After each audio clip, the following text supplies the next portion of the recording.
Welcome everyone to Ian Fennell Game Day, coming to you live from Tormore Reserve, where we have a great game set down for the decision this afternoon, streaming live on YouTube, Facebook and through Radio Eastern 98.1 for your listening pleasure. The big clash between Boronia versus Templestowe. The first place 13-1 Boronia sit atop the Division 2 ladder, and a win today will guarantee them a week off in the final series. However, the second place 10-4 Templestowe are in a real dogfight for a double chance and need a win to maintain their current position in the top team. So there's plenty at stake for both sides. It's a jam-packed pre-match this afternoon, with our feature guests being the respective coaches of Boronia and Templestowe, Matt Clark and Nick Baxanis, to join us.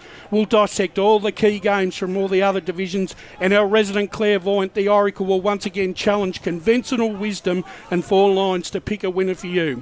A lot to get through, and me, Wayne Brasher, hosting pre-match this afternoon and introducing the panel. I welcome to the broadcast first media manager Ryan Long. Good afternoon, Ryan. Thanks, Brash. Absolutely a big game this afternoon. Top 2 sides in Division 2. Conditions are very nice. It's quite sunny, actually. I was expecting, considering the last few weeks we've had rain, we've had pretty shocking weather. It's very nice. Ground's in good shape, so hopefully a good contest ahead. I think it's a great winter's afternoon, and 2 astute young men who are all over the air for now.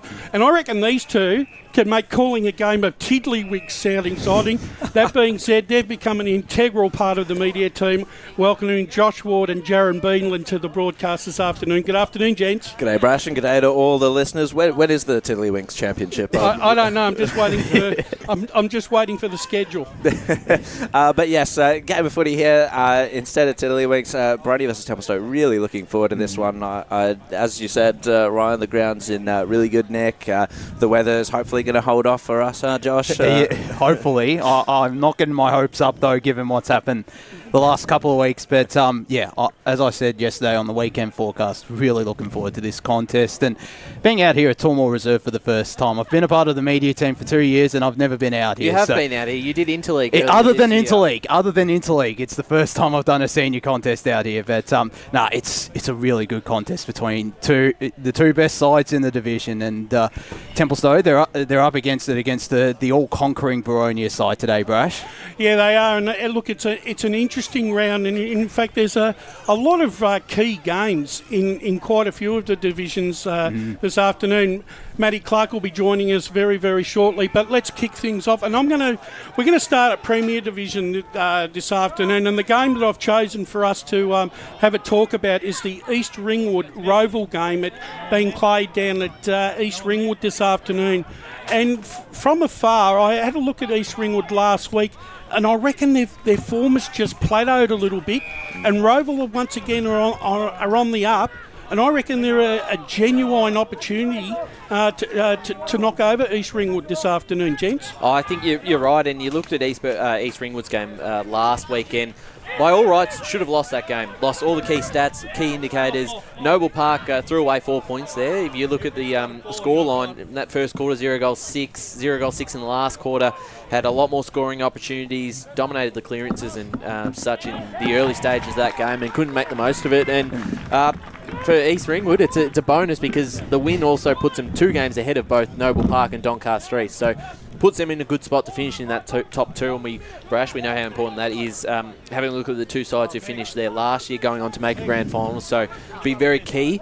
And East Ringwood have certainly put themselves in a good spot, but they've got Roval right on their tail, who again had another impressive win as well. And with the likes of Brolick playing some really, really good form, Cooper McDonald coming back in the side has been impressive. So I think our tip yesterday, Josh, was Roval for this one. Yeah, I think we both tipped Roval. I think you went with East. I went with East Ringwood on this one. I think just their defensive pressure, their ability to lock up, certain forward line threats has been very good throughout the year. Roval have pulled out of a bit of a form drop from that Vermont game, which is really good to see, and they are a threat. I don't tip East Ringwood lightly here. I completely understand tipping Roval. It is almost a toss of a coin for this one, just given the quality quality of both of the sides, and just how even the division itself is as well. Josh, where do you think that Roval can gain a considered advantage this afternoon? I think that run and dash off that half-back line and through every player on the side, really, that's been their forte since last year, and I think they can definitely expose the bigger bodies of East Ringwood, particularly late on. And they've started to not just rely on Lockie Wind up forward. Matt Taylor has started to kick goals, Jake Arundel as well. They're getting a good spread like they did last year, and that's where they can partly catch them off guard, but mainly through that run and dash, which I think they'll enjoy that on the East Ringwood Reserve, which is still a really good surface, and teams can run over the top there. So it's why I'm backing them in, and they are really starting to improve and going back to the form that's got them the minor premiership last year. And they'll also be desperate because if they lose this, they're 2 games behind East Ringwood and potentially Vermont as well. Yeah, Vermont playing Doncaster, so either way, if you lose this one, you'll be sitting 2 games behind, and makes it very tough considering Vermont's form, and East Ringwood have got a couple of very winnable games on the run home too. Does it worry you, gentlemen, that East Ringwood are at the moment they're only scoring low 50s, low 60s? Does that worry you with the fact that we know that they've got a good goal-kicking attack, but do you think is that a worrying sign for them at the moment, or is it just the fact that they've played against 2 quality defences in recent times that have been able to hold them up? I think it's probably the fact that they have played against 2 quality defences. I don't think they'd be too worried.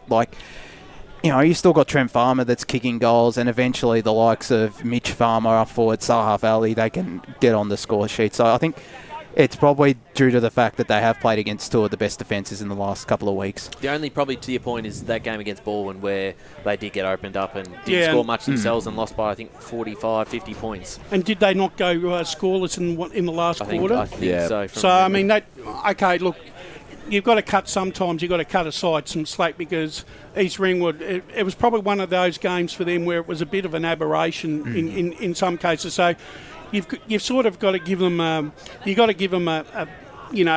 bit of leeway. I mean, look, they're still they're 10-2. I mean, it's not like they're going poorly. So in the end, the consensus is that Roval are a chance to knock over. But Jared, you're the lone wolf on this one and think East Ringwood are going to get the chocolates? I am, and I think the pressure that East Ringwood are generally able to put on on teams from the midfield, from the defence. I think their forward line pressure was really good as well when we saw them against Vermont, although they were very good in all respects against Vermont, to be fair, on that day. And I think that could disrupt Roval's ball movement. It could disrupt their dash and could drain their stamina throughout the day, being clashed into by the heavier bodies of East Ringwood. Well, the Oracle sees this in a much different light than what us scribes here are thinking about. He's got Roval 101 beating East Ringwood 53, so that's an 8-goal margin there. I think that could be a little bit off the mark. The next, we won't talk about it, but just quickly, Blackburn 39, Park Orchards 57, the way the Oracle sees it. You interviewed Dennis Armfield last Sunday on the recovery, and I had to listen to the interview. It seemed like to me, Ryan, that he sounded a little frustrated that he can't have the impact on the game that he wants to. Would I be right in saying that? Well, it may depend on when he's available, because obviously on the weekend didn't play. So he said he'd only played 8 games. 8 games of and I was thinking, he's played most games. I've realised we've actually played 13, 14 rounds. We're almost at the end of the season. So he has missed a fair chunk of football, and even speaking to Kenworthy from a Surrey Park perspective, similar thing. Yeah. That's frustrating, being a playing coach and not being able to have that impact when you're injured on the sideline. So obviously he would prefer to be out there, especially in the last month of football, because their season's still alive. They're 1 win away from drawing clear of South Croydon, and I think their best form is actually good enough. I think they're more likely to pull off an upset than South Croydon are at the moment. So for mine, I'm going to tip the upset in this game. I reckon Park Orchards a bit of confidence, and Blackburn are not playing all that well. This is a winnable game for Blackburn, and basically for them it's a must-win game, because they need to win this game to stay in touch with that 6th spot. they've got this game and 3 other games that are quite winnable for them, but they're going to have to win all of them just to stay in touch and hope that 5th and 6th drop a couple of games along the way. We mentioned yesterday 16 points that they won, but 16 points they need to get from the last 4 weeks as Matt Clark, Boronia coach, joins us. Yes, and look, it's an interesting division, Premier Division. We're just going to go away from that for a little bit and welcome the coach of the 13-1 Boronia Football Club in Matt Clark. Good afternoon, Matt. Thanks, Brash, and thank you, everyone. Matt, look, I'm going to go with a little bit of a different bent on what we've talked about with you in the past. I mean, we've talked about your midfield and that, but I want to talk about the mental side of a side that's sitting 13-1, that's got pressure from a reserve grade side that's winning. How is that manifesting throughout the club so far this season? Yeah, it's an interesting question, Brash, and it's something that we've got to keep managing every week. So the toughest conversations I'm having are with guys in the development team who have had 6 best on grounds in a row but still aren't getting an opportunity in the seniors. So keeping them engaged so they're putting pressure on at training so everyone stays in that heightened focus so they keep performing on Saturday. And we're doing a lot of other stuff that's keeping us fresh, new, and embracing whatever the challenge is, because it isn't easy. You can get ahead of yourself, and my job's to really make sure that no one is allowed to get ahead of themselves. So as a group, I think we've got great leaders too. I will say that our leadership group who meet every Tuesday and really keep the group grounded. So they're a great folly for me to lean on. And Thursday night we do a little bit of different stuff in the senior team meeting after the sides are read out, and we really make sure that we talk about things that we value, and we want to celebrate the things that we value and the little things that make big differences. So that's been really how we keep it fresh, how we keep focused, and how we keep making sure that whoever we're playing, that's a challenge we're embracing.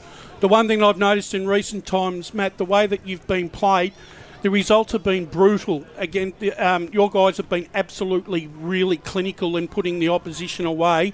That must be something that's pleasing you, especially in the fact that it's actually permeated right through the 4 quarters. Yeah, it is, because I think in every game we've embraced being in the hunted. And most first quarter sides have come out and they've been really aggressive. They've been really good at the footy and challenged us in every area that I want to be challenged. It just builds some really good character around us. And I think in our second quarters, which have been super, we've just been able to embrace the grind, be able to defend really well. So we're still really hard to score against, and I like that. We've got our setups and we own them. And then the game sort of opens up, and when it opens up, that's when we take our opportunities. And yeah, when you say brutal, Brash, I think it's just been really good reward for effort for our guys. I think the first half of the year we were adapting to a new game style that we brought to the group this year, and you know, when you've got 7-8 new players in, it's the dynamics of that too. So I think right now they feel really comfortable. They know what each other's doing and they know what the game style is. I think it was more brutish on the side of what the figures look like. Oh, the margin, yeah. Listen, we're not letting any scores in. We still, that's our number one focus. We defend with all our might every week. And, you know, when you've got 4 goals against you at the end of the game, you're really proud of that. And that's the thing that we make sure that I call it water what you want to grow.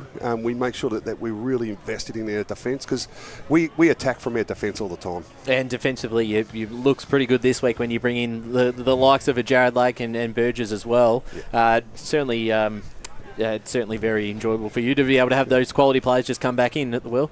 Yeah, it is. I think with Burgess, you know, he's been out for a while and he's trained the house down. Like he's still a leader. He's our captain, and I think the way he's led his whole 10 weeks has been really super. He's just a dour, hard to play on, exceptional defender. So anytime he's playing, I think opposition forwards don't like it. And then you got, you know, like we left out a couple of guys like Cooper Duncanson, etc. today, who by all rights should be playing. Like they're in their best 22 normally, and that's the sort of pressure down back our defenders. People want to play defence for us.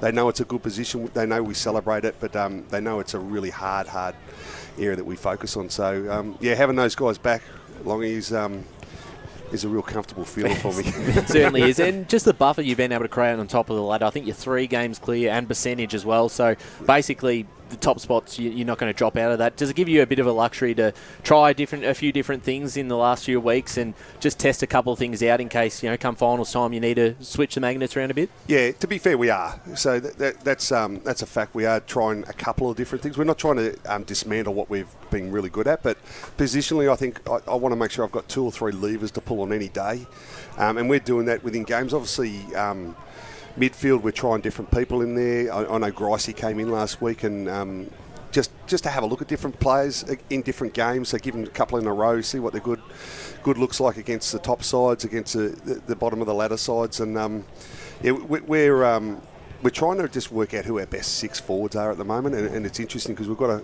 quite a lot of firepower up there. But I think today we'll try something different again.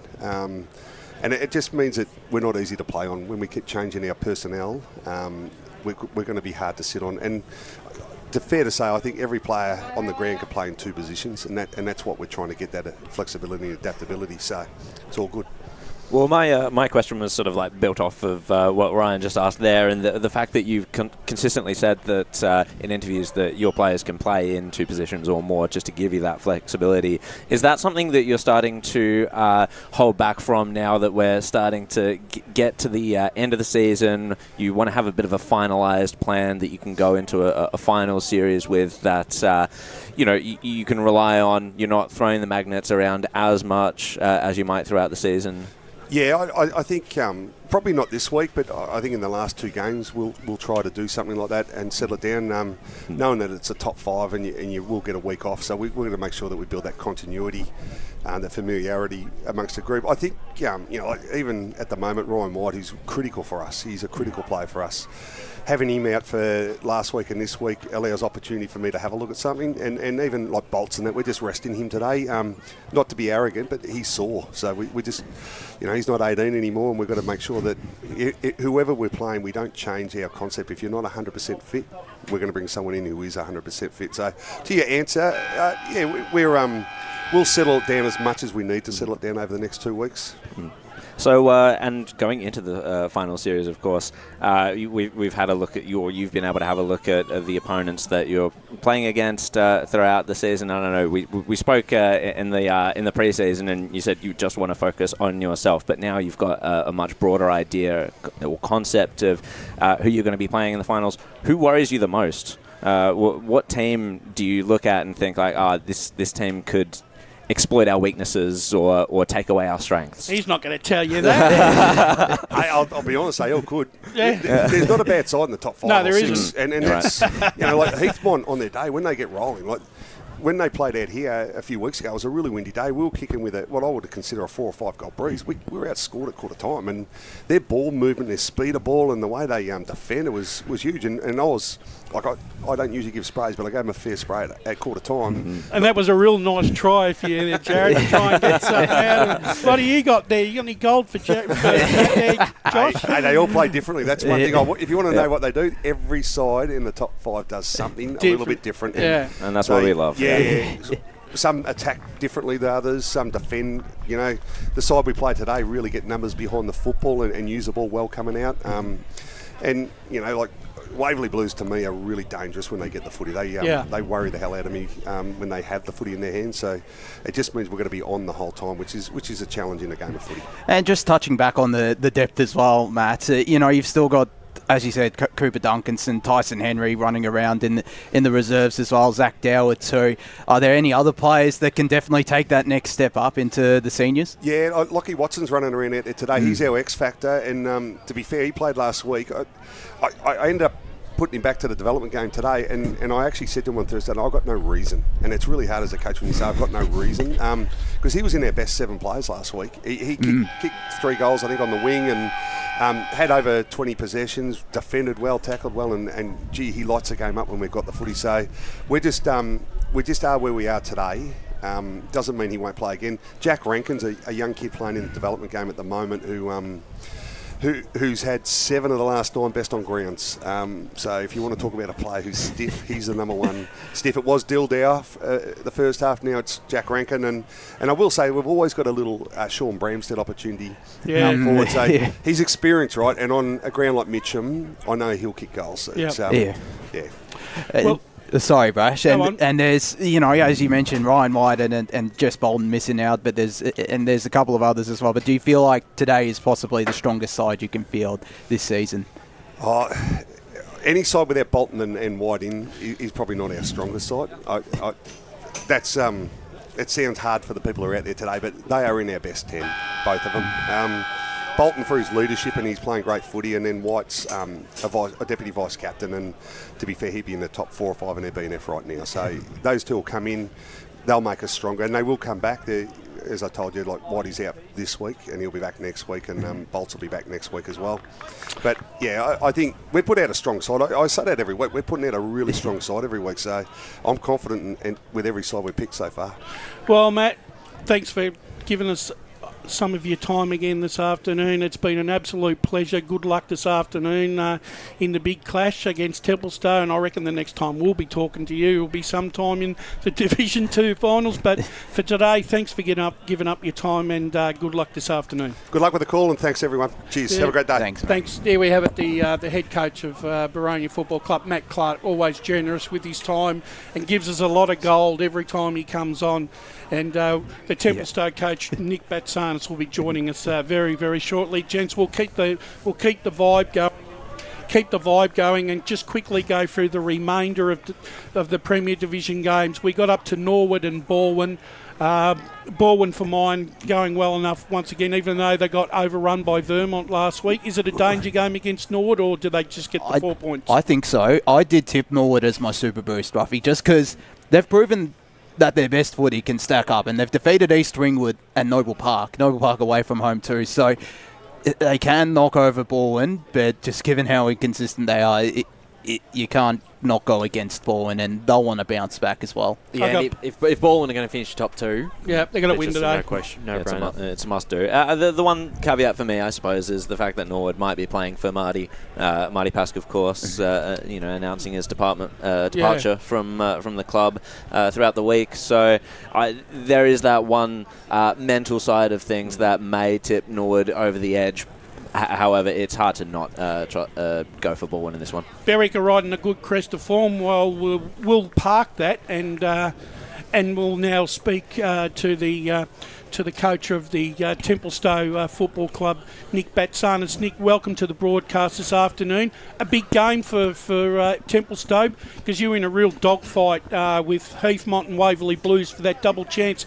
How are you looking at this game this afternoon? Thanks, guys. Thanks for having me. Like you said, it's going to be a challenge. We've got a few big outs, but that presents opportunity to the younger guys coming through.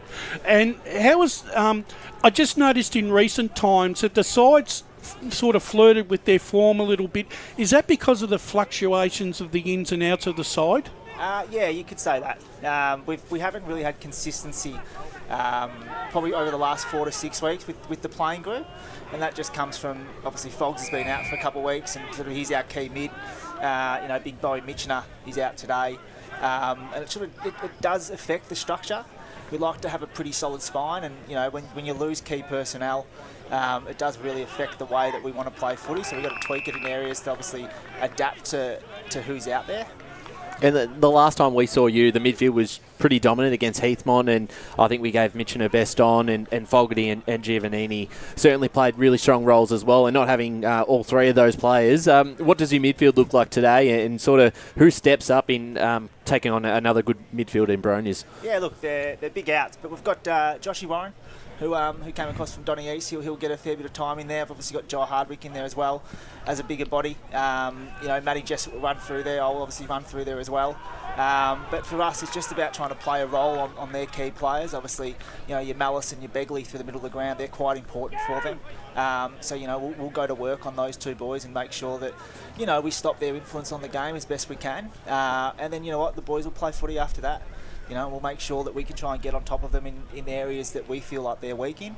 And we'll see what happens after that. And just for yourself, obviously, a few changes with the club, and are you taking on more responsibilities now in the back half of the season, or because obviously still playing as well? What's your role looking like at the moment? Yeah, so I'll sort of take on the playing coaching role. Ryan Bain will step in and sort of be the eyes from the boundary line as well, and then obviously we've got Phil and Thea as back and forward coach. Yeah. So that will stay relatively the same. But yeah, just having an extra set of eyes in Ryan on the bench for me, obviously being a player as well. So I'll continue playing, and we move forward.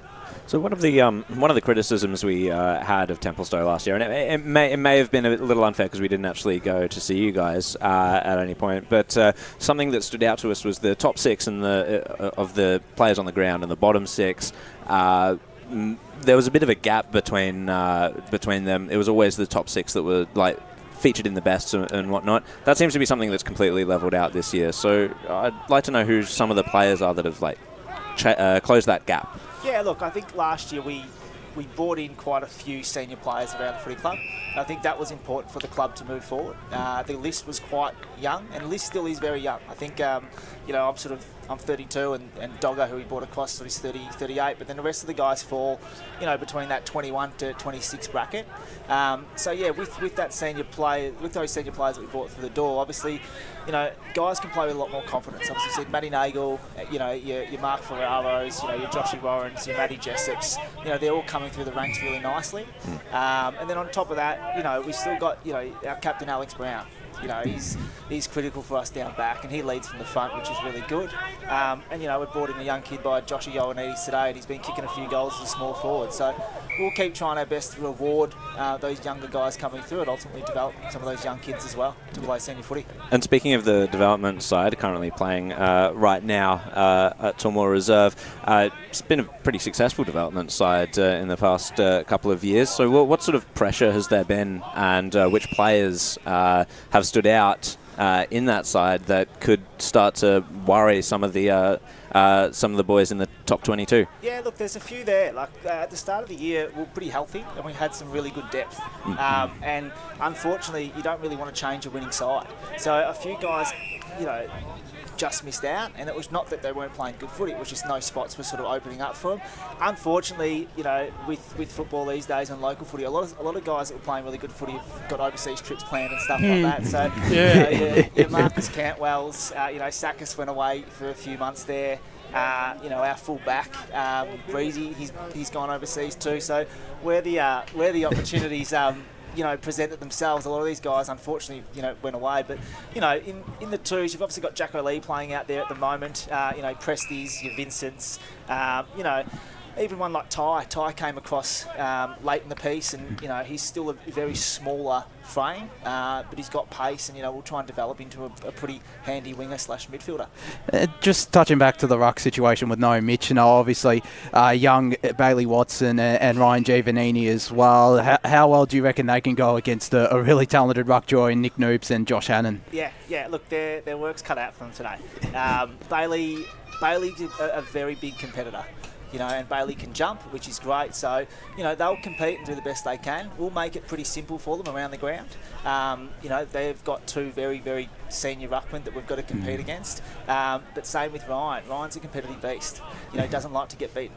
So as long as they bring that competitive drive to the game, anything can happen out there. And Matt Jessup as well, do you feel like he brings that competitiveness too? Just looking through footage during the week, he seems like he's a man that really can step up and fill the void that some of those players leave. Yeah, he is, and I think the opportunity's presented itself in the midfield now for him, so he'll get a few extra minutes there. But his pressure and his front half work for us is exceptional at the moment. Finally, Nick, one thing that I noticed in the last clash was the ball coming into Dean Limback. I just noticed that a lot of the players were over kicking him, and when he's on the lead, and has that sort of delivery to him sort of improved, or is that reason why he's not getting that quality delivery is because of the fact that the opposition have put a lot of time and making sure that those kicks going to him are not as accurate as what they should be? Oh, look, I think it was more us adjusting to how Dogger plays. Okay. Clokey being Clokey, he was a more stay-at-home forward. Yep. And a lot of the entries were sort of within his area that he could sort of take 2 or 3 steps and take some big contested marks, whereas Dogger's sort of the opposite of that. Dogger presents up the ground and wants to get his 3 or 4 metres off his man. And, you know, the guys adjusting to that, it did take some time. Right. Ultimately, the last 3 or 4 weeks, conditions have played a pretty hard part in that too. We've had windy, wet, all the works. Templestowe was a mud pit there for 2 weeks. So, you know, as time goes on, we'll get better at it and we'll keep training it. But, yeah, it's just that adjustment from actually having a present-up, lead-up forward compared to, obviously, Clokey as a stay-at-home full forward. Well, Nick, I know you're going to go back into the cloakrooms and kit out for the big clash this afternoon. But, look, I'd like to thank you for coming on EFNL Game Day and giving us a bit of time and sharing your thoughts on the Templestowe side of things this afternoon. And good luck for today, but also for the rest of the season as you try and sew up that top 2 spot. Thanks, guys. Thanks for having me on. There you have it. Nick Batsanis, the coach from Templestowe, joining us with his thoughts on how Templestowe are going to go this afternoon. We'll keep things moving. We were at Berwick and Noble Park. Is this a danger game for Noble Park? Because Berwick found a little bit of confidence. I think it's you've got to be careful, and you've got to be careful against anyone in Premier Division. I think they'll still win. I think I had them as a bit of a roughie yesterday as a potential chance because their form at the moment, Berwick, has been really good. Looking at their game last week, I thought maybe they would be in a bit of danger against a Doncaster side who brought in some good ins, and they ended up winning by 70-plus points. So clearly they're in some better form, and they've done enough to survive relegation this year. They won't drop out, and that gives them a good platform in the next couple of years to really build on something, because it is a pretty young list, and coming into the comp only a couple of years ago, there's a lot of work ahead of them, but they're on the right track, and they've done well to be able to now probably survive. I mean, mathematically they can, I guess, but they're not going to. So to survive twice is a really impressive start to the season for them. It's one of those games where they could probably learn a lot about their list, especially given the fact that they have had players come back in, and the best 22 that they'll want to take into 2024 can now start to show what they have against the top sides, the reigning premier, Noble Park, and a finals-bound team.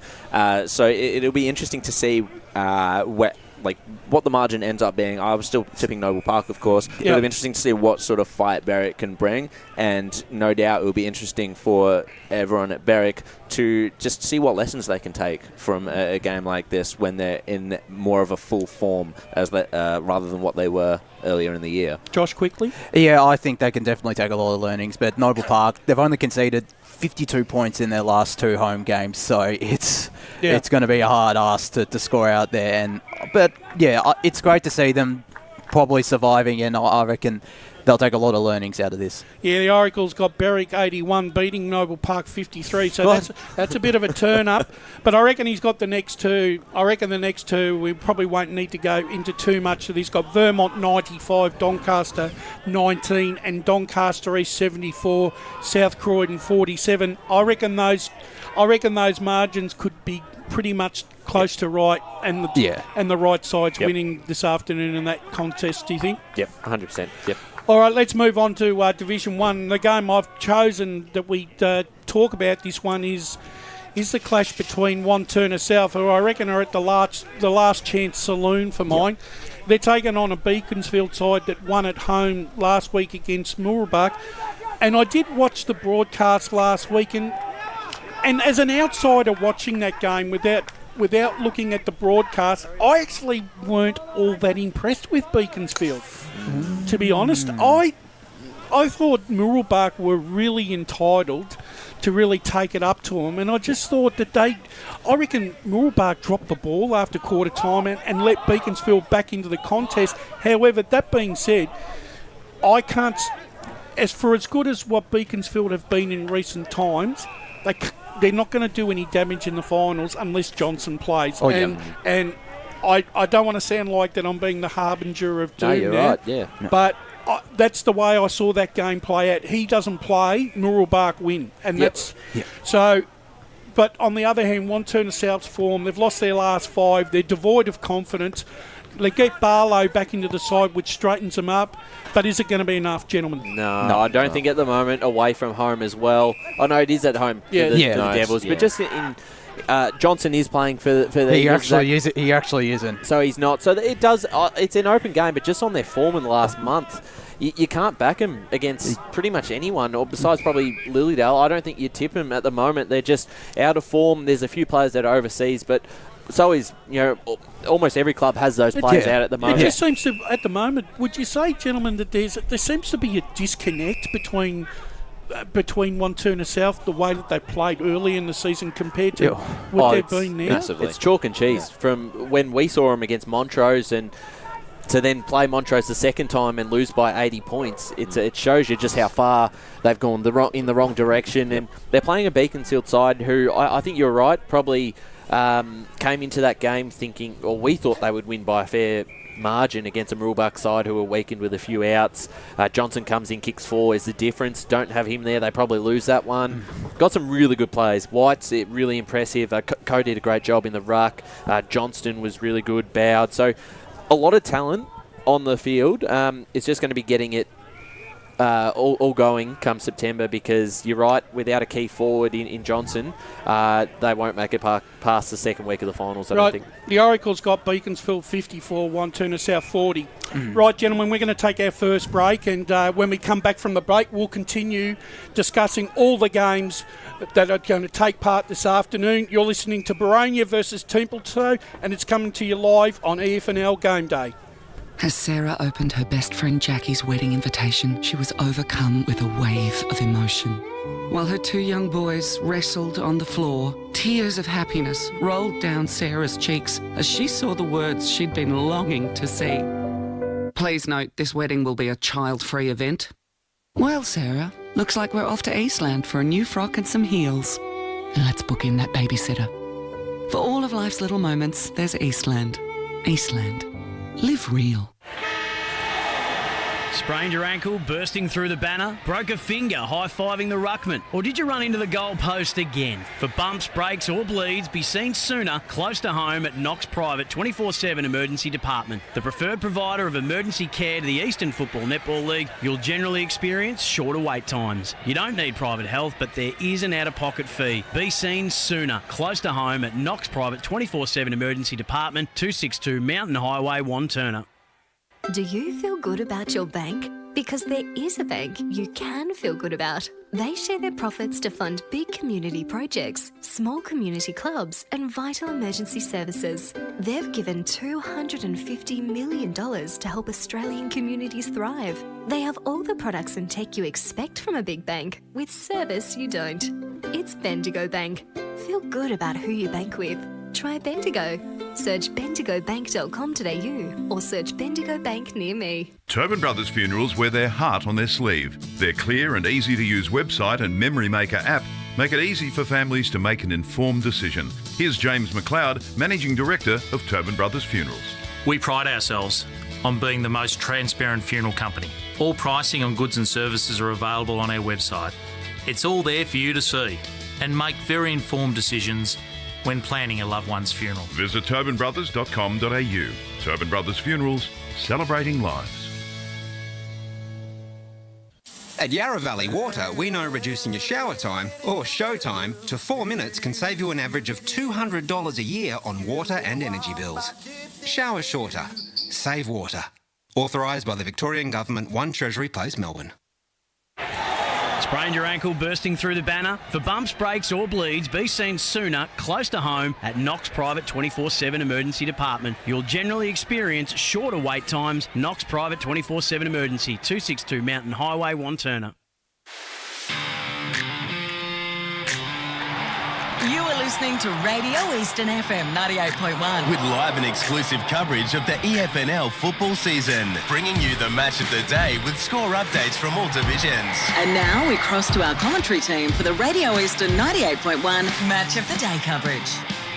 Welcome back, ladies and gentlemen. EFNL Game Day coming to you from Tormore Reserve. It's the big 1-2 clash between Boronia and Templestowe. And gentlemen, we were just starting on Division 1, where we just had a quick chat about Beaconsfield and Wanturna South.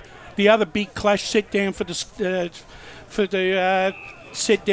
discussion is the top 2 clash up at South Belgrave this afternoon between South Belgrave and Mitcham. Mitcham, I think, in the last couple of weeks, their form has plateaued, and they've had a couple of so-so performances against sides that I would have thought that they might have done a bit more damage about. And they go up the mountain this afternoon to take on the all-conquering South Belgrave, who don't seem to have a chink in their armour at the moment, Ryan. No, and I can almost predict it now. South Belgrave win that 3 or 4, maybe 5 goal margin. Mitcham will be competitive. They'll throw a bit at them, but they've just been able to answer every challenge, South Belgrave. And you look back to that other game that we saw earlier this season when the two sides played. I mean, if it wasn't for the inaccuracy in the first quarter, South Belgrave win that by a fair margin, considering they kicked 10-21 in the end, 4-10 in that first quarter. So looking at that, you bring in Smith and one of the Garners. I think one Garner was there last time where the Tigers played him. So it's a better side now this time at their home deck. At the moment, it's hard seeing anyone knocking them off at the moment. And I think bringing up the Johnson point for Beaconsfield, if you look at Mitcham, if they're going to win a flag this year, Perenni has to come back in the side and play come finals time, because I just don't think anyone, unless South Belgrave lose about 9-10 players, even then, they'll be very hard. I actually reckon, right, if Parenti doesn't come back, Smythe also is the other obvious choice, because he does offer a bit of X factor, and the thing is, he comes into that forward line and he takes their number 1 or number 2 defender, and that sort of allows some of the other Mitcham players off the leash a little bit. But he's a smaller forward, he's not a leading forward. No, he's one that'll try and drag his defender out of the contest and try and win on a one-on-one battle. I just look at South Belgrave, and the thing is, I guess it's like everything. When I look at sides, that are 9-zip, 10-zip, you expect them. There's almost an expectation every week, Josh, that they're going to go out and win by 50, 60 points, isn't there? Yeah, and this week, maybe not 50, 60 points. It's still going to be a comfortable win. You just expect that. And they've only lost to one club in the last 2 seasons, and that's Mulgrave, which is still baffling. It is baffling. It really is baffling in a game of local football where the odds are always 50-50 on most occasions. The thing is that the fact that Mulgrave have been the only side that have been able to unlock the key, it just says something about what is it the Mulgrave got that the others ain't got. It's an enigma, isn't it? It is. The code to figuring out how to beat South Belgrave. It's almost like you have to question, is it a key? Is it a code? Is it a door, or is it just a brick wall? Yeah. I don't know. I can guarantee you, the Oracle still hasn't found any love for South Belgrave. He's got Mitcham 96 beating South Belgrave 86. I think it can be that scoreline, but the other way round? Yeah, I'd say so, yeah. Right, let's quickly go through some of the other games. We've got Croydon 40, Bayswater 61. Bayswater are doing everything that they can to stay in finals contention. 4-goal winning margin away from home. Does that sound pretty good to you? I think that tracks, especially with Croydon's low score in that. I think they win by even more, to be honest. I'm not sold on Croydon and what they've been able to do. And obviously, they can't score big, and Bayswater can. They've been able to prove that in a few of their games. So, and they've got to keep winning, don't they? If they're to make it, they can't afford to drop this one. And they'd have the motivation for this one, especially given where they're coming from. Mooroolbark go back to Heights Reserve this afternoon and look to keep their slender finals hopes alive against the Lilydale side, who one week can kick 50 points, but then next week can only kick 5 or 6 points. So on that form, you have to say Mooroolbark, who I thought went back into their shells after quarter time last week and didn't take the game on like they did in the first quarter, and they paid the penalty for that. I expect them to get a comfortable 50, 60 point win this afternoon. Yeah, they will. And also a shout out to Scott Demetrio, who plays his 300th game in the reserves this afternoon, and Josh had a chat with him, and that will be up on our social pages today. Absolute ornament to that football club. Fantastic clubman. He's been a great follower and a great supporter of the EFNL media team for many years. So to Scott and his partner, Lauren, congratulations and all the best on your 300th this afternoon, my friend. And I'll just add, it's worth giving a read, that article. It was a really good chat with him. I had last night as well, late on a Friday night before the game. So yeah, it would have been up if you if it was a bit earlier. But no, it was a great chat. Turned the laptop off after 6, Josh. Yeah, but it was a terrific chat and well worth the read when it's up on the website. It's and congratulations as well, Scott. It's very well deserved. Mitcham, Montrose are in season best form at the moment. They're taking on North Ringwood at Quamby, even though Quamby's definitely a quagmire type ground, which North Ringwood have made a fortress of this year. Montrose are at the peak of their powers at the moment, and they travel down this afternoon. North Ringwood, they need to win to keep their finals hopes alive, but the Montrose train just keeps rolling on, Ryan. Yeah, their form's been good at home, North Ringwood, but you're playing a Montrose side who I don't think early in the season they were capable of a few slip-ups, but since then they've been really competitive, consistently putting out good performances, even with a few outs, and they bring a couple of players back in this week. So for me, they win comfortably. I just think they're rolling through. Looking forward to that first week of the finals against Mitcham. That's just about locked up, that qualifying final. That won't change. So either way, they'll finish second or third, doesn't matter. They're going to play each other and got a great record against Mitcham. So Montrose are looking very, very good. Yep, absolutely. I did have North Ringwood as my roughie for this particular game. I'm really curious to see how they end up going, especially since they're starting to put a few more scores on the board. They're starting to kick higher scores, and they can defend Quamby really well. It's a really tricky ground to play at. I definitely want to acknowledge, Montrose are in some great form, and perhaps to tip against them is to show a little bit of disrespect to what they've been building and what Gary has been able to do. However, sometimes you want to go out on a limb in this business, and I think North Ringwood, they're on a roll, and I've really enjoyed seeing them get some higher scores on the board in the past few weeks. All right.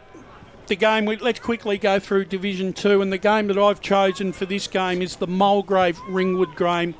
Mulgrave, for mine, are the enigma. They're the Riddler of Division 2, because I got no idea what team is going to be put on the park and what performances they're going to put on the side, because once again they went down to Templestowe last week and they beat Templestowe, but they tease and they tantalise your Mulgrave with kicking big scores, and then all of a sudden they let you down when you think that they're ready to take the next step.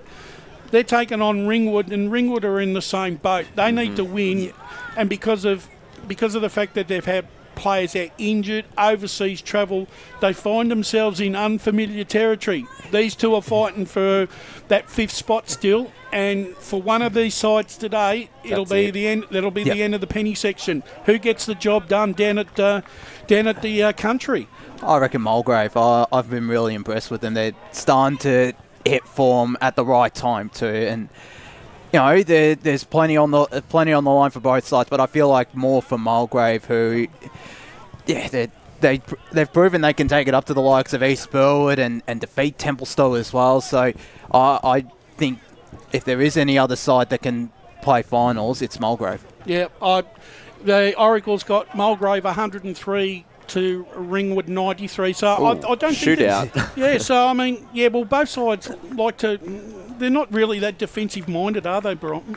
Mulgrave is. I think Ringwood are a little bit there. I think they're the second best defensive side. Having a look at the record there, the issue with Ringwood, their run home is just extremely hard. I know they've got the Waverley Blues to come. They've got Boronia again, Heathmont as well. So they haven't got an easy game.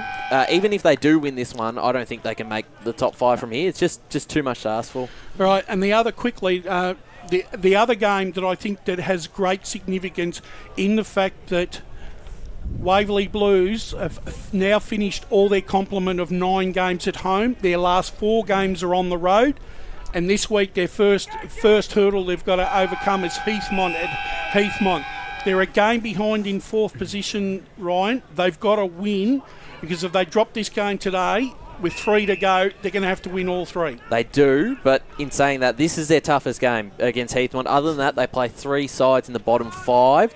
They are away from home, so that's a little bit difficult, but I'd back them to win the last 3, and looking at both sides, their ins, if they do play, we've been tricked before, but Williamson, there's a few others. I think there was about 4 or 5 that were listed back in. Duck and Diggle as well, they're recruits. So this is looking like one of their better sides of the season. I think they'll defeat Heathmont this weekend, and if they do that, they'll be in the front position to finish second, because Templestowe and Heathmont have to play each other, and Waverley Blues' percentage is superior to all 3. Yeah, I'm prepared to give way. Yeah. I think Waverley Blues have, got enough brownie points for me to take on Heathmont, who I reckon are just going at the moment. They're just going. Jared, what do you reckon? I have a bit of scepticism around Waverley Blues in that they only have beaten top 5 sides in the first 3 weeks of the season. They've dropped all their games against the top 5 sides, including in that stretch of home games since round 3, which is a little bit worrying. However, Heathmont, they seem to have dropped off a little bit. I wasn't particularly impressed with how they went in that second half against East Burwood. It's a little bit worrying to see how the Rams got on top of them. Maybe that says a little bit more about East Burwood than it does about Heathmont and where they're at this point. However, we've seen on a number of occasions, if a team can get a hold of Heathmont, they don't have too many answers in their back pocket. So the Waverley Blues, by the Oracles, standing, he's got them at 87, but defeating Heathmont 72. And the other games, we've got East Burwood 52. Surprisingly, he's got Knox beating East Burwood, which I can't see happening, 57 to 52.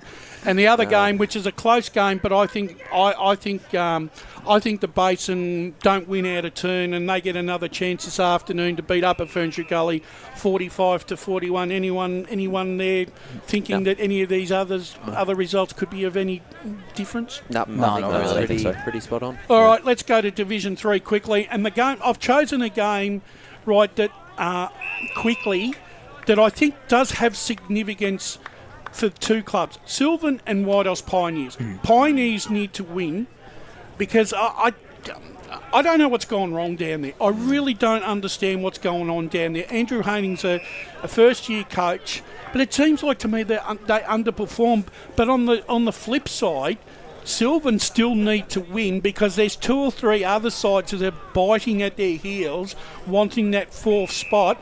And Sylvan have been prone themselves to some indifferent performances. Can Whitehorse pull off an improbable victory up at the Cats' Den this afternoon? Well, I mean, they did defeat them the last time they played. That was at Springfield Park. But I just think it's a different game out at Sylvan. And we saw what they did last week against Oakley. They jumped them out of the gates, kicked 7 goals to 1. Yep. I just think the Cats at home are a much better side, despite having a pretty good record on the road this year. But, I mean, I think at the moment Whitehorse's form is probably a little...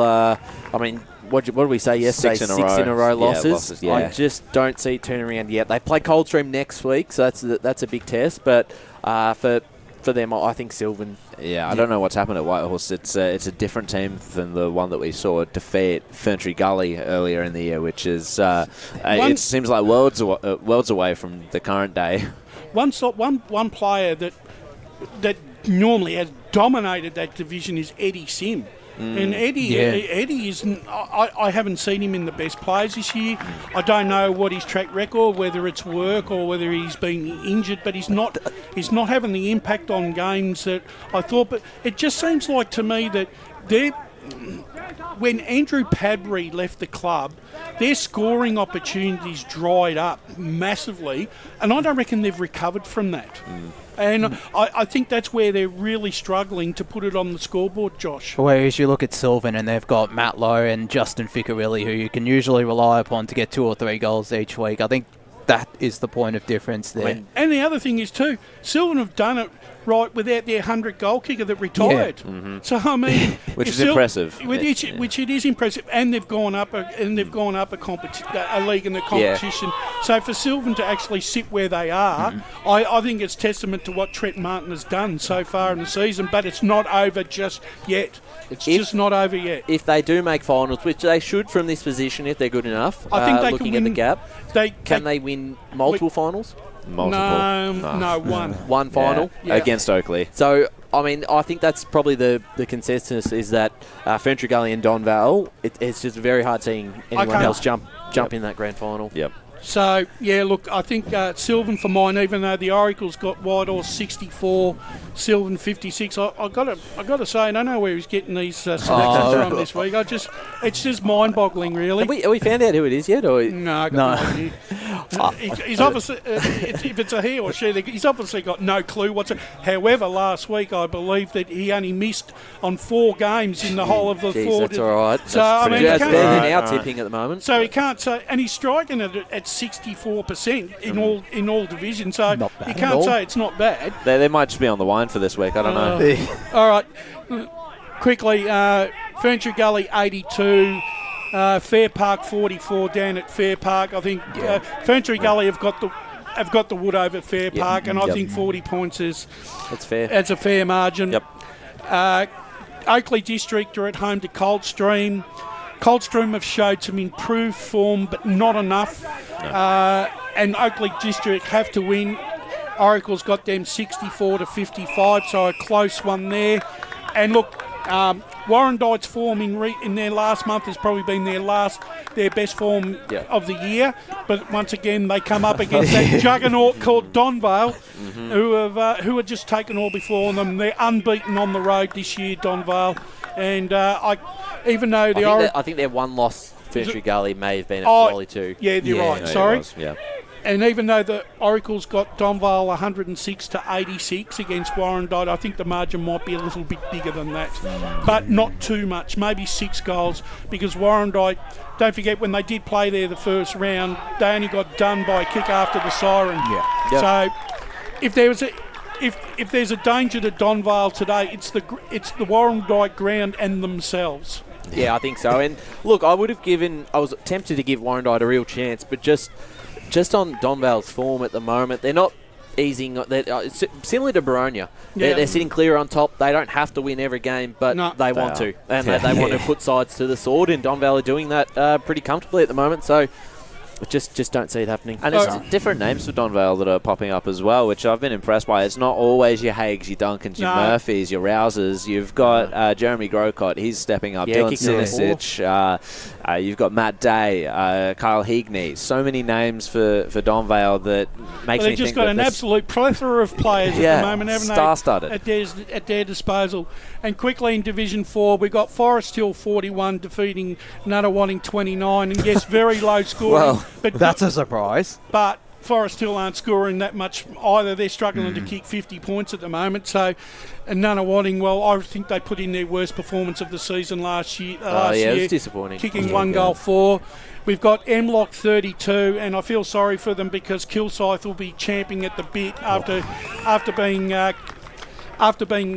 king hit by Churnside Park prior to the bye, 75 to 32. But this is the game of the round in Div 4. We got Churnside 84 at home to Scoresby 106. But gentlemen, I'm been really impressed with Churnside in the last month. They've turned their season around, and they're looking a far more accomplished side. And Scoresby better watch out, because I reckon they're right for the picking again. I'm as sceptical about Scoresby as you are confident about Churnside. I think Scoresby, that 100-point defeat against Kilsyth, it really does worry. Yeah. It makes you wonder sort of where that could pop up again, where that drop off in form could occur, and it may not just be it may not be for an entire game. It may not be another 100-point dropping, but it could happen in a quarter, and that quarter could be enough to just lose the game for them. All right, Josh, final words. What do you reckon? Churnside or Scoresby? Churnside, this is their final test. You know, they've defeated Surrey Park, defeated Kilsyth. Now they have to defeat Scoresby, and they head into finals knowing that their best footy can defeat everyone, is good enough, and can win a premiership. I think they should get the job done at home. And Ryan, you get the last say. Very comfortable, 6 or 7 goals. I think they win this quite easily. Scoresby got Churnside, sorry. Scoresby got a couple of outs as well, and Churnside are just performing really well. And I made the error last time we were on air saying Kilsyth will spank him. That came back to bite me, so maybe this will be the same the other way around. But Churnside Park are looking good. Well, gentlemen, that's pretty much done and dusted for this week, and I want to thank everyone for participating this afternoon. And we're going to take our last break, but coming back after the break, we're going to bring in the call team for the big clash. It's the big EFNL game day clash this afternoon. It's Boronia versus Templestowe. Today at Eastland, Lucy's trying on jeans for a momentous occasion. Coffee with the ex. She needs jeans she can move in, because she's definitely moved on. Jeans that get a second look, but don't give any second chances. Jeans that say, why yes, I have spent the last 8 months in a post-breakup juice cleansing, kickboxing, personal training frenzy. And it looks as though she's just found the perfect pair. Yeah, that's great. Bravo, Lucy. For all of life's little moments, there's Eastland. Eastland. Live real. Sprained your ankle bursting through the banner? For bumps, breaks or bleeds, be seen sooner, close to home, at Knox Private 24/7 Emergency Department. You'll generally experience shorter wait times. Knox Private 24/7 Emergency, 262 Mountain Highway, Wanturna. Do you feel good about your bank? Because there is a bank you can feel good about. They share their profits to fund big community projects, small community clubs, and vital emergency services. They've given $250 million to help Australian communities thrive. They have all the products and tech you expect from a big bank, with service you don't. It's Bendigo Bank. Feel good about who you bank with. Try Bendigo. Search bendigobank.com.au or search Bendigo Bank near me. Tobin Brothers Funerals wear their heart on their sleeve. Their clear and easy-to-use website and Memory Maker app make it easy for families to make an informed decision. Here's James McLeod, Managing Director of Tobin Brothers Funerals. There's no mystery about our pricing. It is clearly displayed on our website and our app. We have staff standing by 24 hours a day, every day of the year to assist you in your absolute time of need. Visit tobinbrothers.com.au. Tobin Brothers Funerals, celebrating lives. There are only 3 things that should be flushed down your toilet: pee, poo and paper. Some wet wipes and antibacterial wipes say that you can flush them, but you can't. They clog up the toilet and pipes, causing expensive blockages. Save yourself a truckload of trouble. Put your wet wipes in the bin. To learn more, head to the Yarra Valley Water website, yvw.com.au/wet-wipes.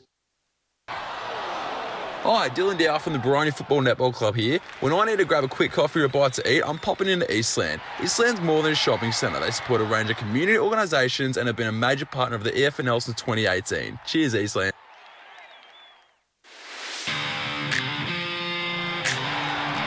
You are listening to Radio Eastern FM 98.1. With live and exclusive coverage of the EFNL football season, bringing you the match of the day with score updates from all divisions. And now we cross to our commentary team for the Radio Eastern 98.1 Match of the Day coverage.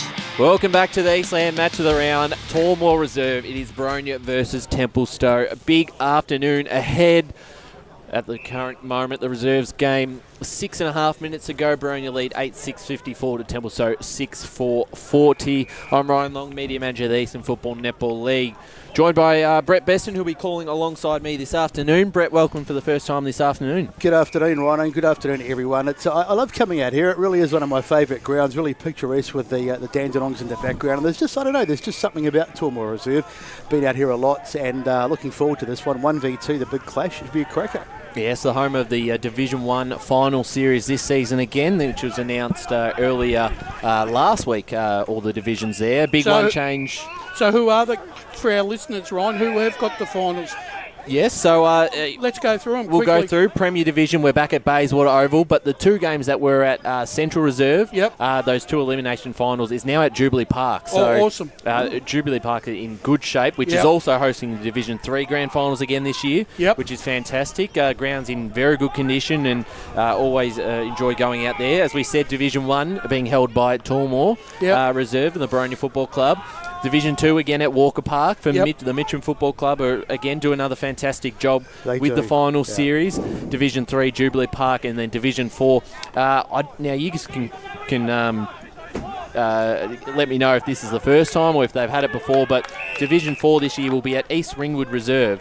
Have they had East Ringwood Reserve as a finals venue before? Not for a long while. So a long time ago? Yeah, a long time ago. So that's good for the East Ringwood Football Club, back in Premier Division, and now the club is hosting a Division 4 final series. I actually like the way, if you have a look at the locations of all the finals venues, they all look like they're within a K or two's radius. So it's for any EFNL football lover, you can take your pick because you can go to any grand final, and if you don't like that one, you can go to another final, and you're in a 2K radius. Is there any pass outs or pass ins this year? Yeah, that's right. Well, this is a terrible game. I'm out of here. I'm going next door. Well, we don't have that option. If it's a poor game come final series, we're stuck there. So I know. Hopefully we do get a great final series all round. A big afternoon ahead here.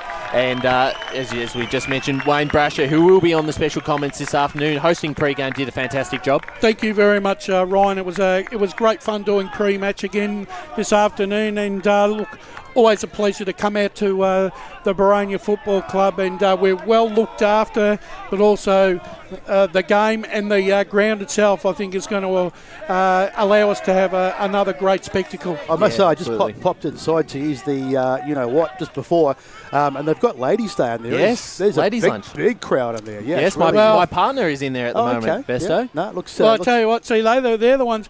Isn't it amazing when you want to go and have a day out, right? And they say, "Oh, you got to watch what you spend." When they go in there, it's open slather with the purse. I'm telling you, I've never seen more dollars come out of purses on ladies' days than I've had a cut lunch. It's the way of the world, Brash. It is. Well, yeah, I'll be driving home my partner. She certainly won't be driving, having a few drinks, and it is TAC safety round again this weekend. So it is very important if you are having a drink around the grounds today, is that you certainly leave the keys at home. Don't drive home, or give them to also, you, Ryan. Yes, or give them to me.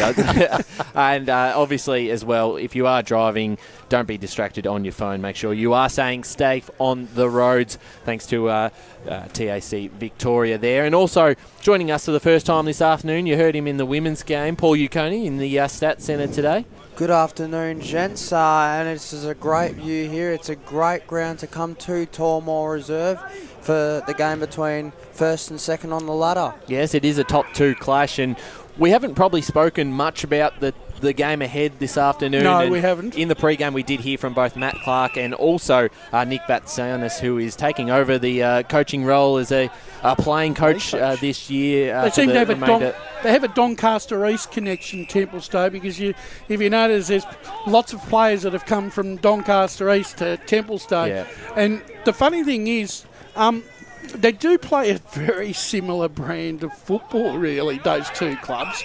I just think that when you're looking at the side that Templestowe put on the park today, I'm worried. I'm worried.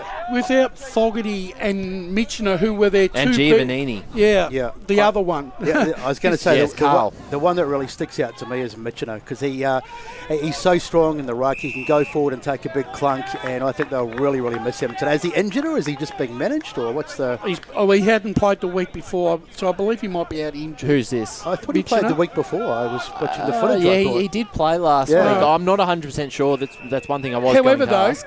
In saying that, yes, but I reckon if he had played today, Clarkey would have double teamed him with his two ruckmen. Easier said than done though, because he's a big boy. Yeah, I know, but he would have made sure that Mitchener would be a lot more accountable and would not have allowed him just to sit back off and just patrol that centre line. Yeah, well, it's going to be a big. It's going to be a big day for Bailey Watson because he's going to have to shoulder the load in the ruck. I'm not sure who else will give him a chop. I think Ryan Giovannini will chop in a bit. Yeah, so that'll be an interesting battle. Yeah, it certainly will. And the big out for me as well is Carl Giovannini, because he's come to the club this season and had a phenomenal year. He usually averages over 30 touches a game, and his impact has been really good. Been listed best on quite a few times, been team of the week multiple times. That's a big loss, and he was really key again when we saw him earlier. Brett, isn't it amazing when we look at the makeup of sides, right?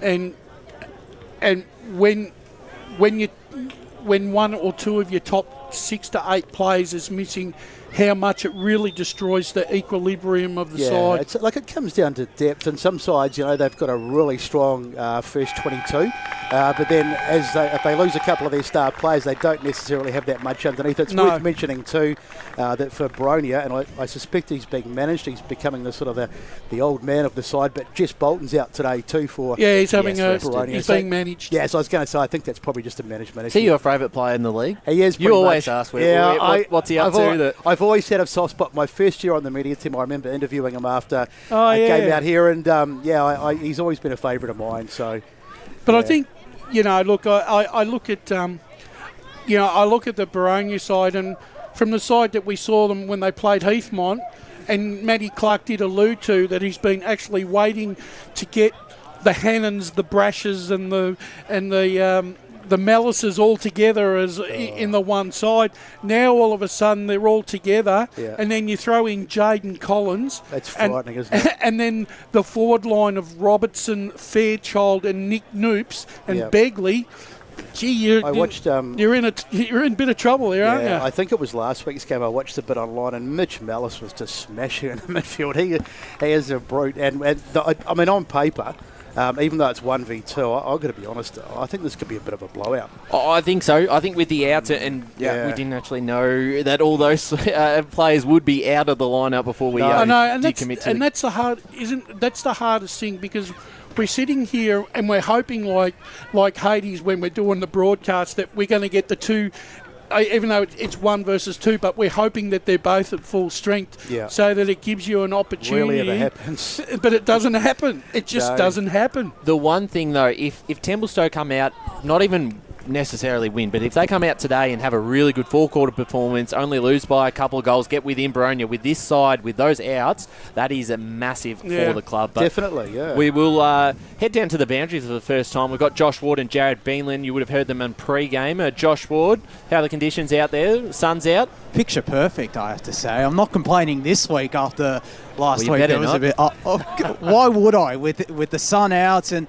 it's in really good nick, the ground. I've got an umbrella for you, Josh, if you need it. This is the first decent Saturday we've had for about 2 years. months, I reckon it's been a lot. You're not wrong, Besto. It's the first decent Saturday. But if it does rain, we've got cover over there, so it's not too bad. It's not going to rain. No rain. No late changes and no number changes as well. Hopefully, but you never know that as well. Fingers crossed there isn't a late number change. But it's a really interesting contest. It's going to be interesting to see how Templestowe stack up without their best side on the park against the Boronia side that's almost at full strength. Jared? Yeah, Boronia's been taking all before them this year. Obviously, I don't see Templestowe necessarily overcoming them. I see them getting near if they're able to pull out some of what they've been able to pull out for most of the year. I just worry, given the fact that they did lose to Mulgrave last week, and I'm concerned that it is indicative of a bit of a form slump of Templestowe. And your tips this afternoon for the game and margin? Yeah, I'm going to go with Boronia, 4 to 5 goals. Yeah, I'm going to go Boronia, probably same margin too. Paul Uconi, your tip this afternoon, Boronia, Templestowe and margin? I'm going to go Boronia by 5 or 6 goals. Dwayne Brasher, you on the sort of same wavelength? Yeah, but I'm going to go Boronia 60. 60. Yep. I'm actually leaning towards that as well. I think this could be a pretty big margin as the Boronia side come out. Templestowe already out on the ground at the moment, so we're not too far away. And Brett Beston, your tip this afternoon? Yeah, I'm going Boronia, and I think I'll try and be a bit conservative, give Templestowe some due, but I think 5 to 6 goals, if not more. But this is a big test, and we talked about the how important the top 3 positions are. First gets the week off, first week of the finals, and then second and third play in the first qualifying final. They get the double chance. So there's going to be an unlucky side who finishes 4th. Templestowe are good enough to finish in the top 3 with their full strength side, but they've got some tough games on the run home, and this is the toughest of them all. So they're in a really difficult position at the moment. Not a happy hunting ground for them here either. I think they got smashed here last year by about 10, 12 goals, Templestowe. So, I mean, it's not a happy hunting ground. You know, and I just sort of feel that I know it's very hard. It's almost hard to tip against a side that's 13-1, even with the second side who's still going not bad at 10-4. Oh, they've had a great season, and but the thing is, we're actually talking like, right, that they're going to get pummeled today, and it just doesn't seem fair, does it? Well, it doesn't, but just look at, and it's nothing against Templestowe. It's just the way that Boronia have been playing this season, and especially here at Tormore Reserve, they've had a lot of big wins here. You know, I mean, probably our listeners think that we've taken a bit of a Templestowe mindset against them. It's not that, but we can only make assumptions on what we feel and what we see. Right. So, on the form that we've seen, and Boronia have been absolutely fantastic. Do you think has Templestowe overachieved a bit this year? I don't know there was too many people predicting them to go quite so well. If you have a look at who they brought to the club this year, Brett, I think there was an expectation for them that they wanted to maintain a top 2 or top 3 position because there was quality that come to the club. Things haven't panned out, I don't think, the way that they wanted to. It just seems like that there have been incidences throughout this Templestowe season that have let's just say thrown a few spanner in the works. Conspired against them. Along the way. But that being said, they've still been able to overcome those adversities and still sit second, and they're still in the finals mix. Exactly. But today is a must-win game for them because Heathmont and Waverley Blues also want that double chance spot, and there isn't too many more chances in the season for any of those 3 sides to secure it with a game or 2 in hand. Yeah, absolutely. So a big game ahead out here at Tormore Reserve, and we're not too far away from the first bounce. A big afternoon ahead, just a couple of games in this division. It's a big round in Division 2. Obviously 1 versus 2 this afternoon here at Tormore. Over at HE Park Reserve, it's 3 versus 4 in the Heathmont versus Waverley Blues game. And then obviously 6 versus 7th there, Mulgrave versus Ringwood, elimination final. It's a real. It's if you're looking at the divisions overall, Division 2 is the best round for the week because of the contest that it presents us. You know, you've just mentioned the three best games, which are going to have all impacts on this ladder come 6 o'clock tonight. Who did we all tip in the Heathmont game? I unfortunately didn't catch. I've gone Waverley. We all went. I think most of us went Waverley Blues, okay, Brett. Fair enough. Well, the thing is, the one thing that Waverley Blues will have to overcome, and they should be able to with the draw they got, but they've finished all their home and away for the season. They've already played their 9 games. Their last 4 games are away from home. Oh, that's going to be interesting. Let's go to the boundary with Josh Ward.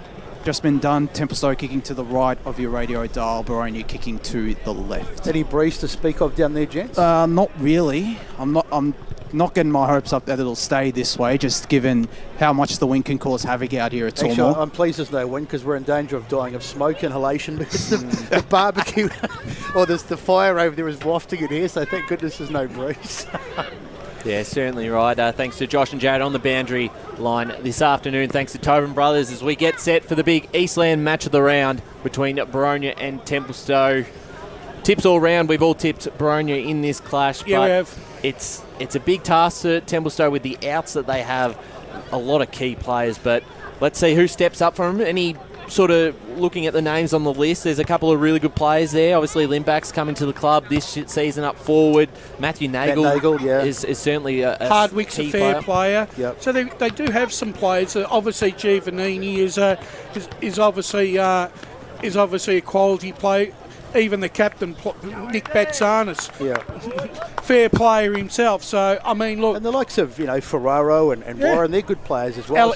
And put this There's way, still a lot of talent on this line. And the thing is, the heart and soul of the club has been the captain, Alex Brown. I mean, he's been a fantastic leader for Templestowe.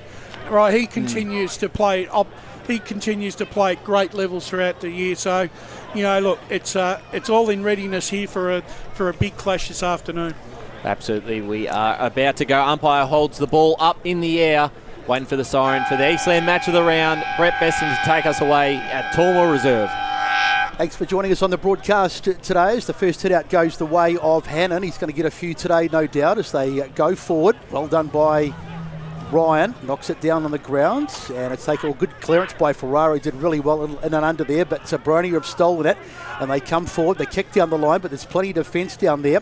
Well done by Brown. He'll be a key figure. The kick is smothered, and it's going out towards the boundary line, trying to pick it up over there. One of the Boronia players. The kick inside off the boot of Hare, and Mark almost taken there, and in the end it's popped through for a behind. First score of the game, and we go boundary side with Josh Ward. Just a couple of matchups I'm noticing. Doug Wooden has got the job on Ben Robertson down in Boronia's forward line, and Jared Lake has also got the job on Dean Limbach in Templestowe's forward line. Thanks there, Josh. A big afternoon ahead for Doug Wooden there on Robertson, who's kicked 46 goals for the season so far, as they look to clear it out their back half. Fell through the hands of a Boronia player, and out the back now they have a chance to go down the line on the wing, looking for a teammate there in Ionadis. Couldn't quite win the ball. Well done there by Duke, got it off to Brasher. Zach Brasher, that is, passes it off and will receive it again. Takes a couple players on to Fairchild, passed it off to Noops. Noops to go inside 50, falls into the hands of Alex Brown, the captain of the Templestowe Football Club, who will send it back where it came from. So very solid Alex Brown. He's going to be a key today as the ball goes out towards the far side. Nice little handball inside front for Ferraro. Trying to find a little option down the ground. He puts a left foot kick. Is that the mark? Yes, it's been taken. Took a while, I thought it hit the ground, to be honest, but there's the kick inside. Hardwick now. Where does Jai go? He goes inboard into the corridor. Nice mark taken there by Healy. Nice little man bun happening too. As he goes long to about half forward, but there's plenty of Boronia defenders back there. One of those is Collins. And in the end, I think it stayed in over there. Collins gets it again. Bats it out towards the boundary. Nice work there by Phillips. Bit of a phone box situation across to Mellis. Mitch goes off and he goes right across the far side. And the mark taken on the opposite pocket. He's going to be a key today, Mitch Mellis.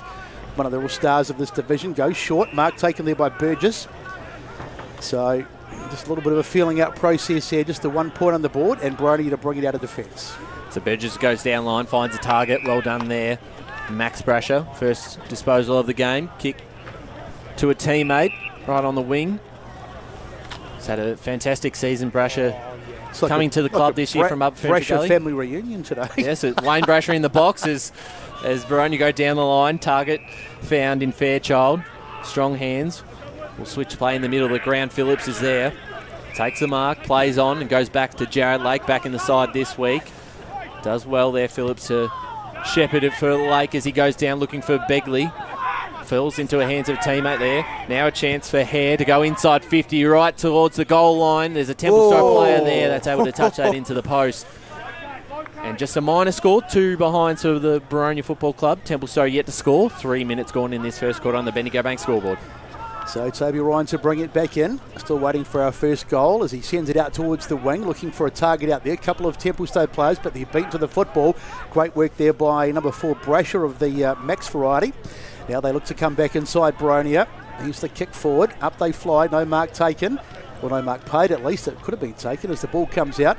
Picking it up there was Mustafa for Templestowe, but he lost it. Now it was Hannon. Now ball chinking around, little kick back inside. There's Noops. In fact, that's yes, it is Noops. And he takes the mark and he'll go back and line them up. So this could be the first goal of the game. So I think we gave him best.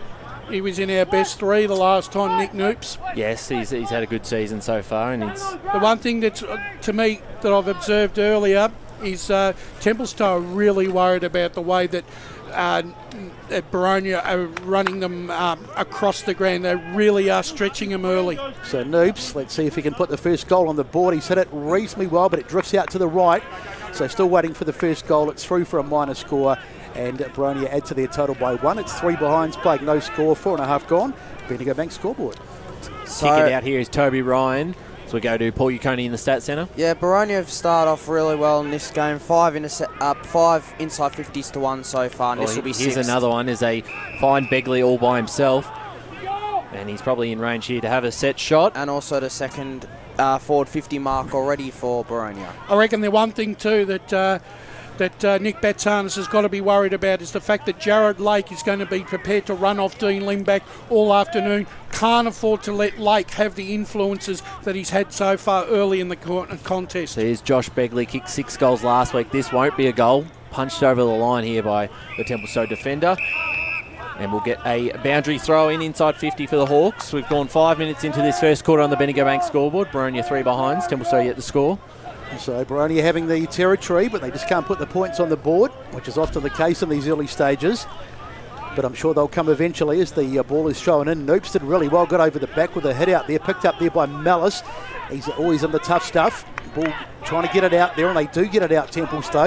In fact, they do pretty well in the end, but I suspect it's going to come back. Taken there by Collins. Quick ball off. In fact, the mark is taken. Beautifully done, and he finds Kieran Edwards, who's right out in front, and probably about maybe 30 metres. So a big opportunity for the first goal for the Boronia side. Boronia players prepared to run forward of the contest and take the numbers, make the numbers on their side.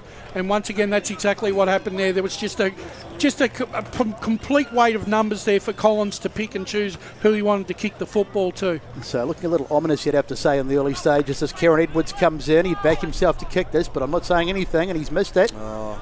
In fact, that might have missed everything. He has. He's put it out in the full. That's a shocking kick. Can't blame me. Anyone think there's a breeze out there? Templestowe will bring it back in. 3 behinds, plays no score. We've had 6.5. So here's Mark Ferrero for the Dockers. Had a bit of trouble at the moment trying to clear it out of their back half, and this will be a turnover again in step mark there by Josh Begley, who will send it inside 50, looking for a mark, and got one in Luke Hannon. Still looking for their first of the afternoon, the Hawks. Luke Hannon puts it up towards the top of the square. Robertson's front position over the back.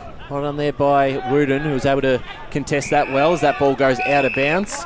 Mag, we're happy to see that over the line as we go boundary side to Jared Beanland. Yeah, there is actually a bit of a breeze popping up right now. It's definitely favouring the Templestowe end. It's going basically left to right if you're looking at your screens. We'll see how that factors in this afternoon. Punch there away, looking for Mellis. Couldn't quite grab it. Here's Max Brasher, picked it up this time. The handball over the top went well. Here's a chance now. Jake Mellis got a bit of space. We'll put this towards goal, and that one out of bounds on the full. So had quite a few opportunities early on this game. They need to make the most of their early opportunities, because any half chance that Templestowe get, they don't want to give him any half chances or give him a sniff. So McSwain gets it off Toby Ryan's kick in the back pocket, but they just can't get it out of, I was going to say past halfway, but even out of their own 50 at the moment as Ryan takes the mark. Now he switches it out to the far side of the field. They're out here. They could have an opportunity to get it forward. Ferraro gives the handball off. This is much better. Little handball was dropped by Harding, but he manages to recover. First real opportunity the Templestowe side have had. The kick is over the top. Melitzis couldn't mark it, and they'll rebound here. Boronia. They'll go out wide. So the opportunity was there, but it doesn't present itself for long, and its kick, in fact, has gone out of bounds. And we'll have a throw in on the Boronia half-forward line. The idea was there, but the disposal and the delivery to those 3 Boronia players sitting on the outside there just wasn't forthcoming. 8 minutes into this contest, Boronia 3 behinds, Templestowe yet to score. Ball brought back in. Handball off the top there by Mellis. Here's a chance for the Dockers in Jessup. He's caught in attack and will get a ball up. So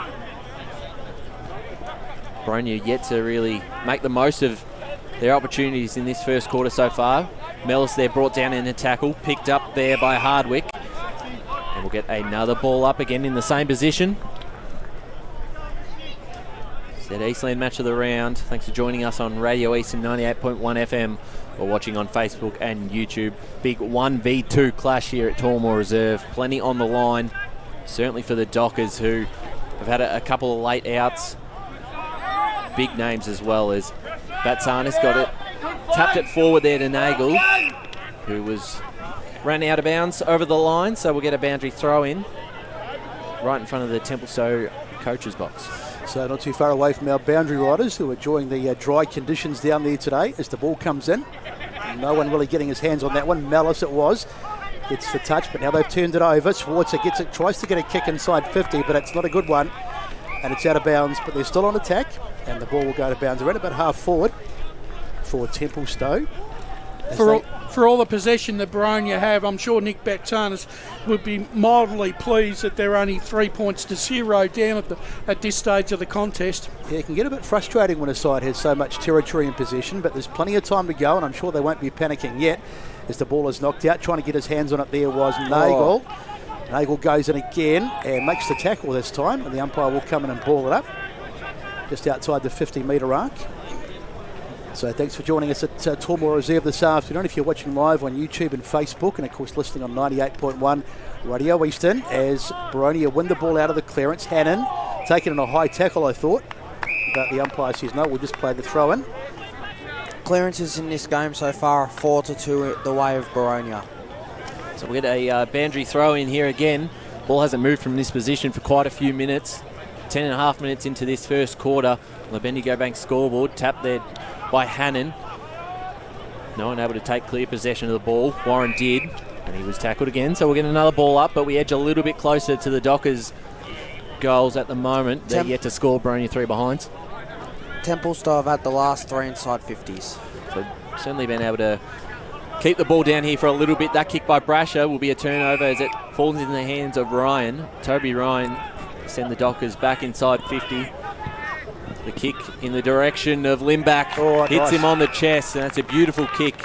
A good lead there by Dean Limback, and he can have the set shot for Templestowe's first of the afternoon. Good kick by Ryan. He really kicked it into position and into the right areas for Dean Limback. Made him earn it, but I tell you what, Dean Limback, one of the more accurate forwards in this competition. This shouldn't pose any issues for him. I tell you what, he's one of the most well-inked players I've ever seen. And that one falls actually quite short. Jared Lake almost had a mark there. I think that was over the line for a minor score. Nicely Moz Bresh. As soon as you said that, it was just inevitable. But Templestowe get their first score on the game, 1 behind to Boronia 3 behinds, coming up to 12 minutes gone in this first quarter on the Bendigo Bank scoreboard. It was a funny kick. He sort of only really half kicked it. He seemed to not really go through with it, but nonetheless. I reckon he just didn't take his time. No, he seemed to rush it, didn't he? Burgess gets the kick out to about half back. Ball was dropped. They get it out though. Nice little handball out to Fairchild as they go forward, but it's been cut off for the moment. But you can see just around the contest that Boronia were doing a lot better. That'll be a high tackle, surely. Grice it was. He got. I thought it was a high tackle. Toby Ryan got him. I'll tell you what, I think he was probably on the wrong side of the umpire there. Yeah, fair enough. Umpire says no, nothing doing as they throw it up. Ball went out of the contest, but it's probably not going to get cleared out of there. And in the end, the tackle is made, and we'll have another ball. I have liked Toby Ryan's start to the game, though, and he's one of those players that is certainly going to have a big afternoon if they are to get up here with the outs that they've got, especially in the midfield at the moment. As Mellis wraps up an opponent in a tackle, and we'll get another ball up. Well, he's going to have to get his hands on the ball a lot more than what he normally has, Ryan. Yeah, certainly Ryan had a big game when we were out at H.E. Parker earlier this season. A free kick here called going in the direction of Boronia. That's actually the first free kick of the game. So this will be Mitch Mellis to take this. It's a fair effort after 13 minutes, no free kicks. So Mellis finds a target here in Phillips. Can send the Hawks back inside 50. That's poor marking there by Templestowe. Yeah, so Phillips, short kick, and all by himself there is Hannon. Luke Hannon, probably just on the arc, bit of an angle. Be a tough kick from here, but yeah, it's an interesting kick here because if the wind's up, it becomes a bit fluky. You might have to go inside the left goalpost here. Well, we'll see how he judges it at the moment. Might just pop it up to the hot spot. Couple of plays there. Begley's under it. Punch from behind. Ball hits the deck there. A chance for Batsanis to clear it out. Might come back though. A chance if he can pick it up there. Flanagan did get the handball over the top. Kick on goal is out of bounds on the full. He was caught in a tackle as he kicked it. as we go boundary side to Josh Ward. He could have taken the set shot there, Luke Cannon. The wind had died down when he was taking his shot, but I found that a bit surprising. Ryan, you'll know this being a Boronia man. Where's Josh playing these days? Sorry? Josh Hannon, where's he playing these days? Because he used to play here as well, didn't he? He is playing right now.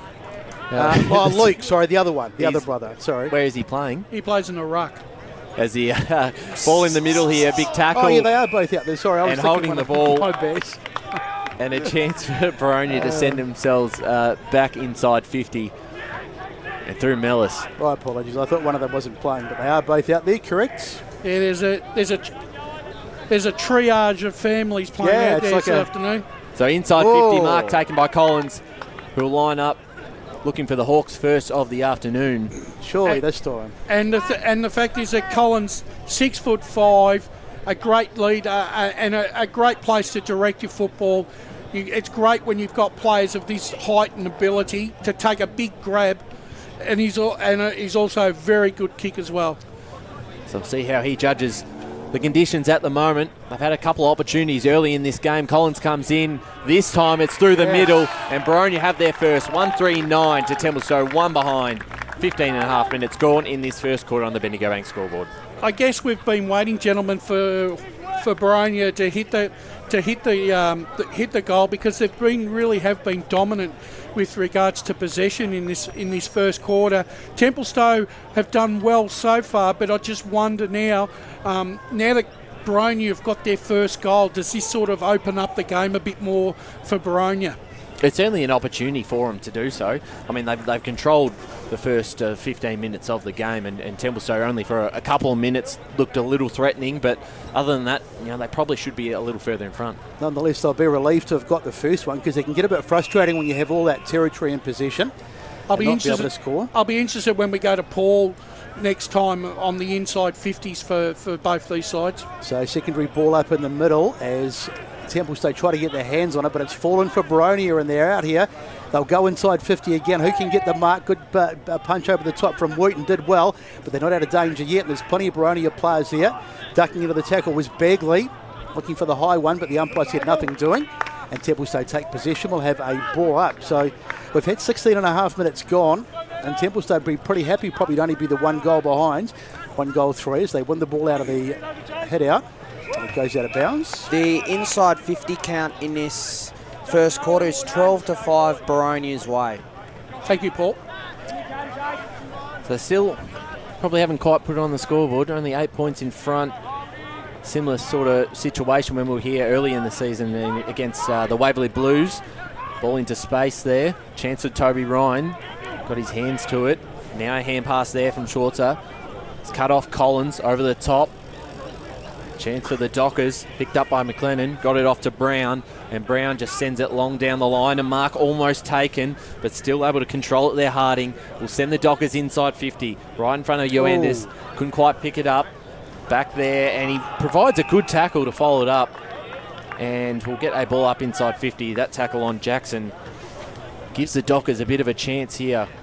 Because if they get a goal, and if they're only a couple points down at quarter time, they will take this, because they haven't really had many opportunities themselves as the Hawks look to clear it out. Hannon goes back.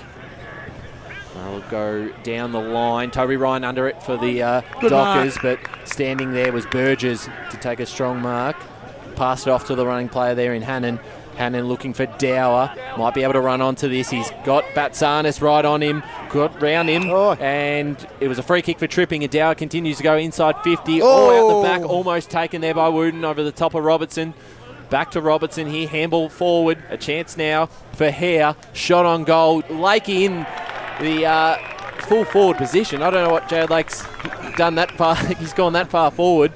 Have they switched the magnet there, or is he just running off for his opponent? He might be able to put through the Hawks' second of the game. Surely we can write this one down. So, yeah, big chance here for Jared Lake. That's actually, I'm surprised that score. I thought he'd be a bit more front on than that. Yeah, I don't know why he's kicking around the corner from that position. 1-4-10 the Hawks. Templestowe one behind. Coming up to the 19th minute mark of the first quarter. Paul Uconi in the Stats Centre. the marks inside 50, Boronia have taken 7 marks to 1 in this first quarter, and it's hard to believe with statistics like that. You'd be thinking Boronia would be 4 or 5 That's goals 25. up. That's definitely there. They'd be 5-6 goals up, but they're only up by 9 points. So Harding it was who draws the 25 metre, and I'm not going to back anyone else in the kick a goal today. I'm done. Harding puts the kick over the top. Nice mark taken there by Nagel. Goes inside 50. There's plenty of Boronia defenders back there. In fact, horribly outnumbered in the end. It was a 3-on-1 and just a bit too much for Ioannidis to do. And it's through for a minor score. So 1-4-10. Plays 2 behinds as we go boundary side. I've just noticed Jared Lake running into a defence as well. So that shot before, I think he was just running a bit up the ground. So Burgess to clear this out for the Hawks. They lead by 8 points, but Templestowe just hanging in there at the moment. Created a couple opportunities, but not many yet. Certainly undermanned today. A lot of key players out of the side, as we mentioned in the pre-game, as the Hawks look to clear it out. Hannon finds a Brasher there, right on the boundary line. He might receive this back from a teammate and gives it off again as the ball will be thrown in for a boundary throw in here. 20 minutes gone in this first quarter on the Bendigo Bank scoreboard. 1-4 to 2 behinds. Wouldn't think there's going to be a lot of time on in this first quarter. No, you wouldn't have thought so. So in the battle there, Giovanni against Hannon. One out here by the Hawks. Fairchild handles it over to Max Brasher. He's got players running by. One of them there in Grice. Dean Grice back into the side last week. And he's caught for holding the ball. And Templestowe now through Nagel. That was an over-ambitious handball there by Max Brasher. He really sold Dean Grice a pup there. Yep. So the little chip down the line, mark is taken. So if they could pinch one here before quarter time, I think they'd be absolutely delighted as Mustafa sends it down the line. Mark not taken, and Boronia once again, they just able to just pick the ball off. The kick goes inside, almost taken there by Max Brasher, couldn't take it. Ball goes loose, and now they'll get it forward again, Boronia. But coming back, huge hip and shoulder there, but it still falls, and here's an opportunity to go inside 50. It's mark not taken. Back there trying to get hands on it was Brown, did pretty well. He's got to try and hang on here, Templestowe, and knocks it away as the umpire's whistle goes. And what's he going to play here? Free kick to Templestowe. Free kick to Templestowe. That was well played there. So they do well to hang on Templestowe. 21.5 gone, 10 plays 2. So McSwain, as we said, did very well then. The kick in towards Batsanis in the middle of the ground is perfect. Batsanis now the playing coach of the side. He looks for a target there in Molitz. JP Molitz. Probably just too far out to score, but he loads up, and this one, it's almost there. Just a minor score. 3 behind to Templestowe, 1-4-10 Boronia. Coming up to the 22-minute mark of this first quarter on the Bendigo Bank scoreboard, but not a bad effort from the distance out. It was behind the arc. So obviously there is a bit of wind going down there. And it's that wind brush. So Burgess with the kick out, nice mark taken in the back pocket over there too by Max Brasher. He's had plenty of it over on that far side in this early stage. 22.5 played, so as we said, probably not a long quarter with the lack of goals that we've had. Matt Brasher puts it up the line, mark not taken, and it's going to be kept on over there, is it? Still in, and that's holding the ball, I would say.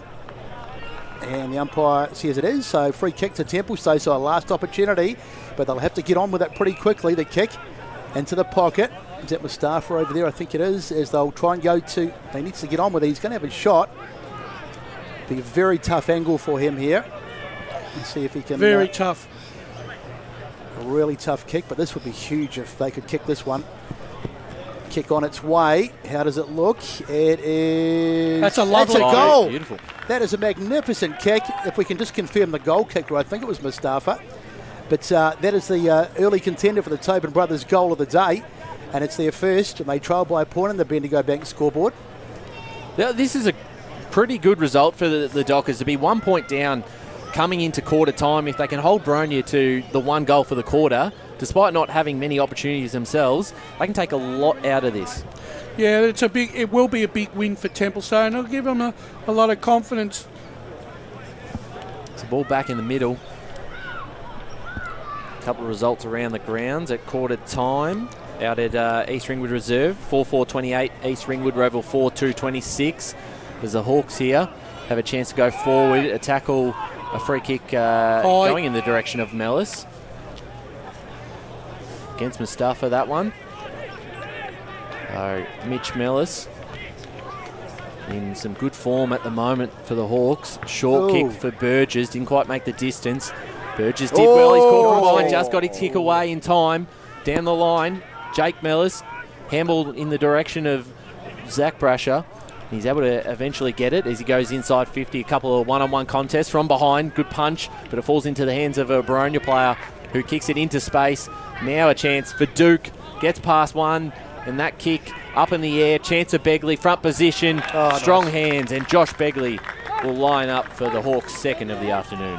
Well, they made hard work of it there, Boronia, backwards and forwards and across the ground. I just think at the moment that they're not being as direct with their player. I think they're trying too hard to bring too many players into the contest instead of taking it on its merit. And here's Josh Begley. He puts it right through the middle for the Hawks' second of the afternoon. 2-4-16. Templestowe 1-3-9. 25 minutes gone in this first quarter. And this is the thing you've got to worry about too in the what we call junk time goals. After all the hard work that Templestowe has done, they just can't really afford to let let's go boundary. Jack Van the boundary side. Just wanted to confirm that goal that was kicked by Templestowe. It was kicked by one John Paul Malitsis. Thank you, boys. Thank you, Jean-Paul. So, back in the middle now. It's a 7-point lead to the Hawks in the ruck. Giovannini and Hannon. Giovannini sends the Dockers inside 50, but it's Collins there to take the intercept mark. Switches the play, a chance now for Jackson. If he can run onto this, he does. Well, that's Edwards actually. Pass it off to Lake. Jared Lake will send the Hawks down the line looking for Jackson, or Brasher. Zach Brasher takes the mark. And 25-metre penalty. I think. Give Zach Brasher a chance. See, this would hurt if they can see this. This would really, the junk time goals. Yeah. They kill you every time. Well, all that hard work to grab the goal and get within a point, and suddenly they'd be 12 points down after getting themselves back in the game. So Zach Brasher doesn't have too many opportunities on goal as mainly a defender as he lines up. Kick on the way. If it holds its line, it's just touched on it and kept in play. Actually, Templestowe. There's Brown who gets his foot on ball. It's a smart kick and finds Ferrero. So they may get away with one here. Don't want to concede a late goal. That kick across the goals finds Brown, and Brown just sends it long down the line, intercepted by Hannon, who'll give the Hawks another late chance inside. Goes back to Brown for Templestowe, picks it up, couldn't mark it on the full, and we'll get a ball up here. I can't believe this quarter's still going. Well, 27 minutes gone, just the 3 goals kicked from both sides. 2-4-16 the Hawks, Templestowe 1-3-9. So, umpire to ball it up once again. We must be very close, as we said, not a lot of goals in this quarter, but it's turning into quite a long one. Up it goes, over the top there, goes Giovannini. The ball on the ground, Ryan was there, but he couldn't get to it. And here's the Boronia side going inside 50 again. That's a free kick. Is going to be paid, and it's going to go the way of umpire's waving his arms all over the place. So I think it's a Boronia free kick, is it? No, it's going the way of the defence in Templestowe. I thought the way the umpire... So there is finally the final siren, a 27, nearly 28-minute quarter. And the longest siren in the history of mankind brings the first quarter to an end. And it's Boronia at front, 2-4-16 to 1-3-9. Quarter time, here's Ryan with the goal kickers from the first quarter. 2 goal kickers for the Hawks in that first quarter, Josh Begley and Jaden Collins. 1 goal kicker for Templestowe, and that is Molitzis. In the first quarter, it is the Hawks 2-4-16 to the Dockers 1-3-9. We'll take a short break and then hear from one of the coaches at the quarter time huddle. As Sarah opened her best friend Jackie's wedding invitation, she was overcome with a wave of emotion. While her 2 young boys wrestled on the floor, tears of happiness rolled down Sarah's cheeks as she saw the words she'd been longing to see. Please note, this wedding will be a child-free event. Well, Sarah, looks like we're off to Eastland for a new frock and some heels. And let's book in that babysitter. For all of life's little moments, there's Eastland. Eastland. Live real. At Yarra Valley Water, we know reducing your shower time, or show time, to 4 minutes can save you an average of $200 a year on water and energy bills. Shower shorter. Save water. Authorised by the Victorian Government, 1 Treasury Place, Melbourne. Sprained your ankle, bursting through the banner? Broke a finger, high-fiving the ruckman? Or did you run into the goal post again? For bumps, breaks or bleeds, be seen sooner, close to home at Knox Private 24/7 Emergency Department. The preferred provider of emergency care to the Eastern Football Netball League, you'll generally experience shorter wait times. You don't need private health, but there is an out-of-pocket fee. Be seen sooner, close to home at Knox Private 24/7 Emergency Department, 262 Mountain Highway, Wantirna. Do you feel good about your bank? Because there is a bank you can feel good about. They share their profits to fund big community projects, small community clubs and vital emergency services. They've given $250 million to help Australian communities thrive. They have all the products and tech you expect from a big bank, with service you don't. It's Bendigo Bank. Feel good about who you bank with. Try Bendigo. Search bendigobank.com.au or search Bendigo Bank near me. The first time I met the team at Tobin Brothers Funerals, I felt like I'd known them for years. They're so caring, honest and passionate. James McLeod, Managing Director of Tobin Brothers Funerals, sums it up best when he says, Every day our people get out of bed to assist client families in their absolute time of need.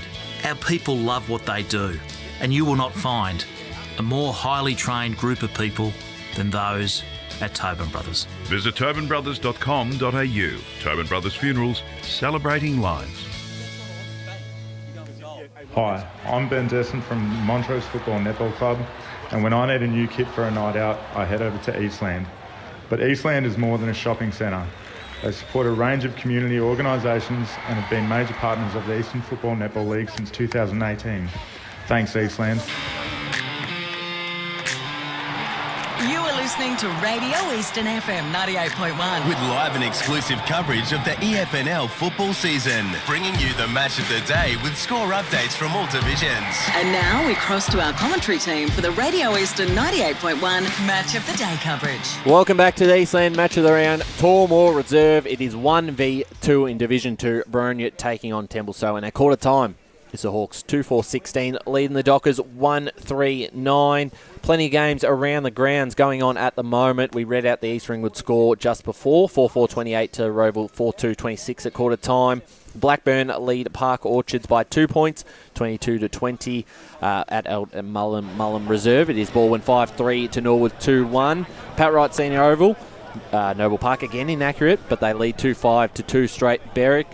Vermont big lead at quarter time, 7-5 to 2 straight to Doncaster. Jumping into Division 1 now. A couple of big games happening around the grounds. One of them is a 1v2 contest, and it is the Tigers in front at quarter time, 4-2 to 3-1 South Belgrave. Mooroolbark have jumped Lilydale out of the gates, 5-3 to 1 behind. Out at Walker Reserve, Wantirna South looking better today, 4-5 to 1-3 Beaconsfield. That's a big game for them. They win that, they'll be on level pegging with the Eagles. In Division 2, the Waverley Blues, which will have an effect on this game as well, and the two sides playing 5-4-34 lead Heathmont 1-2-8. Mulgrave 6-1-37 to Ringwood 1-2-8 in pretty much an elimination final there. Is that siren? Geez, that is a long siren. Jumping into Division 3, Ferntree Gully lead Fair Park by 1 point, 2-3 to 2-2.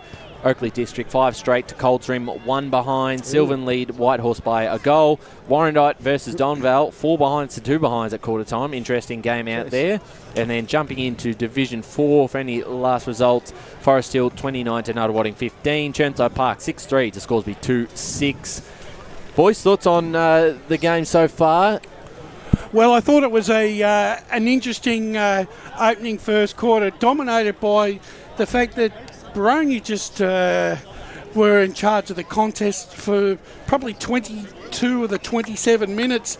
Unfortunately, they've only got a 7-point lead to show for it, but I just sort of felt that at times that they overused the ball a little bit, and I think they went one handball or one inaccurate kick too many. Yeah. I think at times you can overdo the handball in trying to bring others into the contest when really you need to be trying to kick that ball long and direct. You've got all those key forwards down there. You've got to use them. Well, we did talk about going laterally, of course, because they were sort of trying to switch the play from side to side rather than just go direct. And sometimes that is the case as we go boundary side with Jared. I've got Ryan Bain, assistant coach with Templestowe. Mate, Nick had a few words for the boys at the huddle there. A lot of the focus seemed to be on the midfield. Is that the way you've been seeing it as well? Yeah, they're obviously driving a lot of their run through the middle of the ground. We sort of know they like to chain handball through the middle of the ground and run and carry. So just got to be a little bit more accountable, allow the backs to... they're getting a lot of drive from the backs, so forward half got to be a bit more accountable. The mids, they've obviously got a super midfield with a lot of good players in there, so we've just got to back our young group in to go head-to-head and just stay a bit closer. And the back line as well, there's been a couple of guys down there doing a good job so far, Wooten and Goldsmith. How have you seen their game today? Yeah, look, we haven't done a lot of favours for them with the space that we're giving them through the middle of the ground, so hopefully they've done a really good job to hold up. Dougie and Goldie, obviously two super players for Boronia, so they've done a good job holding up there. So let's see if we can keep that up. Cheers, Ryan. Luck for the rest of the game. So underway in the second term. First touch goes the way of Mitch Mallis, finds a teammate in Phillips, who's taken in a tackle. Ball spills out. Nice work there by Giovannini. Templestowe, they could do with the first one of this term as they go down the line, and there's someone's car has just been cleaned up over there. It's not mine, is it? Mine's on that side. Hope they've got good insurance as we just wait for the ball to go to the boundary. Listening to Matt Clark at that quarter-time address, he said he was really impressed with that first quarter, loved the enthusiasm and the voice the boys provided, and wants them to locate their targets, lower the eyes, and when they can go fast, go for it. So here they go again, punched forward there by Mitch Mellis. He's had a bit of it early. They continue to make their way down the line, but Toby Ryan picks it up for the Dockers, passes off to a teammate. Back they go to Mustafa, who sends it down the line. It's a one-on-one contest, doing well there, the Hawks. Got it off to Mitch Mellis, passed it off to Hannon. Got a free kick as he passed it, as Burgess kicks down the line, takes the advantage, and finds Luke Hannon. So Luke Hannon to send the Hawks inside 50 for the first time this second quarter in the direction of Robertson. Went over the back, doing well there, Doug Wooten. Played a pretty impressive first quarter, I thought. He's going to have a big afternoon ahead of him if he is to keep Robertson handled as they clear it out, and it's going to come right back as a mark is taken by Flanagan. No, not a mark, so we'll get a ball up there on the far side. Don't mean to be a breaking down record, but Mitch Mallis is starting to really get heaps of the footy, and they're going to have to look at him because he could really tear them apart in this game going forward, as it's one out of the middle, but not really conclusively, and the umpire says we'll have a ball up. So thanks for joining us this afternoon. If you're listening on Radio Eastern 98.1 or maybe watching on our stream across Facebook and YouTube, wherever you may be, as Boronia get the ball and they'll go inside 50 trying to find a target. Up they go. Nicely roved there by Begley. He's had a good first term. Gets a pass away there to Grice. One player we haven't seen a lot of so far has been Robertson. A lot of goals for him this year. In fact, he's kicked 46 but hasn't gone into the game yet. As the mark is taken over there by Batsa. In fact, a nice little bit of work there. Got the handball off to Nagel. Now it's Mustafa for Templestowe. Wheels away from a defender. Kicks long. Well, that's a nice mark, and here they come. This is good from Templestowe as they switch it into the middle of the ground. There's another one that's played particularly well in Brown in the first quarter. Goes direct, but it's been cut off. And intercept mark and Boronia to rebounds. So here they go. Finds Hannon. Luke Hannon right in front of us. The broadcast side goes down the line looking for Noobs. Punch from behind there by McSwain, and he's able to pick it up. Passes it off to Jessup, and he's caught in tackle. He was tripped, got leg there. So a free kick to Matt Jessup. But Matt Clark will like the second effort there of Nick Noops to try and win that contest. Jessup goes down the line. Here's Collins in front position. He's got two Dockers to compete with. Falls for Mitch Mellis. Did well. Passes off to Dower running by. And a free kick here going in the direction of Mellis. So he'll take the kick right in front of our boundary riders. Yeah, it's a mini sling type tackle, I thought there. Mitch Mellis sends a high kick inside 50 to 1-on-2 for Begley. Punch from behind the Dockers. Falls out to Toby Ryan. Passes it to the running player who couldn't quite pick it up. I believe that was Hardwick coming in. Hard was Begley. And I believe that's Goldsmith down there for the Dockers, who switches the play to Brown to take a mark in their defensive half. So Templestowe to bring it out again off half back. There's the kick, but it's another errant kick. They have turned it over a lot in this first term, and once again Boronia can get their hands on it. There's the kick inside. Nice mark taken by Grice. Got to have a shot for goal here. I mean, look, they've had so much possession of the ball and they're not getting enough value for their effort here, Boronia. They're going to start to be a little bit more direct. Well, he's going to have a crack. Let's see how he goes. Here's the kick. He's a long way from home, but he just needs a decent strike. It's not the biggest ground in the world here at Tormore, and it's fisted through. No, hang on. What's the goal umpire going to say? It's a goal. Well, I thought it was fisted through on the line, but the goal umpire was satisfied that it had gone through. That's a magnificent kick. So Dean Grice gets his first. I went a little bit early there, and that's a definite contender for the Tobin Brothers goal of the day. And it's the third of the afternoon, 3-4-22 to 139 on the Bendigo Bank scoreboard. Brasher, for you, you've seen Dean Grice play over the years and back in the side, come back to the club this season and played a couple of senior games now in a row. He has, and what a luxury it is to have a 4-time league best and fairest suiting up for you and creating a little bit of havoc in the forward line. So back in the middle now. 3-4 to 1-3, the Hawks lead. Coming up to the 5th minute mark in this second quarter. Chance now through Batsanis to get the clearance forward for the Dockers. That ball bounced for a teammate. Picked up well there by Nagel. Gets past an opponent and sends it in the direction of Limback. Got Lake to beat, and Lake did very well. Outmuscled him.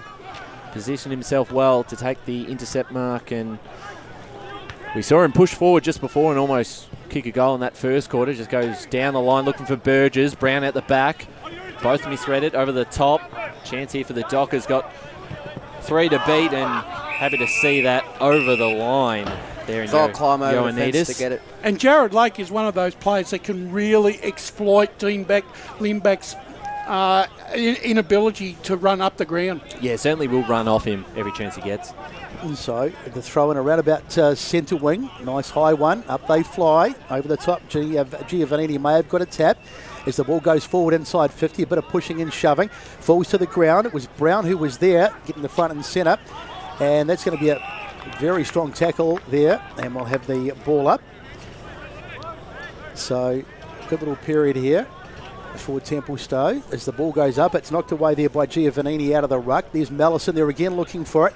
My word, he's had a good game so far. I'd love to know how many touches he's had, and he makes a tackle now. He's in everything. So it was Warren who was taken, and the umpire says we'll have another ball up. So 22 plays 9. We've had 6.5 gone in the second term. Hannon and Giovannini, bit of a little draw that time in the ruck as Nagel twists and turns, and there's a whistle there, and I think he's going to get a free kick. Possibly for a high tackle or a dangerous tackle. He is, and Templestowe to bring it away from defence. So Nagel, kick down the line, finds a target on the far side there. Taking their time to make their next decision is McLennan. McLennan down the line, intercept mark there by Hannon. Wants to play on straight away, finds Jackson with the hand pass. Kicks it into a dangerous spot, just go over the top, looking for Begley. Picked up there by Goldsmith. Finds a player open in the middle of the ground, and they'll send themselves inside forward, and they've misread that kick poorly. That's right over the top of Dean Limback's head and falls into the hands of Jared Lake, who just short chips it to a teammate. And that's just a poor kick inside 50. He had more time than he realised, I think. So Fairchild for the Hawks at half back. Looks to switch the play to Burgess. Burgess takes the mark here. Right in front of us. Passes it off to Edwards. Short kick over the top looking for Max Brasher. Runs onto this. Keeps it in front of himself and hand passes it off to Begley, whose short kick, it's a smart one, finds Hannon in the pocket. Ooh. Who takes the mark just before it's out. I reckon that's out in the full. 100% it was. He's paid the mark. That was miles out. Boundary side, Jared Bentley? Yeah, he paid the high contact in the marking contest. Okay. Fair enough. Certainly a chance here. It's a very difficult kick. Might be a Tobin Brothers goal of the day contender if he manages to put this through, Luke Hannon. Tough angle. Pop it in the square. We'll see what he does here. It's a good-looking kick. Actually, it might almost hold its line. Just a minor score, 3-5-23. Dockers 1-3-9. Coming up to 8.5 minutes gone in this second quarter on the Bendigo Bank scoreboard as we go boundary side. Thanks to Tobin Brothers. Just on Templestowe's last foray forward towards... Just lost you there. He's just lost his train of thought there. So it's going to be Templestowe to bring the ball back in. They dodge another bullet. Here's the kick out towards half-back. It's not a great one, but it's Brown. He does pretty well, but he's still got a fair bit to do with it. He gets a little handball off there to Healy, and they've turned it over. And they've done, here's an opportunity now for Jello. Jello drills it inside, and a good mark taken from Grice. Boy, that was travelling, and Grice has plucked it out of the air like a slips catch, and he will go back and try and kick his second of the day. Yes, that was bullet-like precision there. Certainly was. So Don't know if it went the full 15 either, Brett. I was going to say it looked pretty short off the boot, but the umpire was satisfied. I think his ruler is broken as Grice comes in and sends it on its way, and that's a goal. Celebrations on the line almost as soon as it was kicked, so Grice gets his second, and Boronia is starting to pull away now. They lead 4-5-29 to 1-3-9. Let's try again as we go back to the boundary. Sorry about that. Technical issues down here. I was just saying, going forward, Templestowe, there's been a lot of space in front of Dean Limback, and they've just not been lowering the eyes and utilising it. It's something that, it's why essentially they're only 1-3-9. Only a few opportunities forward, and they've not really taken them. I did allude to the fact that to Nick Batsanis in pre-match that they weren't utilising or hitting Dean Limback where he best hurts them the most, and they're not able to do it at the moment. So back in the middle, Hannah gets a tap out, uses his body well. It's Mellis who picks it up and gets a handball, and may have been awarded a free kick too. So that will come back to Mitch Mellis in the middle of the ground.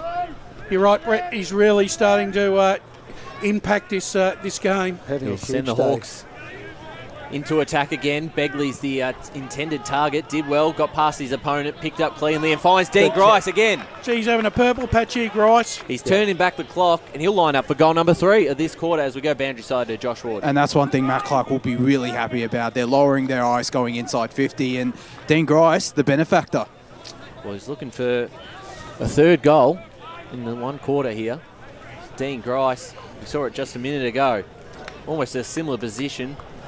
This kick, if it comes back from the wind, it won't. So just a minor score. 4-6-30 the Hawks. Templestowe 1-3-9. Coming up to the 11th minute mark of this second quarter on the Bendigo Bank scoreboard, but a 21-point lead to the Hawks. It almost seems like the Boronia flicked a switch at quarter time. Now the worry is for Templestowe. They've got to hold their nerve here for the next 15 minutes and not allow this game to get out of its grasp. So Templestowe bringing the ball back in, bit of a dangerous kick, and in the end they almost took the mark there in Remington, but it's on the ground and they've turned it over again. I'd love to see the turnover stats because that would be quite sufficiently in the favour of Boronia as Hannon gets a tap off to a teammate. Wheeling around there well was Noops. Noops goes, funny little kick, it fell for Brasher though. Brasher's going to send it out wide. It was partially smothered. Templestowe hanging on for dear life here. You can just see they're really struggling, and they get it out off the boot of Batsanis, who gets it right. In fact, that's out of the full, I think. Only just, but it was out. The umpire's bounce it's bounced just before. My eyes must be deceiving me. I was pretty sure that was out of the full, but don't worry, I thought it was out in the full right too, on Brett. the line. So throw in over there on the far side. Big result out at Croydon Oval. Quarter time, the Blues 6-2 to Bayswater 3 behind. 35-point lead there for Croydon. As we get another ball up in front of the Templestowe coach's box. In the ruck here. Hannon did well, got it forward. Max Brasher socketed off the ground. Chance of the Dockers now. They'll clear it through Warren. That kick in the direction of Batsanis. Got a play to contend with at the moment. Falls out to Hannon. Passes it back to Max Brasher in the middle of the ground. Sending the Hawks inside 50 once again. Big fly at the back, almost taken. Chance of the Dockers. A tackle there on Healy. And they'll go forward again, the Hawks, in the direction of Robertson. But well done by Doug Wooten. Take the intercept mark and has done pretty well so far. Kick down the line. It's a 1-on-2 contest. Might actually work out okay for the Dockers. They're able to link up through Warren. And now a chance. McLennan down the line for the Dockers. A free kick here. That'll be against Burgess. Melitzis to take this, and they've just got to pinch a goal somewhere. So here's the chance. There's inside 50. He'll pass it off to the running player and just couldn't hit Nagel up. And that is out of bounds. The inside 50 count in this second term is 9-3 in favour of Boronia. So not much has changed from the first term. Other thing we're seeing too, every time there's a contest, there seems to be multiple Boronia players at the contest. Templestowe just have to get more numbers around the footy as Boronia win the clearance. Can they get it out? They've turned it over. So here's an opportunity now for Templestowe as they try and get something going. There's the kick inside 50, but there's really nobody there. And you can see the numbers again back for Boronia bouncing around. They've got plenty of people there and they should be able to get out of this. Malice not too far away from it. He gets on the run. Bursting through the middle. Mitch Malice, I tell you what, he's had a storming caught up. And in fact, a storming game as he floats one out to Beardley. He can't quite get there. And Healy did really well to come back and cut it off, because that was really dangerous. If that had sat for Begley, they would have been in. And the kick out finds Jessup, and here they come off half-back again. Long kick out towards the wing, not to anyone in particular. Over the top, a little handball off. Here's a chance now. Good handball from Warren. Finds a teammate in Harding. This is better from Templestowe as they come inside 50. And is that a mark? I thought it might have bounced. No, the umpire says it just bounced. He wasn't satisfied that it was taken. And we'll have a ball up. It was a touch and go thing, but better from Templestowe. Certainly was. The inside 50 now. Coming up to the 15-minute mark of this second quarter. They trail by 21 points. They need the next one. We'll get a boundary throw in. 4-6 to 1-3. Thanks for joining us on Radio Eastern 98.1 FM or watching live on YouTube or Facebook. Big afternoon ahead here at Tormore Reserve. 1v2 as we mentioned. You just joined us. A few outs for Templestowe make it very tough for the Dockers this afternoon away from home. Batsanis got the handball off to a teammate there in Watson. Went back to Batsanis. And he was thrown away as Boronia now look to clear it through Max Brasher, and he's off. Brasher down the line in the direction there of a teammate. Picks it up cleanly. Does Gilo. Pass it off to the running player. And they'll go inside 50. A chance for Robertson. His first real attempt at it. Good hands. And he's in perfect range here, knowing him. That'll almost be his first mark, I'd say. Today. Jay, when they get their hands on the ball, Boronia, how quick are they on the rebound? That is lightning quick there. Very hard to defend. So Ben Robertson looking for his first of the afternoon. Goal number 47 for the season if he can kick it. He's kicking outside the arc. He decides to look for Hannon, who's in the pocket by... That's a gutsy and mark. And it's Gilo. Mitch Jello, that is a gutsy mark. Let's see the replay of that one. He will be very sore tonight, I'd say. He's certainly sore, gutsy to stand under that one to take that. Boronia have taken 14 marks inside 50 to 3. That's a telling stat, isn't it, Paul? Very telling. So Mitch Gilo, he's very, very sore after that collision. But he got up and he's going to have a shot for goal. And So it'll be the Boonana. Well, he will be snapping it. Toby Ryan, did he get a hand to that? I think he did. And that goes up in the air. Now a chance. McLennan for the Dockers. They're in a dangerous spot here. They can clear it out through Brown, who's a bit of a shank of a kick. Will roll out of bounds. I don't think he meant to do that. And that is deliberate. I don't like that. I don't know. I agree. I don't think that was. I think it was a genuine shanker. Well, it would have been paid in the AFL, but you never see those paid in this league. I mean, we don't want to be critical, but that's just a skill error, I think, as the ball goes inside, finds Burgess. Burgess, little handball off to Noops. Noops will go forward and trying to find a target, but there's plenty of defenders back there. One of those is Ryan. He'll be happy just to shepherd it across, and the Watson's there as well. And they do pretty well, but it's going to come back. Ball on the ground. Case for a high tackle on Malice, but the ball comes back. Here's a chance now. Off the boot, off Hare, and I think it's through. It is. So the goal from Hare. Nathan Hare it is with his first of the day. And Templestowe in serious trouble now as they concede another one. 5-6-36 to 139. Bendigo Bank scoreboard. 17 and a half gone. I'm going to ask the question now. Do we think that Templestowe are going to be able to get a period of time where they're going to at least make up these 4 goals? Not looking like it, is it? Doesn't look like I don't know. I don't think Boronia will I don't think they're going to allow them. No. So a big lead here now, though. It's just that the fact that Boronia just have numbers and numbers and numbers around every single contest. 100%. And Templestowe can't cope with this. 27-point lead now. Fairchild off to Hannon, off to Jake Mellis. Able to pick it up now, pass it off to Noops. Gives a chance here for Phillips to run onto this one. They're just running over the top of the ground at the moment. Hannon will send the Hawks inside 50 in the direction of Begley. Used his body well, couldn't quite take the mark. Folds it up with a tackle. And we'll get a ball up inside 50 for the Hawks. He may not be kicking the goals at the moment, Begley, but he's doing all the 1%ers to keep the ball in that forward 50. He's doing a lot of work. As he contest this one in the ruck. Falls out, a chance there for Warren to get the handball out to a teammate in Nick Swain, but that will go out of bounds. So we'll get a boundary throw in, coming up to the 19-minute mark of this second quarter on the Bendigo Bank scoreboard. It's 5-6 to 1-3, Boronia leading. So Boronia with some more pressure. Templestowe hanging on at the moment, and they need to do, as the ball comes in. It's on the ground there, trying to pick it up was Jessup, but he got monstered. He still got it, Jessup. Great work from him, but he might get pinged. No, the umpire says nothing doing. Update out at East Ringwood. It is now Roval 10-5 to East Ringwood 4-5, so a 6-goal lead. So the Roval juggernaut continues, up it goes. Uncontested mark out of the middle there by Mustafa. Ball goes forward, and a little bit of pressure on here as the tackle on, is that Brown, I think? And well, the Oracle's big prediction on that Roval East Ringwood game so far holding true. 108 to 46 or something. Jeez, he's onto something, the Oracle. So we're going to unmask this Oracle before the end of the season. Yeah, we will. Just waiting for the umpire to throw it up. He's having a bit of a chat about something. He's laying down the law, not quite sure. Umpire Dan Beard is reading the riot act. Is that game number 500 or something for him? I thought I saw this week. Yeah, possibly. So Giovannini gets the tap out of the ruck, but it really went nowhere, and Dan Beard says, let's do it again, boys. Up it goes, pushing and shoving Giovannini with the ball, and that's out on the full. Wow, it's almost in the car park, and that'll be a free kick to Boronia. Well, they certainly brought the A-team out, Dan Beard and Scully out here. You're certainly right. There's Damon Fairchild here.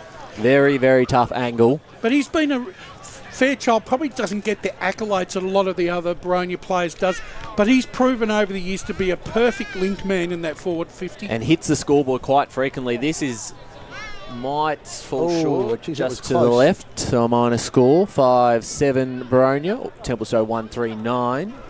Coming up to 21 minutes gone in this second quarter, the Bendigo Bank scoreboard. The last thing that Templestowe cannot afford here is Boronia to kick another couple of goals in junk time. No.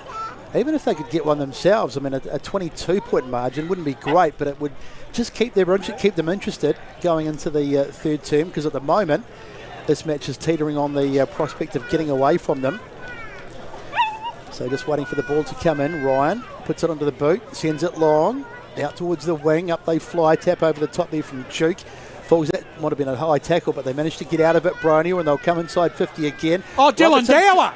He's kicked a goal! And as Dylan Bauer, it was just a bit of a nothing kick, and Robertson was trying to get to it, but he was tackled out of the way, and in the end it's gone through for a goal. So a bit of an out of nothing goal.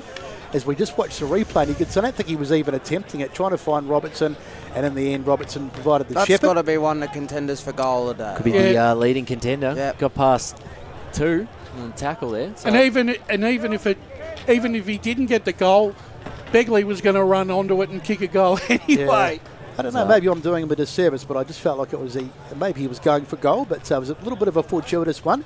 But I'm sure they'll take it, and Boronia are out to a 34-point lead with 22 gone in the second term. Impressive finish there from Dower, and the warning signs certainly hit. 6-7 to 1-3. It was always going to be tough this afternoon without some of those key personnel for the Dockers, but playing a side at the moment who is just ruthless.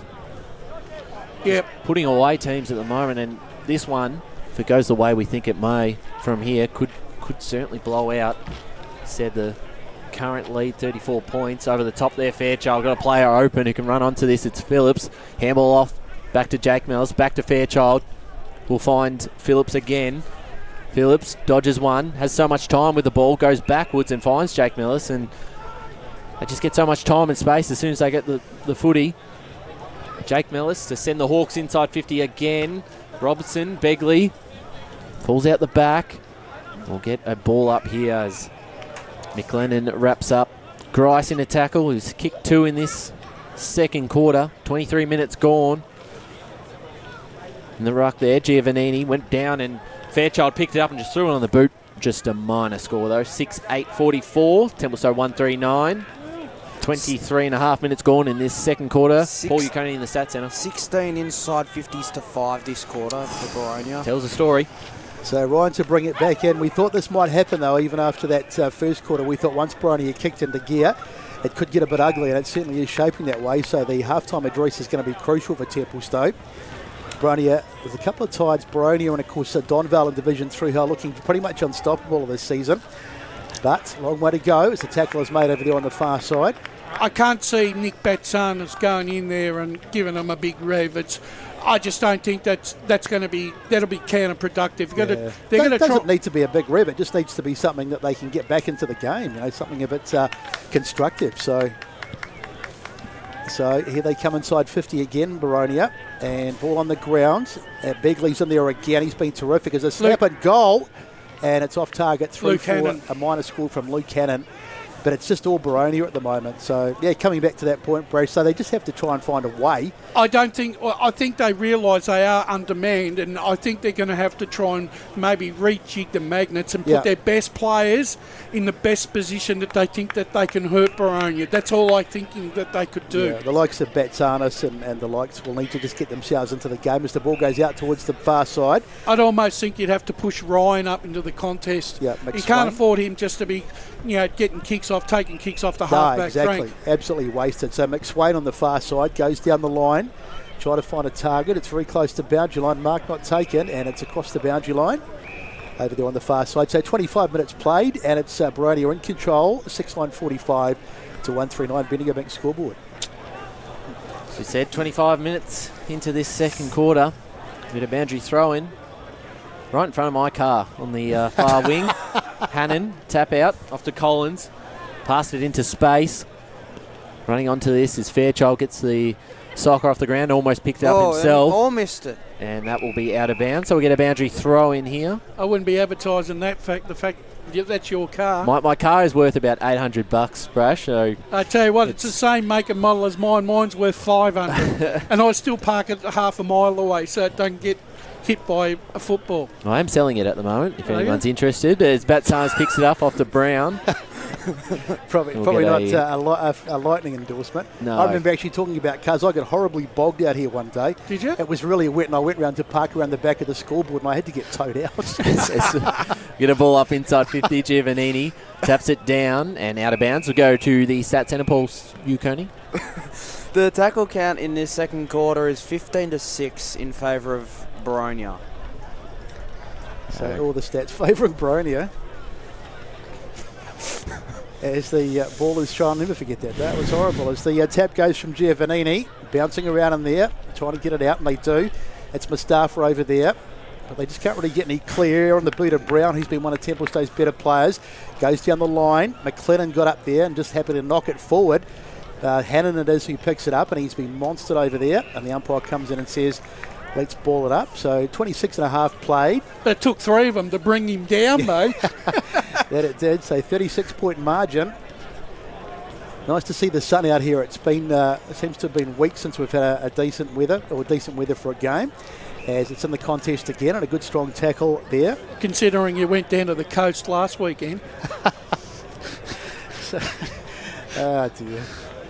51-7, Croydon lead Bayswater at the moment. Oh my word! Wow. Bayswater just you don't know how to sort of take them. They're up and down like a yo-yo. And another result out at Walker Reserve. I believe this is half time. Beaconsfield 7-5 to Wanturna South 6-7. So they've reversed that lead.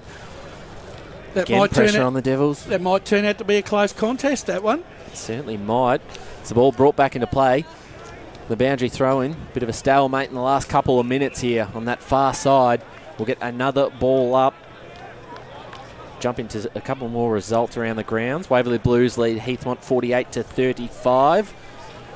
Certainly play ramifications on Templestowe with those three competing for a top 3 spot at the moment as Brasher goes back to Duke, and Duke just sends it towards the forward half. Brown's there for the Dockers, tapped forward by Ryan.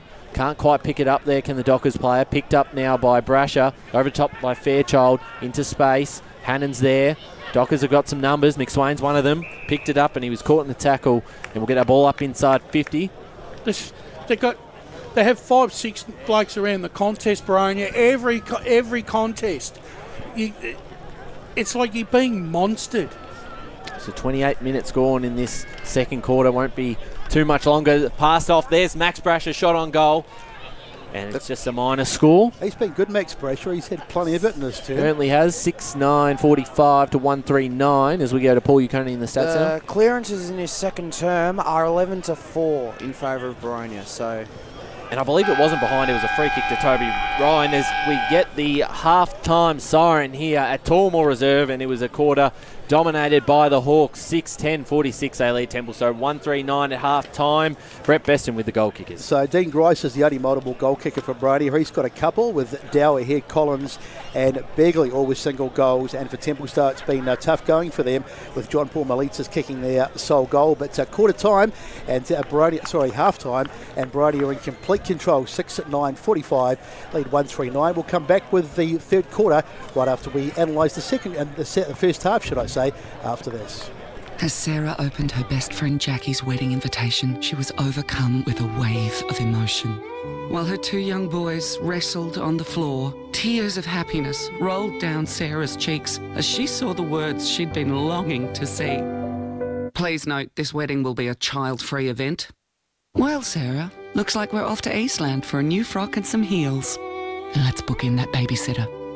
For all of life's little moments, there's Eastland. Eastland. Live real. Sprained your ankle, bursting through the banner? Broke a finger, high-fiving the ruckman? Or did you run into the goal post again? For bumps, breaks or bleeds, be seen sooner, close to home at Knox Private 24/7 Emergency Department. The preferred provider of emergency care to the Eastern Football Netball League, you'll generally experience shorter wait times. You don't need private health, but there is an out-of-pocket fee. Be seen sooner, close to home at Knox Private 24/7 Emergency Department, 262 Mountain Highway, Wanturna. Do you feel good about your bank? Because there is a bank you can feel good about. They share their profits to fund big community projects, small community clubs, and vital emergency services. They've given $250 million to help Australian communities thrive. They have all the products and tech you expect from a big bank, with service you don't. It's Bendigo Bank.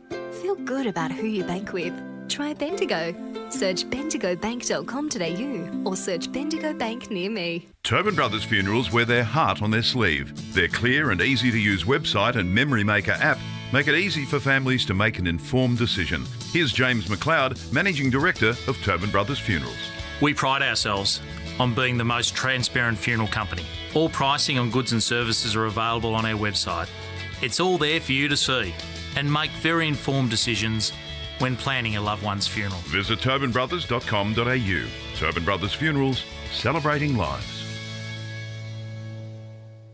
At Yarra Valley Water, we know reducing your shower time, or show time, to 4 minutes can save you an average of $200 a year on water and energy bills. Shower shorter. Save water. Authorised by the Victorian Government, 1 Treasury Place, Melbourne. Sprained your ankle, bursting through the banner? For bumps, breaks or bleeds, be seen sooner, close to home at Knox Private 24/7 Emergency Department. You'll generally experience shorter wait times. Knox Private 24/7 Emergency, 262 Mountain Highway, Wanturna. You are listening to Radio Eastern FM 98.1. With live and exclusive coverage of the EFNL football season. Bringing you the match of the day with score updates from all divisions. And now we cross to our commentary team for the Radio Eastern 98.1 Match of the Day coverage. And welcome back to Tormore Reserve for this Division 2 clash. It's first versus second here, and currently it's first running away with it. It's Boronia, 6-10-46 to Templestowe, 139. My name's Jared Beanland, and welcome to the halftime show. Next to me, I've got my fellow boundary rider, Josh Ward, and in the stats centre for today, Paul Uconi as well. Josh, how have you seen this game so far? Obviously, Boronia way on top at the moment. Is there much recourse for Templestowe and new coach Nick Batsanis to get back into it?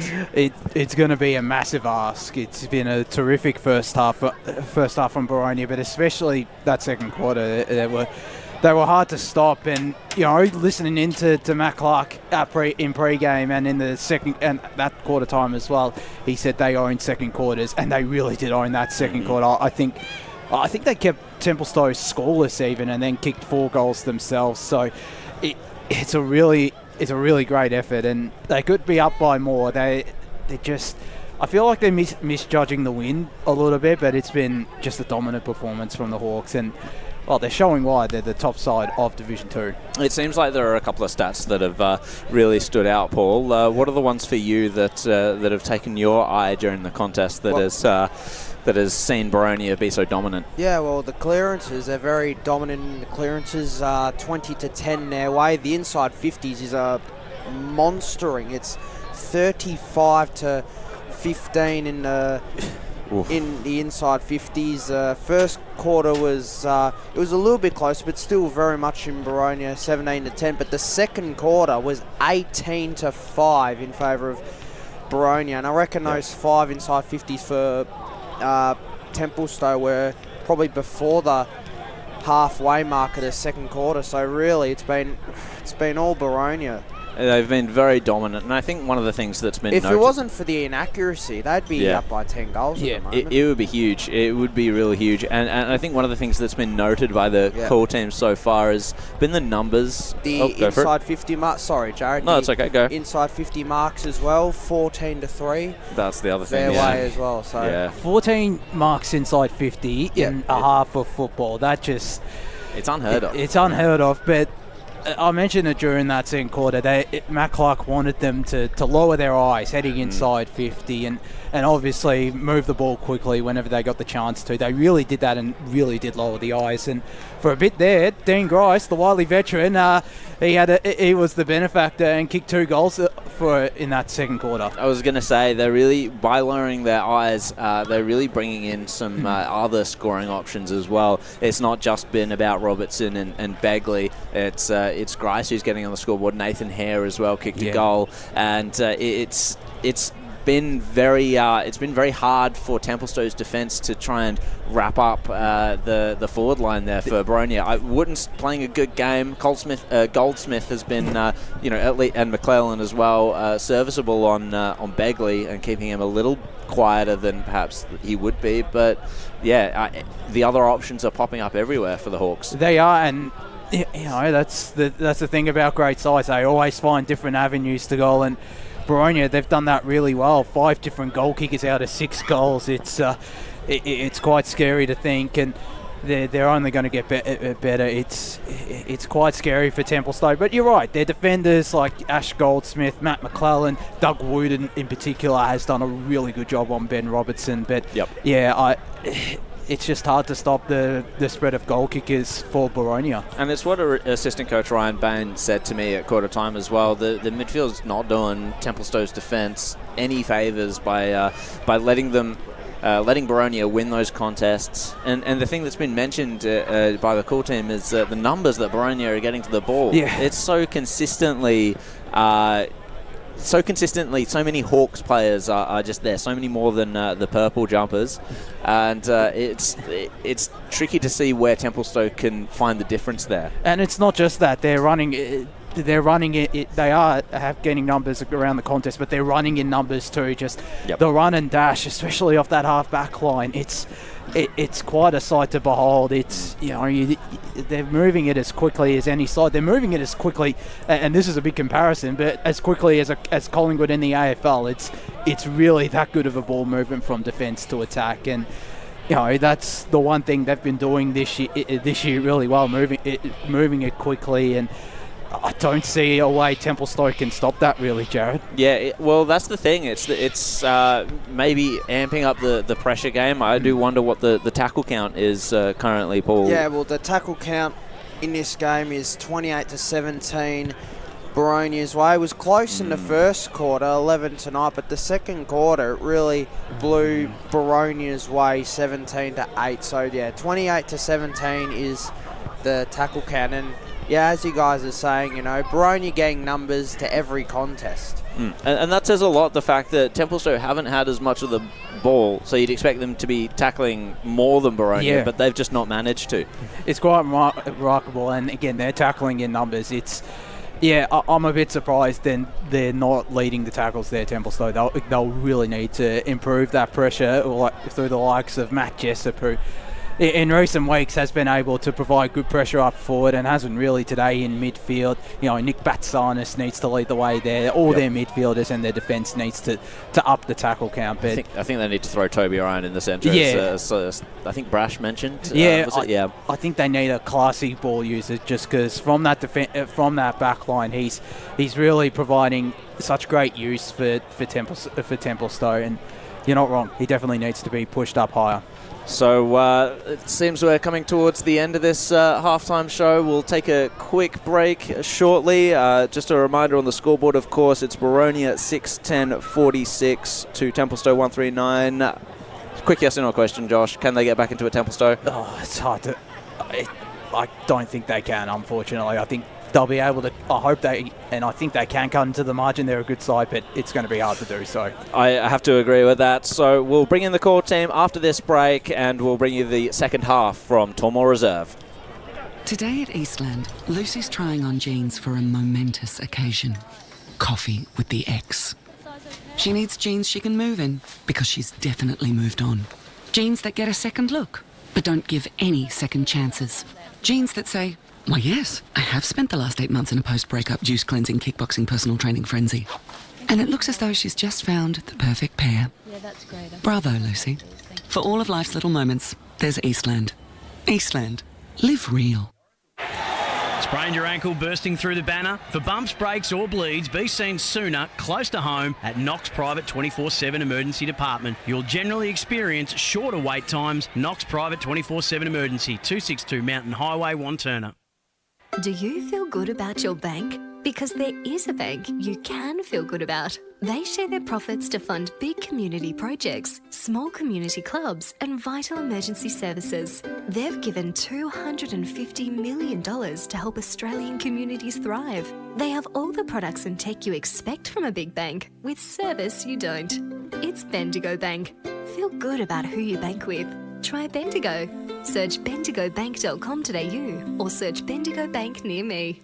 Tobin Brothers Funerals wear their heart on their sleeve. Their clear and easy-to-use website and Memory Maker app make it easy for families to make an informed decision. Here's James McLeod, Managing Director of Tobin Brothers Funerals. There's no mystery about our pricing. It is clearly displayed on our website and our app. We have staff standing by 24 hours a day, every day of the year to assist you in your absolute time of need. Visit tobinbrothers.com.au. Tobin Brothers Funerals, celebrating lives. There are only 3 things that should be flushed down your toilet: pee, poo, and paper. Some wet wipes and antibacterial wipes say that you can flush them, but you can't. They clog up the toilet and pipes, causing expensive blockages. Save yourself a truckload of trouble. Put your wet wipes in the bin. To learn more, head to the Yarra Valley Water website, yvw.com.au/wet-wipes. Hi, Dylan Dow from the Boronia Football Netball Club here. When I need to grab a quick coffee or a bite to eat, I'm popping into Eastland. Eastland's more than a shopping centre. They support a range of community organisations and have been a major partner of the EFNL since 2018. Cheers, Eastland.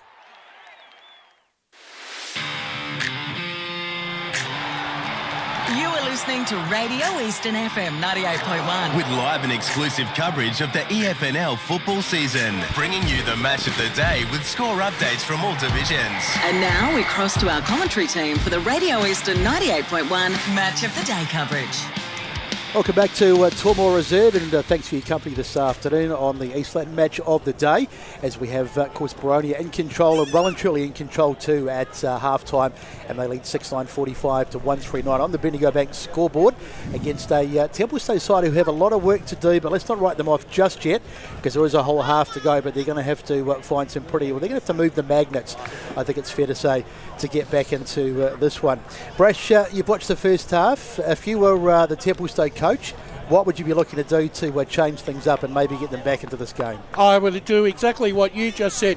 Let's start swinging the magnets around to see if we can generate an opportunity of whether we can score or not. I just think that they need to, whilst Ryan is playing a serviceable game, a kick behind the play, he's not damaging enough. And I think really that Templestowe have got to put all their big guns or their best players on the ball or around the ball where they think that they can influence the contest, because the way it's going at the moment, they're not getting any drive from any line of their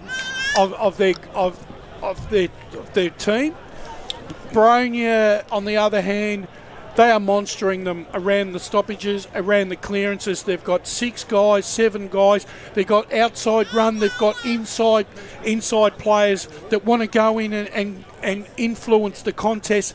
And sometimes when a club or a group of footballers have that mindset, it's nearly impossible for the opposition to try and change that mindset, because they're not able to put it, because they can't put scoreboard pressure on them to make them accountable. I'll tell you what, Brett, it's a very important second half. Despite the margin at the moment, I don't think they can win from here, but if they can just manage that and maybe go down by 4 or 5 goals, because percentage will be key come the end of the season. Say, yeah, absolutely. If they cannot afford to get flogged by 60, 70, 80 points here. Well, Heathmont and Waverley Blues at the moment will be licking their lips and hoping Boronia does them a bit of a service and put them away. Yeah. But for Templestowe, Brett, if they can manage it, and this sort of margin at the end of the game, and probably get away with, but anything more, north really of 10 goals is going to be crucial. Speaking of licking their lips, if you're a Hawthorn supporter, Ryan, what's the go there?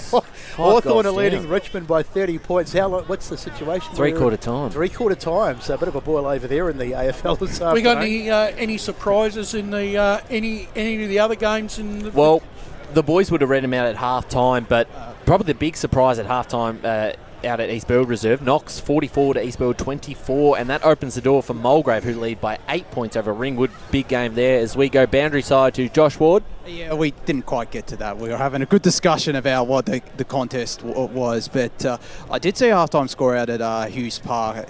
Kilsyth only leading by 4 points, 30 to 26 out there. Interesting result in that one. So where did you stop before the break?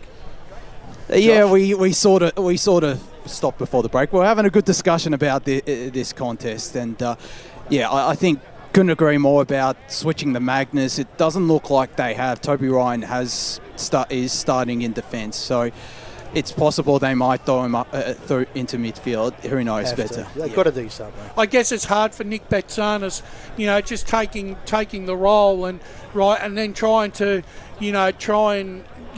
manufacture, a game plan that it's probably, they're trying not to change what they've done so far, but he's also going to try and, switch it up a little bit to keep them interested in the contest.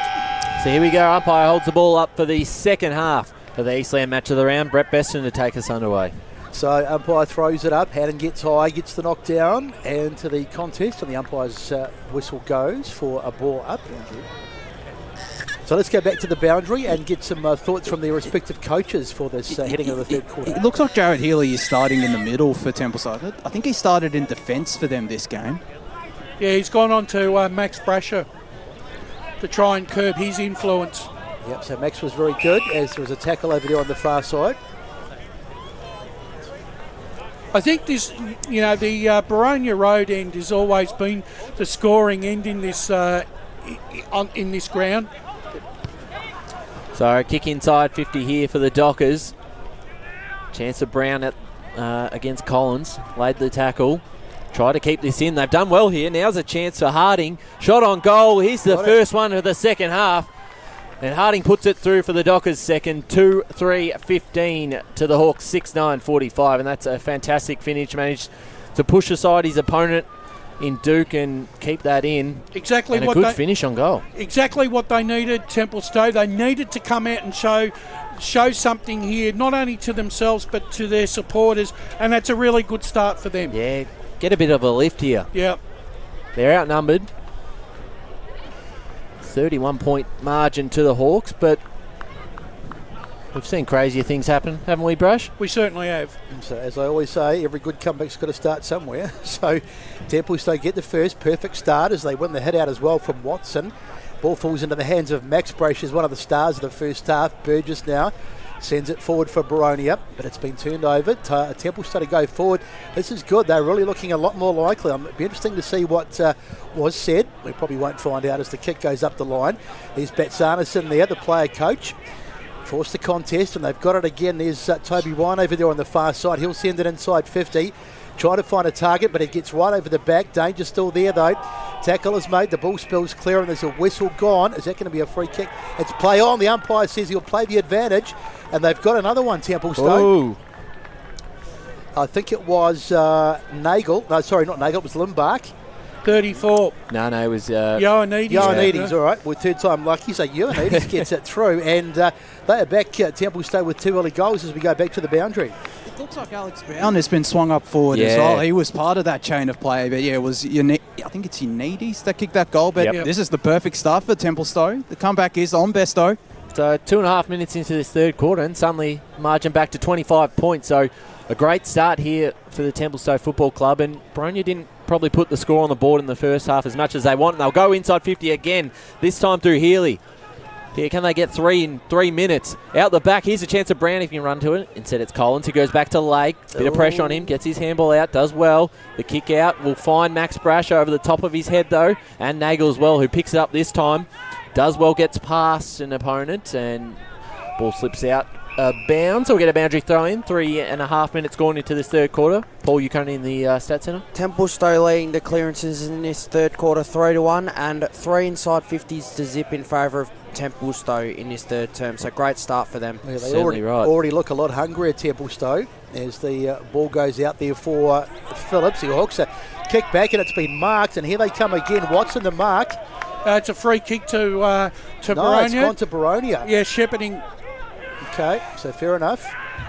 So they'll get a bit lucky, Boronia, because that would have been another inside 50 for Templestowe. But it just holds the momentum for the moment as it's towards the boundary just in front of us. In fact, right in front of our boundary riders, and it's out of bounds. But this is promising for Templestowe. 46-21. They've reduced the margin to 25. And as the saying goes, they're close enough if they're good enough. And the umpire to throw it back in centre wing. So ball brought back into play. Hannon got the tap out. Went down to Fairchild. Bodies his way through. Mellison in under, grabs the ball. And caught in the tackle there by Healy. So we'll get another ball up.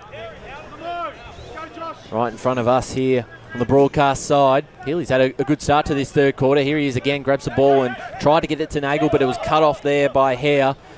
And Hawks do well to get it back to Burgess, who just throws it on the boot. High kick. That should be held. No one was able to take the mark. Handing off to his brother Luke. Off to Dower. Does well. Bit of time and space. That's a beautiful kick in the direction of Robertson. Templestowe got a player in front and did quite well to hold that up. Handball over the top from Hare. Goes to Jackson. Looking for Begley in a tight angle in the pocket there. And he may get a free kick for... No, it's just a boundary throw-in. He'll get a free kick for play acting. That's what he'll get. 6-10 to 3-3. 5 minutes gone in the third quarter on the Bendigo Bank scoreboard. It was worthy of an Academy Award there by Josh Begley. He looked like he was dead, and then suddenly he was revived miraculously as the ball goes into the contest again. And the umpire says we'll ball it up.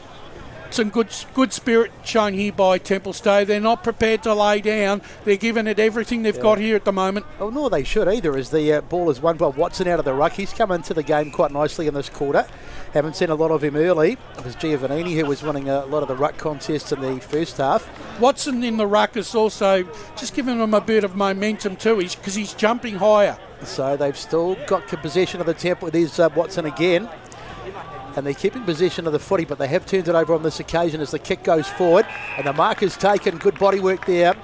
And Boronia, just for the moment, look like they'll... Mitch Jello it is. He's taken the mark. We'll just stall the Templestowe comeback. Mitch Jello's kicked 14 goals for the year, so he's had a pretty good season.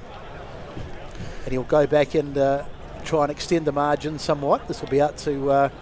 Just trying to do the math, about 31 points if this goes through. There's the kick from a handy position, and he makes no mistake. So that's a blow for Templestowe, and does all the good work, and the margin back out to 31.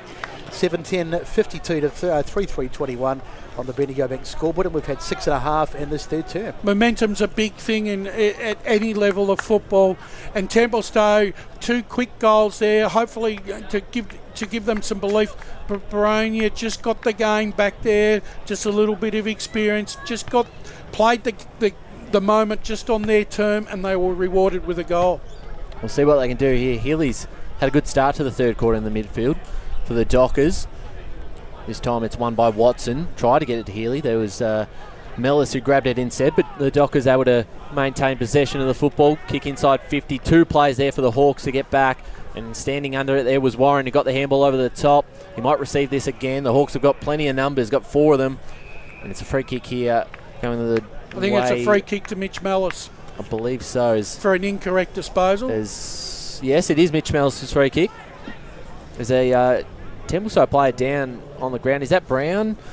I can't quite see from here. They can ill afford to lose him. He's been looks really like good. Brown, and he looks quite sore. So the trainer's with him at the moment, if that is Brown.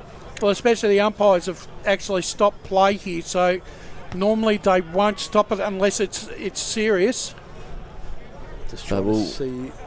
wait and see at the moment. 7:10:52. The Hawks to Templestowe 3:3:21. 7.5 minutes coming up to 8 minutes gone in this third quarter on the Bendigo Bank scoreboard as we go boundary side. Jared Beanland. Yeah, just confirm that is indeed Alex Brown that's in the hands of the trainers right now. So very slow to get up. Here he is on his feet now. Well, that's a good sign. That's always a good sign. So he'll come off at the moment. Coming towards the boundary now, but he is walking. Didn't see what happened there. Might be a bit winded, or he could be a slight concussion. Thank you, Dr. Brasher. We'll have to just wait and see. So we're just trying to pick it up on the replay. So I think he got hit in the ribs there in that 1-on-2 contest. Had the 2 Hawks to contest with. Yeah, he looks like he's gasping for air there. Yeah, actually, serious. I think you might be right, Brasher. I think he may just be winded, so that might be a bit of a good thing. So Mellis goes down the line. Mitch Mellis, one of the stars of this Boronia side, but it's Templestowe. Got it again. Here they come through Ferraro. Ferraro's kick is down the line. Can he find a target? Gets a couple of players diving for the ball there, but the umpire's whistle's gone. And this is going to be a Templestowe free kick. No, it's going to Boronia. No, it is Boronia free kick. So they'll bring it out of defence again. Little chip, and the target is Max Brasher, who takes the mark. So Brasher to switch the play here. Burgess all by himself. Take the mark. Got an option in Flanagan forward. Goes into the middle of the ground looking for Duke. Oh, he got a copped whack. a hit as he took the mark. Out at the half-back line for the Hawks. Hasn't had many possessions, Fletcher Duke. I think he's finding it hard to get into the contest this afternoon. Fletcher Duke, almost a big mark there by Hannon. Right in front of us on the wing. They link up here through Mellis. Mellis goes inbound to Collins. Handball over the top. Dow can run onto this. He picks up nicely. Just lost it in the end. Geez, Paul did not like that. The ball falls out to Nagel, who sends it back the other way. Burgess underneath it. Over the top of Duke's head. He might be able to get a short tap. Instead, it's Schwartzo picks it up for the Dockers. Kick forward. Ooh. Almost a free kick there to Miletus. Oh, that's in the back. And they continue to go forward. Here's Mustafa. He might be able to put this over the top. There's a player open in the goal square. Mark taken by Warren, and goal of the Dockers. 4-3-27. 7:10:52 the Hawks. They're still in this game 10 minutes into this third quarter on the Bendigo Bank scoreboard. Yeah, a couple of mistakes there by Boronia. I just think that they were a little indirect, and I just thought there for a minute that they just sort of they got caught out of position, and Templestowe just had the numbers. Well, they're certainly playing with a lot more enthusiasm, Templestowe, and they're better around the contest as well. So whatever was said at half-time has really worked. They're still 25 points behind, but they have made inroads and they're playing better, which is the most important thing. And there's a little bit of a summit meeting in the middle of the ground there with Batzanis and Giovannini just having a chat. But Boronia will just need to get their act together here, because if Templestowe continue at this rate and they got another 1 or 2, they could get themselves right back in this game, which seemed incomprehensible at half-time. One out of the middle there by Hannon. Knocks it down. Picked up there by Giovannini, but in the end he dropped it. Batzanis in and under. And the umpire says whistle, and we'll have a ball up. Sort of need to kick. If they kick the next 2, you can sort of make a case for them. It is very difficult, but it's a much better performance, as you said, Besto. So Batzanis it is who gets it. He gives the handball off to Ferraro. Just trying to get things a bit livened up here, Rhino. Taken there by I like it. Cheek on the far side. He goes down the line. The eternal optimist. Taken there by, was taken by Grice, but he dropped it, and now the umpires his play on. He does play. They are going to play on, so the handball floated over the top, finds Mustafa. Now they go down the line. Quick ball from Ferraro. This is really good play. Toby Ryan goes inside. This is the kick that they need. It gets over the top. They take possession of the footy in the hands of Jessup, but he's wrapped up. No prior there, I don't think, and the umpire says we'll have a ball up, but better again from Templestowe. Good tackle there by Zach Brasher. I think stopped the goal. Paul, you coming in the stats center? The inside 50s this quarter, 7-1 in favour of Templestowe. So fiddling around the ball, Boronia tried to get a handball but dropped it. Chance for Templestowe to pick this up through Mustafa, but corner tackle. We'll get a ball up again inside, just outside 50 for the Hawks. 12.5 minutes gone in this third quarter. Templestowe kicked 3 of the 4 goals kicked in this third term so far, so being able to slowly make their way back in the game. Just outside their forward half at the moment. Ball comes out, almost picking up their Noops. He did. Got it off to Mellis, Mitch Mellis. A bit of time and space here. Handballs to a teammate there in Hannon. Goes inbound and they link up very well. Dower's got it now. Gets past an opponent. Just got his handball away. Here's Max Brasher. Got his hands to it. Warren there for the Dockers. Now a chance through Jessup. Got the handball out. And a chance now for Goldsmith to go inside 50 for the Dockers. Batsanis has got Burgess to compete with. Did quite well. Burgess picked it up, but he didn't allow any space, did Batsanis, so wrapped him up in a tackle and a few pushes and shoves, but few umpires are in control and just settle things down. Inside 50 here for the Hawks, for the Dockers. So up it goes, knocked down there again by that man Watson, who's coming to the game nicely, but it falls for Boronia. And they've almost taken it out of bounds on the far side. A few of the spectators thought so as the ball goes down the line and punched across the boundary line. As we go back to the boundary. Yeah, Alex Brown is just winded. He's just getting his ribs strapped up as well, so he should be fine to get back out onto the ground pretty soon. And so our man Wayne Brasher, he doesn't miss too much. He's even turned into a medico now. As the ball comes in, he's the tap here. As the ball goes close to the boundary line, Brown, there he is, the man in question. Jessup, that was in fact, sorry. He's taken across the boundary line. Admittedly, Brett, I'd be a bit worried if it was winded and he's getting his ribs wrapped up. That sort of suggests to me something wrong there. No, maybe a comment. Not entirely sure whether or not it was valid information that I was given, but I'm just reporting what I've been told. That's all right, mate. I'll let you off. Well, these clubs can be pretty cagey with some of their information as the ball goes down the line. Little handball from Ryan, and they're in a bit of a phone box, and in the end, it was taken across the boundary there. And the umpire said they'll have a throw in, so around about half, in fact right in front of us at centre wing. Umpire to throw it in, so the margin is 25. Templestowe could do with the next one. As the ball is knocked down, they'll get possession. Nicely picked up there by Jessup. Gets it off to Ryan. Ryan goes to try and find some clear air back inside. Finds a teammate. Ball kicked forward, but it's been, I was going to say turned over, but not. Hardwick, as Paul calls for a throw. And across the boundary line, we've been in this little box for about the last 5 minutes, it seems. But another throw in on this. Free kick here to the Dockers. In fact, a free kick coming the way of the Dockers this time. So Mustafa to take this right in front of us, as we said. This contest has heated up a little bit. The kick down the line. Duke was under it. Falls into the hands of Mellis. Gets off to his brother in Mitch Mellis, and they link up very well. Fairchild off to Collins. Collins sends the Hawks inside 50. Gilo one hand. Oh, great. Great mark and plays on right away. Got some players out. It's a 2-on-1 contest here in favour of the Dockers, but winning out is Josh Begley, who's standing in the middle to take the mark, and we'll have a shot here for the Hawks' 8th of the game. A perfectly weighted pass there by Mitch Jello. Really set Begley up, and it set him a hard task too, but he was equal to the occasion and takes a big grab. For Josh Begley, lining up for his 2nd of the afternoon, strolls in for a behind. He's missed. 7-11-53 to Templestowe 4-3-27. 16 minutes gone in this third quarter on the Bendigo Bank scoreboard. Still gives them a lifeline there. Yeah. You just can't miss those opportunities. I mean, no kick's an easy one, but that was pretty straightforward as Ryan floats one over the top. And they're out here, gets it back, Ryan. He's been one of Templestowe's better players. Now he finds Hardwick and he's got it for the third time in this movement. Back to Hardwick. It's the Hardwick and Ryan show at the moment as they kick it down the line. Mark is taken over there by Batsanis, who almost went into the hoardings over there.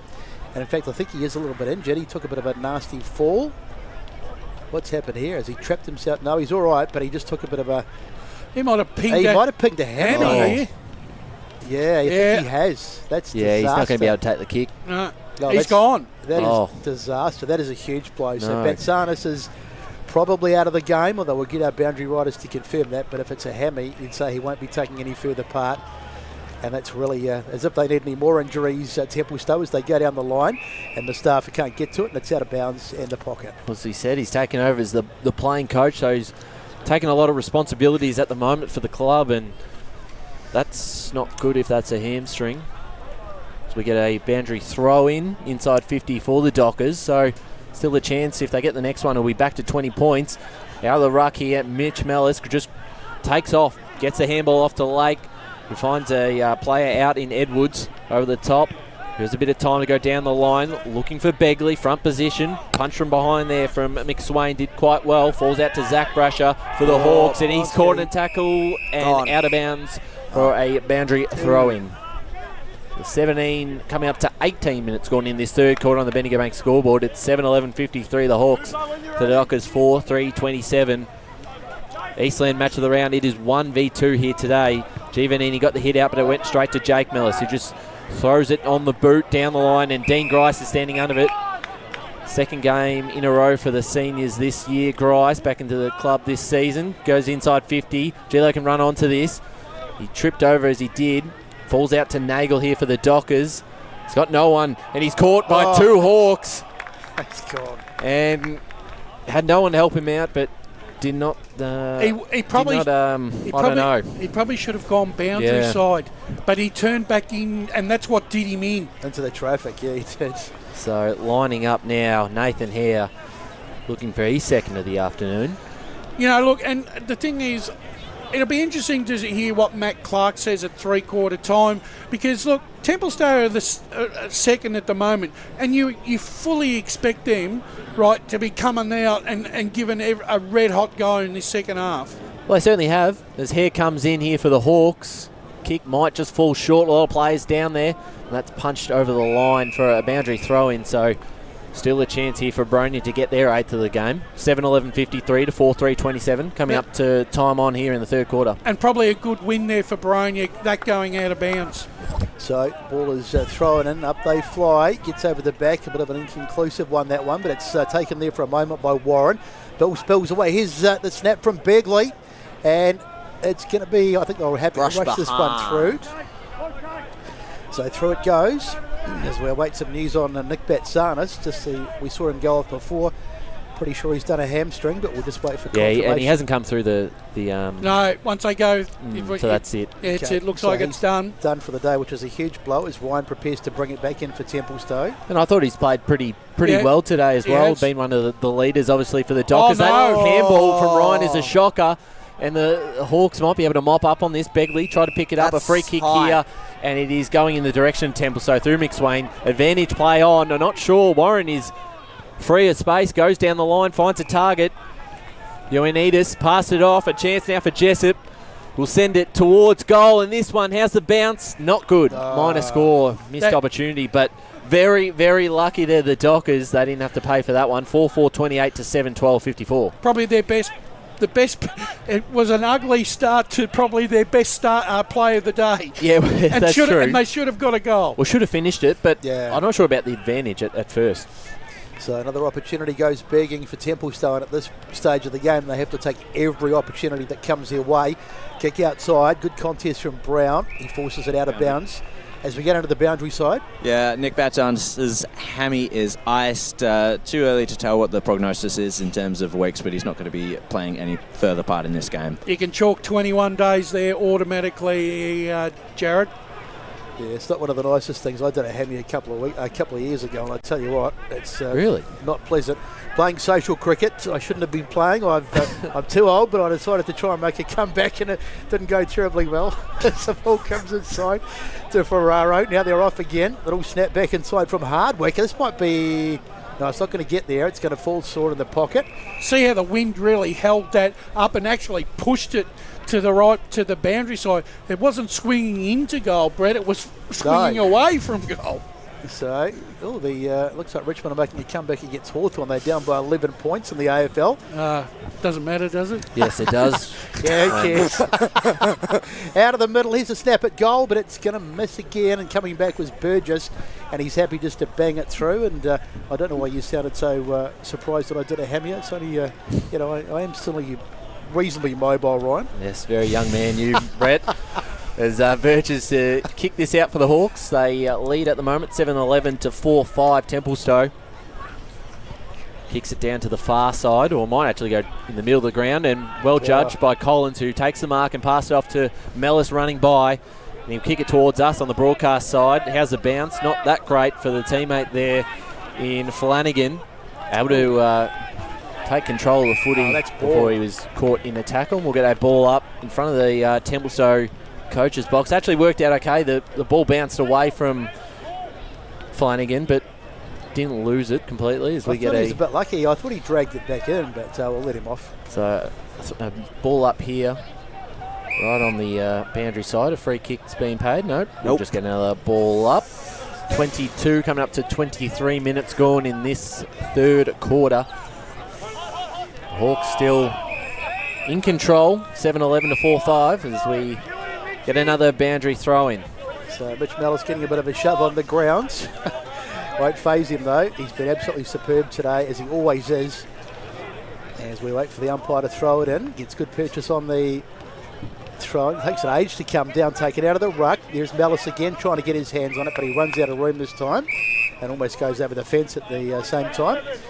So 23 and a half minutes gone. Margin is 24, so they're just hanging around Templestowe.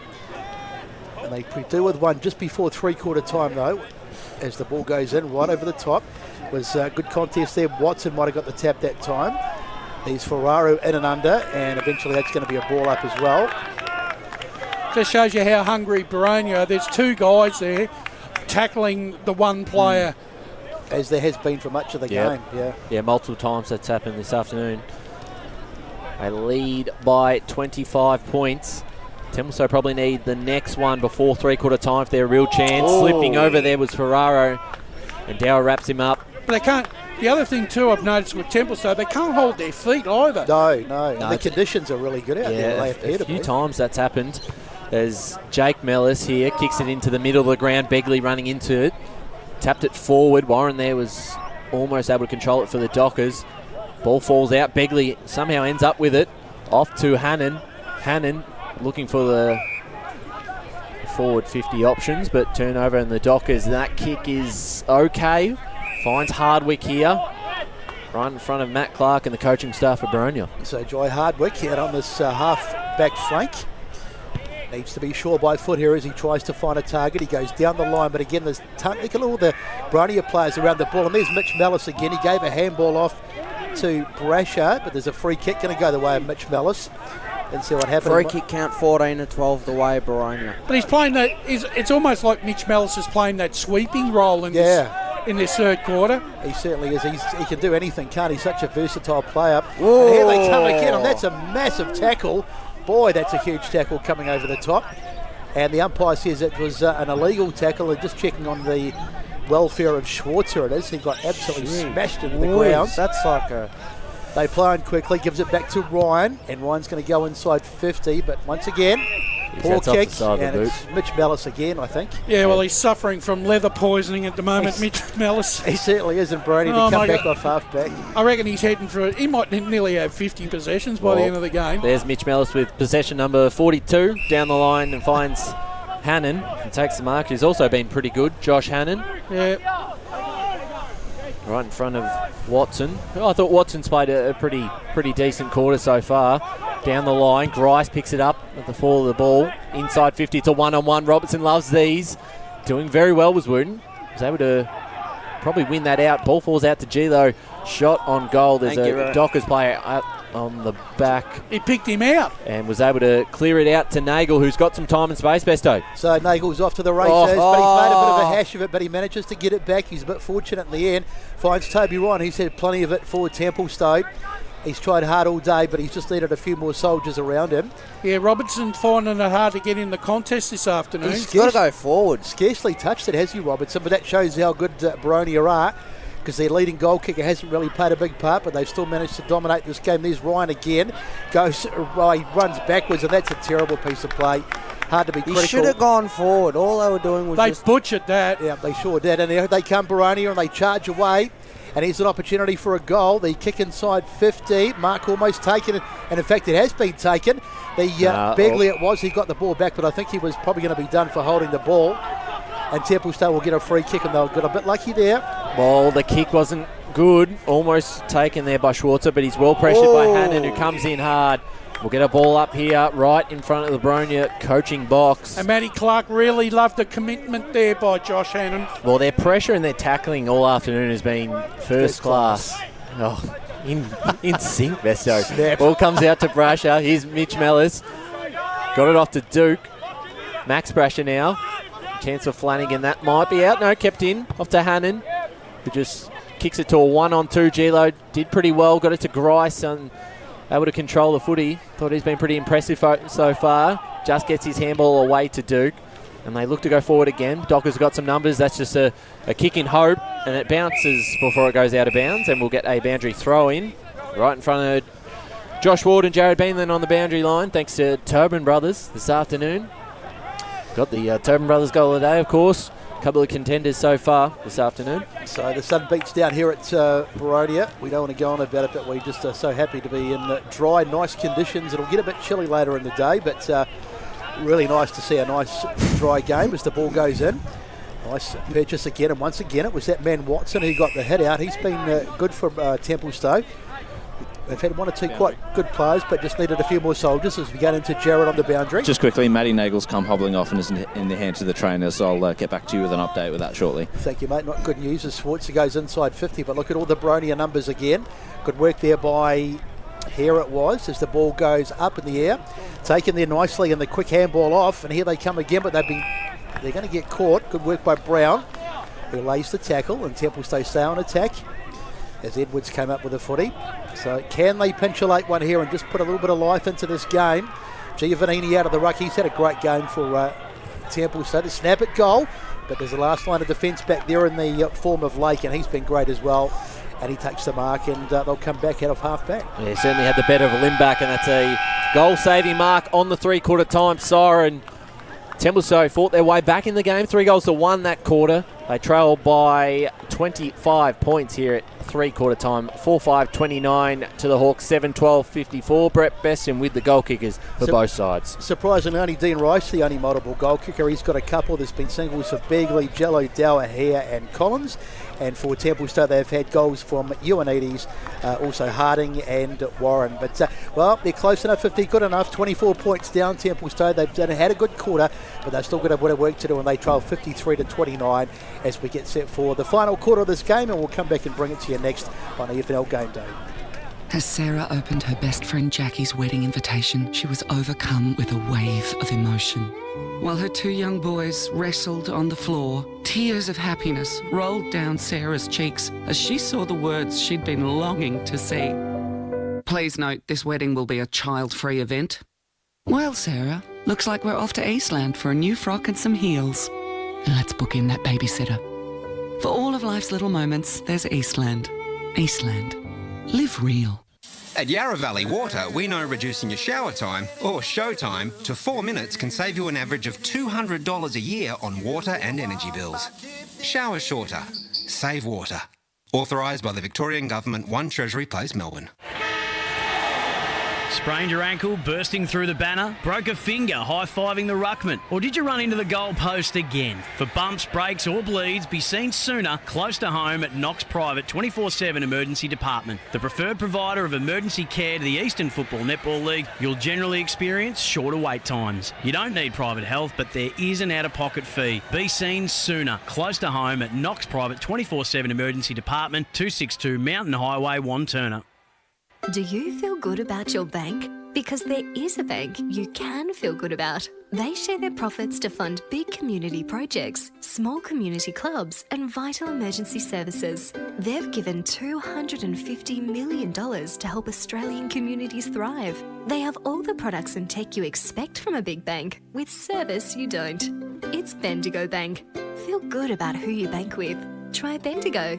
Search bendigobank.com.au or search Bendigo Bank near me. The first time I met the team at Tobin Brothers Funerals, I felt like I'd known them for years. They're so caring, honest and passionate. James McLeod, Managing Director of Tobin Brothers Funerals, sums it up best when he says, Every day our people get out of bed to assist client families in their absolute time of need.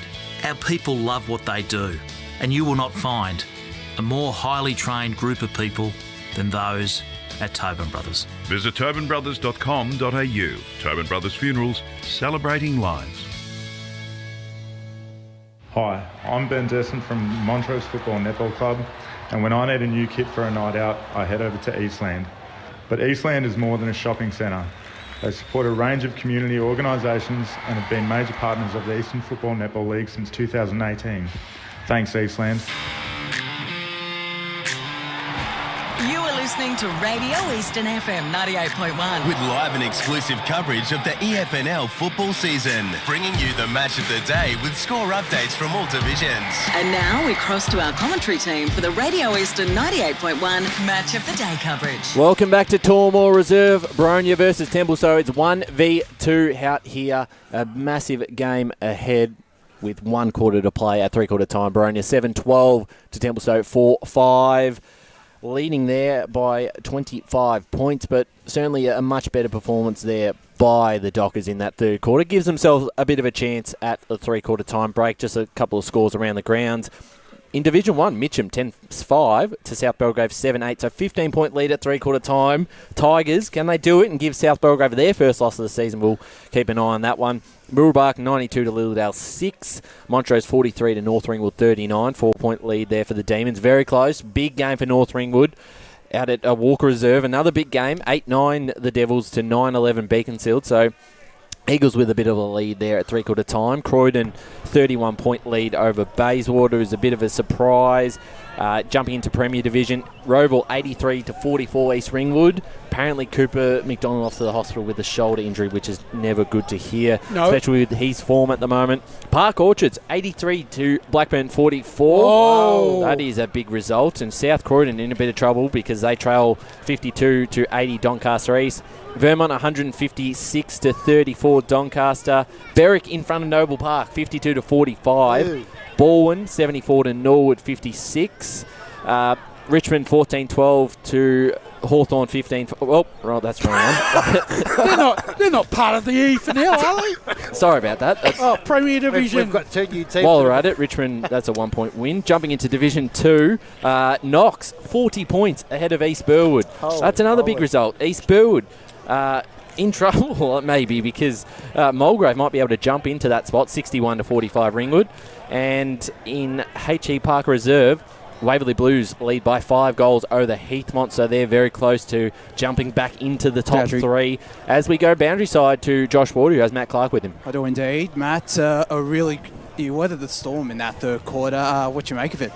Yeah, they came and we knew they were a good side, but I thought we were really reactive that quarter, and we spoke as a group that we allowed them to get first to the footy, and their outside ball was so much better than us. So we were just really slow out of the sheds, and I was frustrated by it. And I think the way that we allowed their half forwards to roll up to a stoppage, and we just sagged off.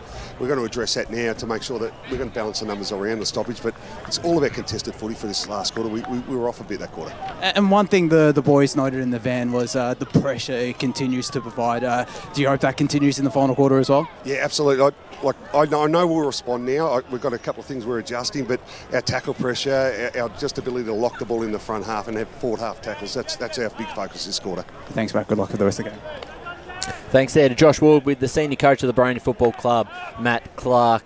A big quarter ahead. They lead by 25 points. Can you make a case for Templestowe at all, Brush? Yeah, they do, but they've got to kick the opening 2 goals, I reckon. If Certainly Boronia right. get the first one, it's all over. And so one out of the middle. The first, it's Noops who gets the hit out.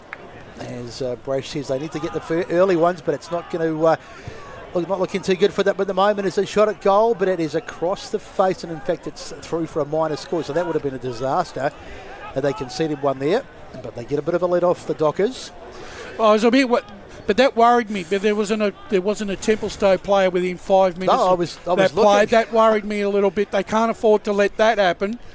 That's why I sort of hesitated. I thought the umpire's whistle must have gone because there was no Templestowe players anywhere. But they get a let off, and here's Toby Ryan to bring it back in. So the margin extended by 1. Yeah, Fairchild let him off the hook there, I thought. To 25.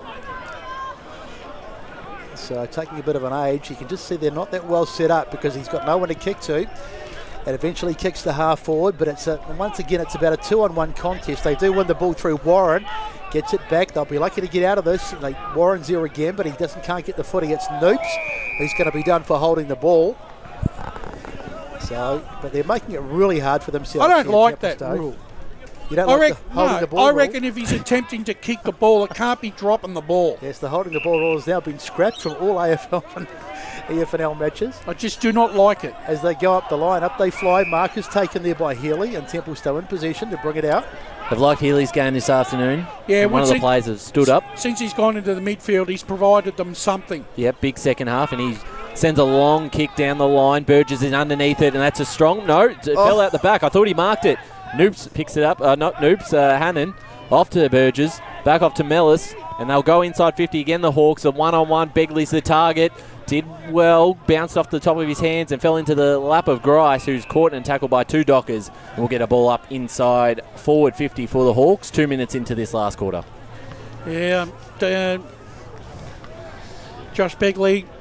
not happy with the treatment he received there. Got no sympathy for umpire Scully then. Yeah, he didn't like it as Noops gets the tap down. And here's Begley just bursts out of the pack towards goal. And that is out of bounds on the full, I believe. And no scores. We'll go boundary side thanks to Tobin Brothers, Jared Beanland. Yep, I was with the Templestowe huddle listening into Nick Batsarnas, and he was very happy with the work rate that they provided in that third quarter. They were cutting off the uncontested marks, playing a bit more of a man-on-man, and then spreading from that. This quarter, they plan to run the mids into the forward half a little bit more. At the moment, it looks like they need to actually get it into the forward half for that to happen, though. So the kick out to half back, but it goes right over the top, and it's been marked there by that man Noops. So Noops goes to the hot spot, tries to find a target. There's a couple of Boronia players there. They can't take the mark. Falls though into the hands of Hannon, who spins around, gets it off to Fairchild. Can he find a goal from there? The angle just too great, and it's through for a minor score. So I would have had a shot there, Josh. That was a very over-ambitious handball to a person in a not advantageous position. No, I'm not sure why he didn't have a ping, but the margin extended by 1. 3 gone in the last term, and it's 55-29. So Ryan to take this out of defence. He'll come towards us again on the broadcast side. Takes a bounce. He doesn't know what to do with it now. Doesn't have many options, so just goes down the line. Noops pushes his opponent out and gives away a free kick to Remington.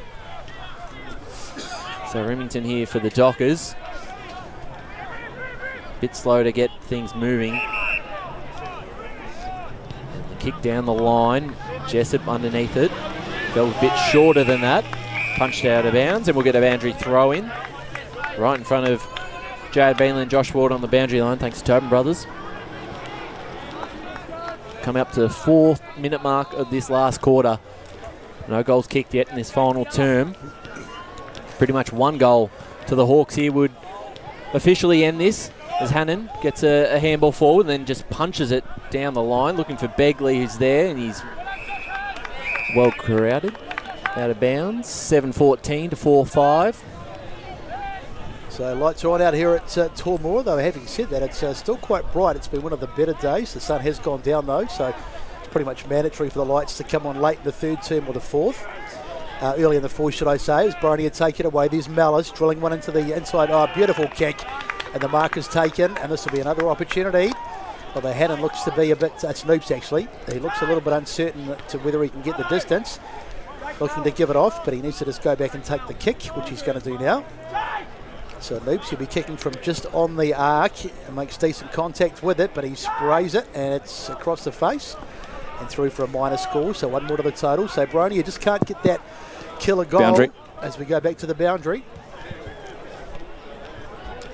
Jared Beanland fielding with the mic. It says no good. Having some problems. So 7:14:56 to 4:5:29.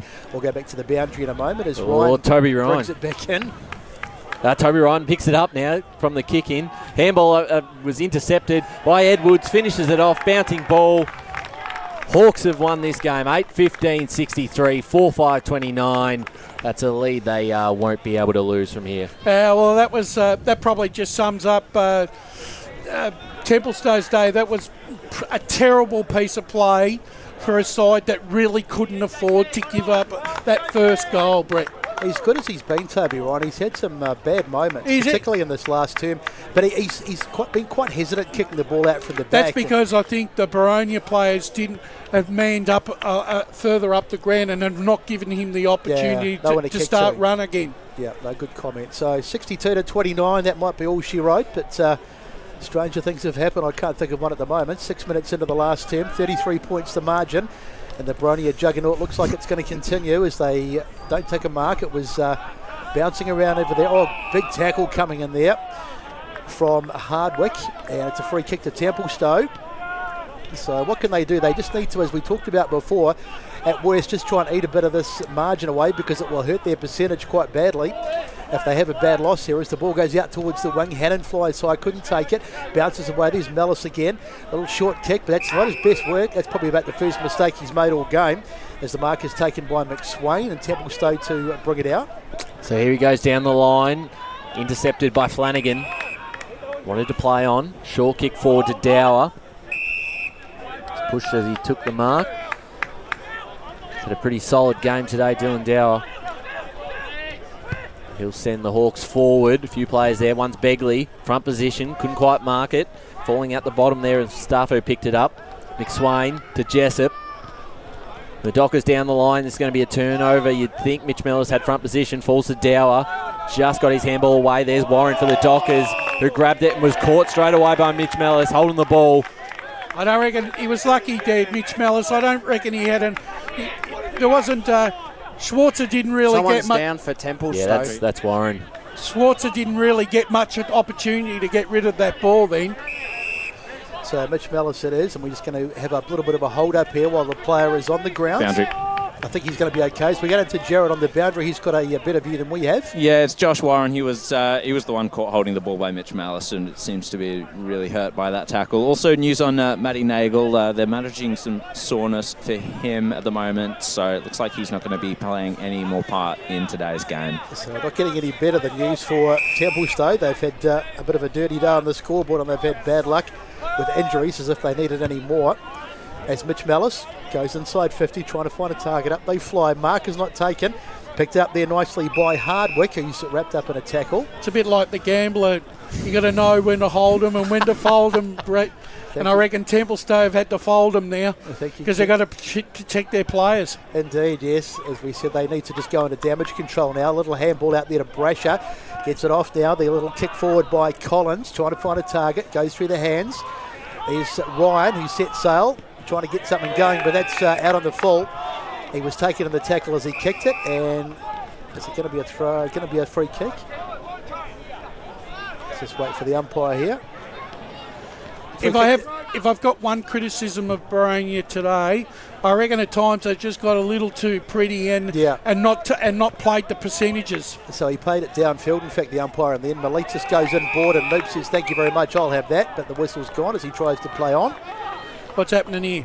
So free kick, Templestowe. Okay. Oh, what? No idea what that was for. That looked like a perfectly fair grab, but maybe something happened off the ball. Oh, you can add that as a stat to the umpire. Give it. Let's go back to the boundary. Maybe they can shed some light. I think it was a block, the free kick there for Jake McSwain. Thanks, Josh, there on the boundary line. Thanks to Tobin Brothers. Down the line, the Dockers go and finds Healy. Outside of their forward half. Birch's manning the mark.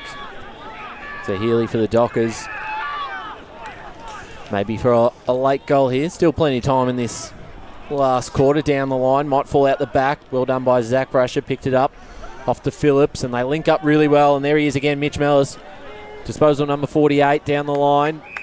Finds Hare, who can go inside 50 for Robertson. Couldn't quite hit him on the chest. He's well tackled there, but got the handball off to a teammate who's got a free kick here, the Hawks. That's Noops, I believe. So what's going on? It's coming back. Oh, is it a Templestowe free kick? So this is going in the direction of McLennan. I haven't seen the replay of that one. So the Dockers to look to escape. Mitch Mellis again takes the intercept mark. Probably got to be best on by now. Short kick forward. Finds Lukanen. Passes off to Begley, who's also had another big day. And that's a long, long kick. Lake's there in the goal square, but just over the top of his head for a minor score. I reckon I could have done my 3-2-1 about 10 minutes left in the third quarter. It's I think there's been 3 real standout players in the Boronia side today. So we will obviously do that at the end of the game. As Ryan has the footy. Once again, just complete hesitation because the Boronia marking has been very good and they've just structured up really well. He's got nobody to kick to. So he just, a funny old kick straight at the middle of the ground, and he got a bit lucky there, taken by Jessup, for Templestowe. So got the mullet happening, Jessup, as he goes into the middle of the ground, but it's been turned over again, and you can see Mellis not too far away, but it's picked up by Fletcher Duke. Goes inside 50, little handball off there. Here's Duke getting it back, and he decides to go for home, but he's off target. And it's through for a minor score, so one more to the total. We've had 11 minutes gone on this last term. 8-16, 64 to 4-5-29 Bendigo Bank scoreboard. 1-4 so far this quarter for Boronia. They are peppering the goals. Yes. Well, yeah, really. I mean, in that first quarter as well, they probably should have been 5 or 6 goals up, really. So, but I've been impressed with Templestowe in the second half to be able to compete. They haven't chucked the towel in whatsoever. No, they haven't. They have a chance here on the far side for Arrow. Handball over the top of his head. Worked out okay. Down in towards their forward half. Might bounce over the top. Hawks have got some numbers. Zach Brash will run onto this first. 2 Dockers to contend with. And there's one who puts it through the middle. It's a great finish. And the Dockers get their 5th. 5-5-35 to Boronia. 8-17. 64. Boundary side. Melitsis, isn't it? No. Josh Warren just came back onto the ground, so he looks like he's going to be fine after that tackle. So who was that? Who kicked that goal? I think it was Harding, but I'm not 100% sure. Was a number 30 odd? 30, no, I thought it was 30. I could be wrong. Yeah, no, you're right. I think... Melitsis or Harding? No, it was Harding. I'll go with him. Because I think they've only got 3 players in their 30s. Yeah, not going to make a huge difference as Noops wins it out of the middle, and they're not going to clear it because the ball is taken on the ground by Ferraro. He's tried hard all day. Yeah, look, like I said, Templestowe have been stoic. They've tried hard. So up they go. Giovannini, he's also been particularly good without the big man, Mitchell on the ruck. I thought they might have struggled, but Giovannini's gone very well as Paul calls for the umpire to play holding the ball, but he's been a bit lenient. Often this happens in the last quarter. They tend to let it go a wee bit, which is funny because he should umpire the game right the way through, but that's the way it goes. Giovannini gets the hit out into the contest. Bursting away there from the contest was, I think it was Jessup as they slam it forward. But Boronia have turned it over and they'll go in. A bit of a dangerous kick, but it'll probably work out. They've turned it over. Snap on the boot there from Ioannidis. How's it going to bounce? It's going to bounce. Goal. It's a goal for Ioannidis. It was a bit fortunate, but some sloppy play from Boronia. Matt Clark he won't be happy with that because you don't let soft goals like that, but that's a bit of a consolation. But Ioannidis gets his second. He may have kicked the last one before that too. I would have to check that as we go boundary side. Jared, we've just lost you again. That mic's cut out. I think you were confirming that Yeah, and that is right. So Ioannidis has kicked 2 in a space of a minute. I know it's probably a bit late, but if they get the next one in about a minute or two... Paul's trying to make Templestowe. So four-goal margin on the scoreboard. It's 8-17 on our scoreboard. It says 8-16. Ryan's early crow might have... That could backfire there. Maybe giving them the moz. I've got 8-17. So 8-17. So a 4-goal margin. There it is. James. And Burgess here will clear it forward for the Hawks. They'll go inside 50. Begley there, almost marked. There's Mitch Mellis at the fall of it. Got it to Dower, who kicks it in the direction of Robertson. Didn't quite get there. Ball hits the deck. Dean Grice lays a good tackle, and so does Hare. And wrapped up Robertson. Hasn't quite had his best afternoon of the day. 8-17 to 6-5. Our ball up. I'm still calling Mellis here. He's caught in a tackle. Forgot to signal to you, Brett. Too busy with the crowd out the front he's there. Too busy waving to his fans. He's adoring fans as the ball goes up. It's been knocked out of the ground. It's been picked up. We're trying to pick it up. There was Mellis. And on the ground, they'll get it out. Templestowe, though, trying to weave out of some tight stuff there was Mustafa. Out towards Ferraro. Doesn't get his hands on it, though. And now it's here with the ball. It's all over the place at the moment. One of the sloppiest pieces of play in the game. Ryan, handball across there to Wooten. Now this kick needs to be a good one. They won't want to give a goal away here, and they haven't done particularly well. McLennan couldn't get his hands on it. Tried to force another contest, but they've turned it over. Now they need to get some clear air so they can get a shot on goal. Bursting away was Hannon. He decides just to have a crack, and it's going to be punched through. So a little bit fortunate there by... Still in fact, alive. it's still in. I thought he'd punched it through, but it's still in over there. And in the end, we will have a stoppage finally, I think. I hope. Yeah, we will. Extraordinary piece of play there. That was a mess. The clearances in this last quarter are very even, 5-4 in favour of Boronia. So 65-41, 16 and a half gone last term. 4-goal margin to the Hawks. The Dockers look to clear it out. That kick will bounce out of bounds, you'd imagine. No, it kept in. Leg spinner. Funny bounce of the ball. He put the moz on the bounce. Passed it off, and Duke punches that out of bounds, so we'll get a boundary throw in. He put the moz on the ball. Yeah, I know. Everything we're sort of saying, the reverse will happen. Ball to be brought back into play here. 16, coming up to 17 minutes gone in this last quarter. Thanks for joining us at the Eastland Match of the Round. Radio Eastern 98.1 FM. Here goes Healy, takes a bounce. Takes him on, he's in trouble. No, he didn't get it away in time. Max Brasher was hot on his tail. And well rewarded with a free kick here, Brasher. Just slows things down before a couple of options ahead of him. One of them is Hannon, Luke Hannon. Go long. And that's exactly what he does, in towards a hot spot. Begley at the back, so's Robertson's there. There's Dean Grice at the fall of it. Snap on goal, missed it. So a minor score to the Hawks, 8-18-66. Templestowe 6-5-41. Coming up to the 18-minute mark of this final term for the Eastland Match of the Round. So once again, it's Ryan to bring it back in. Chips it across the face, nicely taken there. So Templestowe, they'll have to go back to the drawing board after this loss. All is not lost for them. They've had some good periods, and they've shown a bit of guts to come back a couple of times when they've looked out of the game, but ultimately it's not going to be enough today, as it's Boronia with the possession on the ground. And who is it? It's that man, Mitch Mellis, who's in and under again. Gets a helping hand to his feet there from Grice. A terrific player. There's not much of him, Mitch Mellis. He's quite slight when you look at him by build, but he's so tough as they win it out of the ruck there through Hannon. Ball bouncing around, trying to get it was Jello, and it's going to be floated across, and they'll get out of this. Ferraro, little chip, nicely taken there by Hardwick. Not really going anywhere, and in the end they kick it out of bounds. Down the full. It's going all wrong for Templestowe. It was out of the full, so it'll be a free kick. It looked like it was touched and went out, didn't it? It did actually, yeah. So it's going to be a free kick to Flanagan. Boronia, and Flanagan sends it to the hot spot. And can they get a mark? No, they can't. There's poor old Robertson. He hasn't had a great day today, but we won't knock him because he's been great this season. As the ball comes out, and Remington just happened to knock it through for a minor score. How many behinds they got for the quarter? They're up to 1-7, Boronia.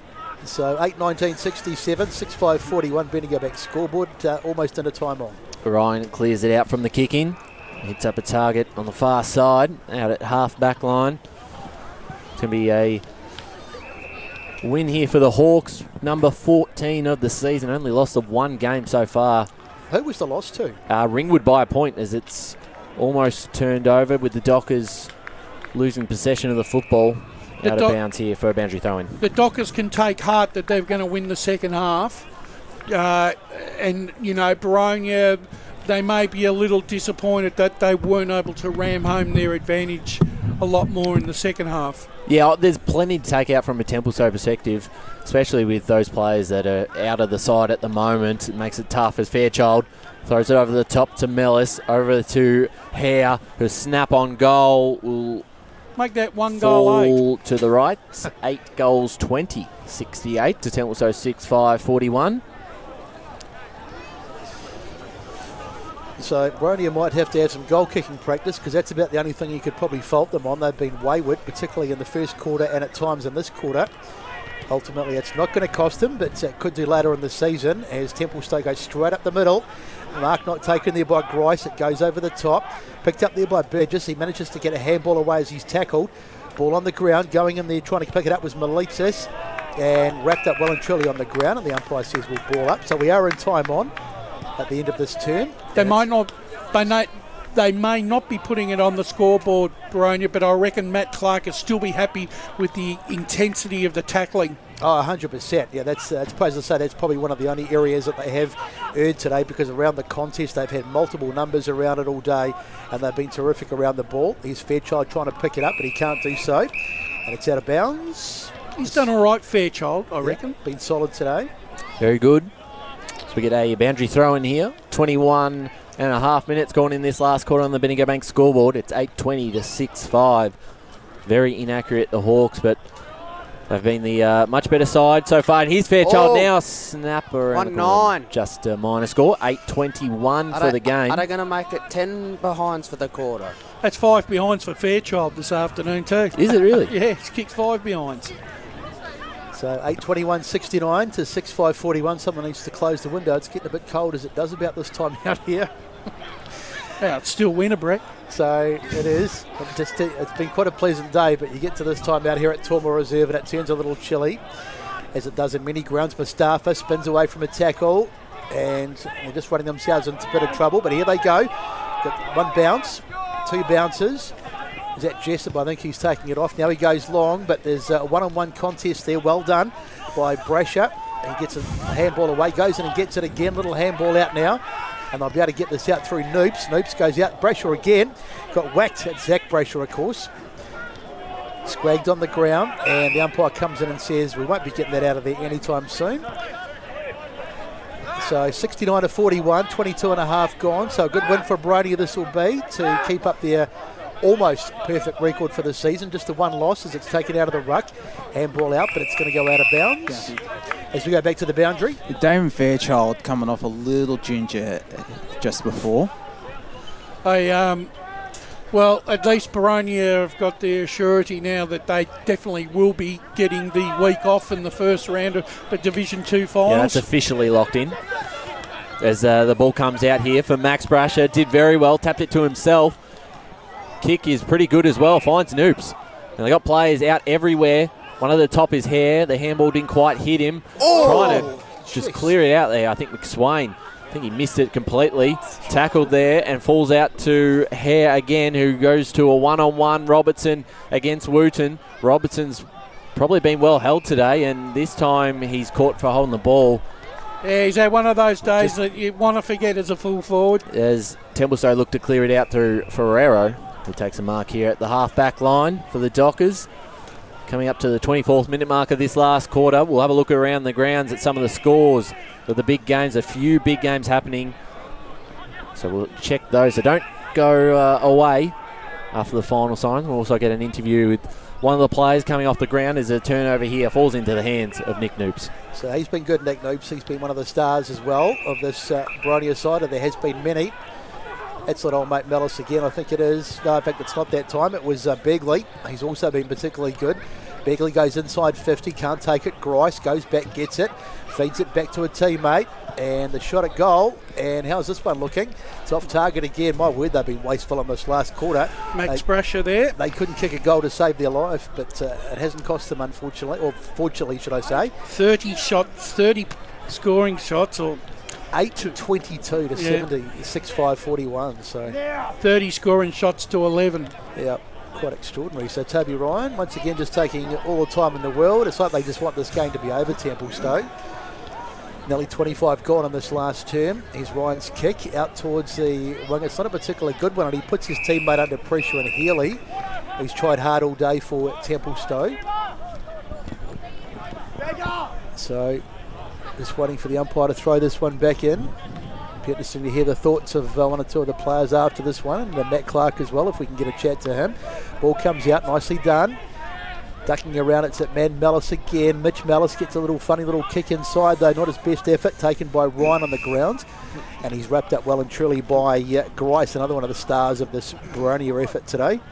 Big result out at HA Parker. Waverley Blues have put Heatham onto the sword, 104-47. My word. So Waverley Blues will jump into second position, and with their run home, I don't see them losing that. So it's a bit of a response, isn't it? Because they've been a bit sketchy in the last couple of weeks. Yeah. But it's like they've made a bit of a statement today. And Templestowe, who are playing obviously today, will take on Heatham in a couple of weeks' time, I think, which is probably might decide who finishes in the top three and earns a double chance. That's it. Here comes Healy. A lot of space here to make the right decision down the line, looking for Brown. Used his body well against Collins, couldn't quite take the mark, and the ball rolls out of bounds. Right in front of us on the broadcast side. 8:22-70 Boronia, lead Templestowe 6-5-41. 26 minutes gone in this last quarter. Thanks for joining us. Radio Eastern 98.1 FM, Facebook, YouTube. A 1v2 clash between the two sides in Division 2, and Boronia stamping their authority as the number one contender for the flag in Division 2. Ball out the back for McSwain. Pass it off. Here's Ryan. Toby Ryan throws it on the boot forward. The mark here just outside their forward 50. A chance of Harding for a late consolation goal for the Dockers. Goes inside 50. Out the back. There's Mellis. Grabbing it first was McLennan. Brought down in a tackle and will get a ball up in front of the Templestowe goals. They trail by 39 points. 29 points. Yep. It feels a lot more than 29 points. Yeah. It's a moot point, but you just wonder what it would have been, what sort of game it would have been if Templestowe had their best side on the ground. But let's not take anything away from the Boronia effort this afternoon as the mark is taken. They really have missed. They really have missed the grunt of Fogarty and the height of Mitchener this afternoon. So here they go again, Boronia. They're off to the races. Little handball out, but the bounce didn't favour them. Brescia just went past him. Noops gets it back inside, and Jared had a bit of a brain fade there. Jared Lake just floats one into the middle of the ground, just losing a bit of concentration late in the game. Now it's in the hands of Healy, and he gets his kick away as the whistle goes, and downfield, I think. It is. Be a free kick to Templestowe. So they can't have long to go on this one. 27.5 minutes gone, and the Boronia faithful will leave Tormore Reserve feeling quite satisfied this afternoon as McClellan puts a little chip out wide. Sometimes you got to win ugly, eh, Brett? That's right. So we thought after that first term it was a strange first quarter, but goes over the back, almost a mark there by Brown. Now the floated out there as Lake goes after it, almost gets it. Ball on the ground, picked up over there, and they're going backwards to go forwards, but they're losing. There's the bounce. In fact, they are going forward, so I'm looking at the wrong way. As the kick goes inside there from Jello as they fly up. There's the mark taken, the ball taken by Noops, but he was taken in a tackle. Actually, in fairness to Ben Robertson, Dean Limback's had a dirty afternoon as well. So both full forwards have had absolutely no impact on the contest at all. Wooden and Lake have been spectacular at both ends of the grounds. And there's Mitch Mellis, who takes the mark here for the Hawks. Another big game from him, and he's building into some really good form ahead of September. Called to play on. Kicks it towards Collins, and there's your siren. Collins takes the mark. The siren is gone, though, so he won't have a set shot after the siren, and it's a 29-point win for the Hawks. 8:22 to Templestowe 6-5-41. So if you look at that scoreline, 30 scoring shots to 11. Had 19 more scoring shots than the Dockers. Could have been a lot bigger of a margin, but either way, Boronia will finish on top of the ladder at the end of the Division 2 season. Templestowe have got a bit of fight on their hands for the next 3 weeks. Need to get back on the winners list soon if they are to win, to earn themselves a double chance. And obviously with injuries to Batsanis and Nagel too. It's a concern. It's a concern for them with like I said, Mitchner and Fogarty out of the side. They're really going to have to. They're going to have to dig deep the next 3 weeks. Templestowe. Well, that game in a couple of weeks that you boys mentioned before against Heathmont, is it? That now becomes a really crucial match, and they'll want the bulk of those players hopefully playing in that game. And even next week, because their season could really derail. Giovannini out next week with the 2-week suspension, so they don't get him back yet. No. Don't know about Fogarty. I don't know his timeline, and don't know about Mitchiner. But we'll go down to the boundary line because we've got Josh Ward, and he's got a player somewhere. Yeah, I do. I have Mitch Mallis alongside me. Another terrific game from yourself, Mitch, and another terrific victory for the boys. Oh, that one was a grind. We knew they were going to come out strong. They always do. They're a really good side. I think the team stats we're the top 2 in everything. So we knew it was going to be a grind, and we didn't kick straight, but it was a good win. In your game as well, just more possessions left, right, and centre. Do you feel like you're playing your best footy at the moment? Yeah, I like to think I'm playing pretty good footy, but it's more the team game. I know everyone says it, but we're going really well as a team, and that's honestly all I care about. All the individual accolades I couldn't really care about, but we're going really well as a team, and my role is just getting that ball, so I'm happy in my role and I'm happy in this team at the moment. And how much confidence does this give you for the final couple of weeks of the season? Yeah, well, it's been a pretty hard stretch. Every game's going to be a grind. It's a pretty even comp. So, look, we're a really confident team. We believe our best is the best, and we take every game as it comes, so yeah. Thanks, Mitch. Go and celebrate the song. Thanks, man. Thanks there, Josh Ward, with Mitch Mellis, who I think will definitely feature in our votes for the Sportsco Eastland Best on Ground. A big performance from him this afternoon, very humble. I know he won't want to speak about his own performance, but he is playing some really good football at the moment. Colossal, isn't he? Absolutely colossal. Really found a purple patch, and so have a lot of these players on the Boronia side, and they're going to be very, very hard to beat come finals time.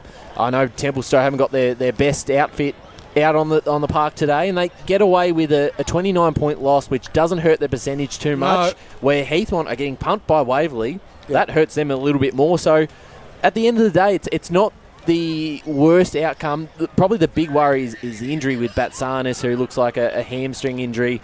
A couple of players looked quite a bit sore. I think, was it Nagel who came off late? So there's a couple of things to look out for their sake. Alex Brown got winded, so they might have a look at his ribs just to make sure.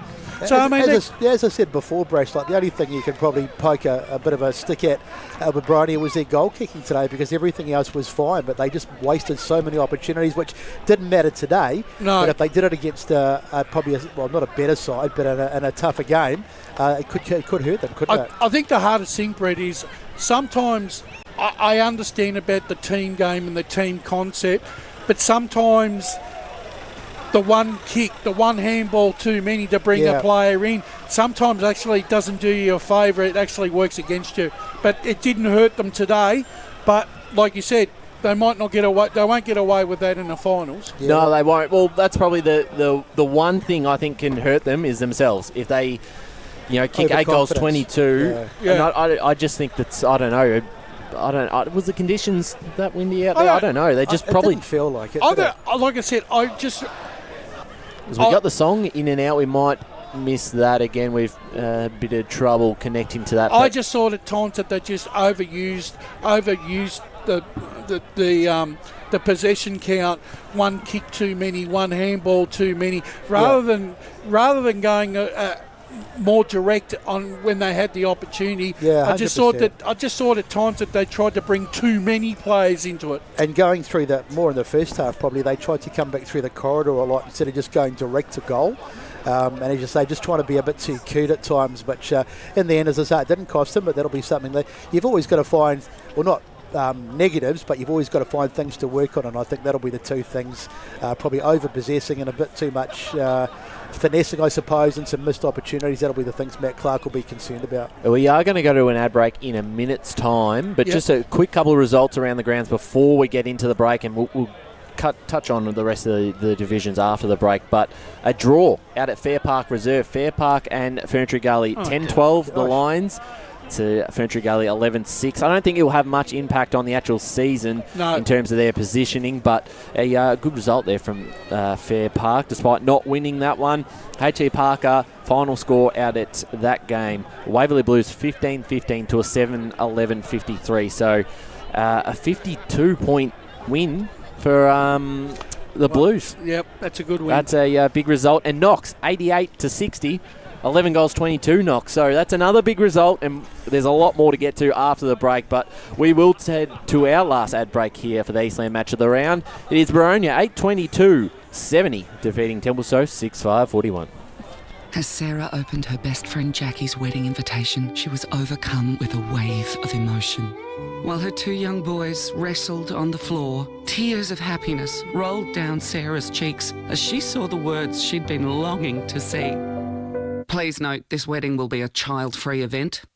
Well, Sarah, looks like we're off to Eastland for a new frock and some heels. Let's book in that babysitter. For all of life's little moments, there's Eastland. Eastland. Live real.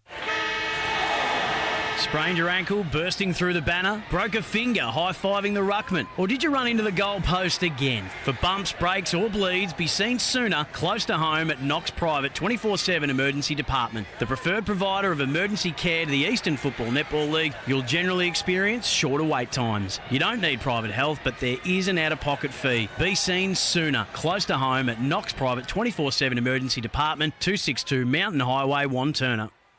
Do you feel good about your bank? Because there is a bank you can feel good about. They share their profits to fund big community projects, small community clubs, and vital emergency services. They've given $250 million to help Australian communities thrive. They have all the products and tech you expect from a big bank, with service you don't.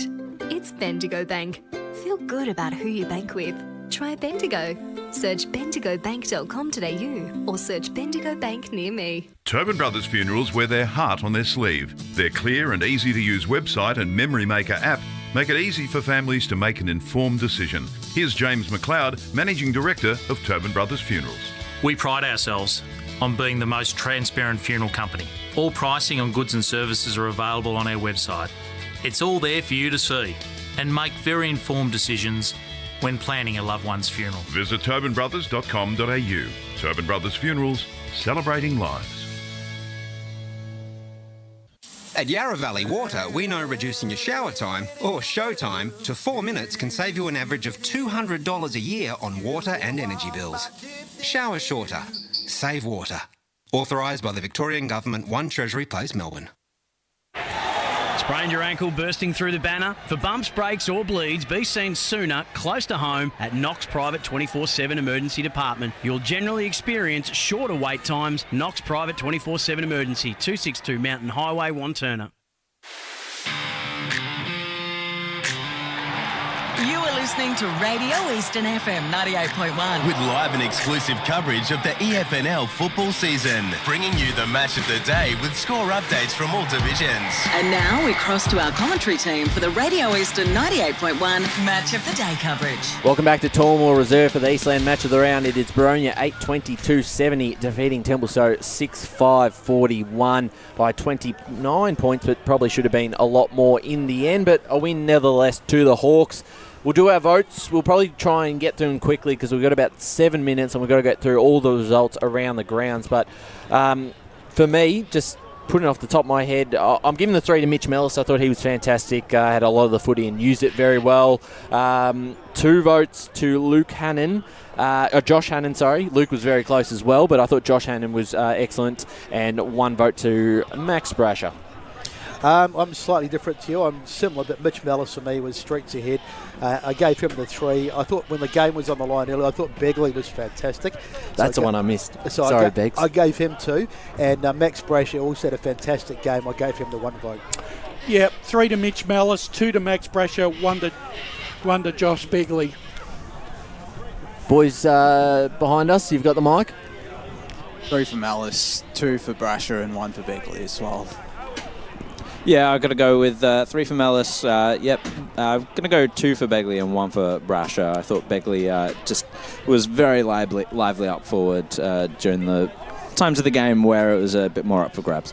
And the Tobin Brothers goal of the day, I remembered one in the second quarter, the Dylan Dower one. We need to keep track of these during the game. We never do, and we get to the end and we have no idea who's kicked the goals.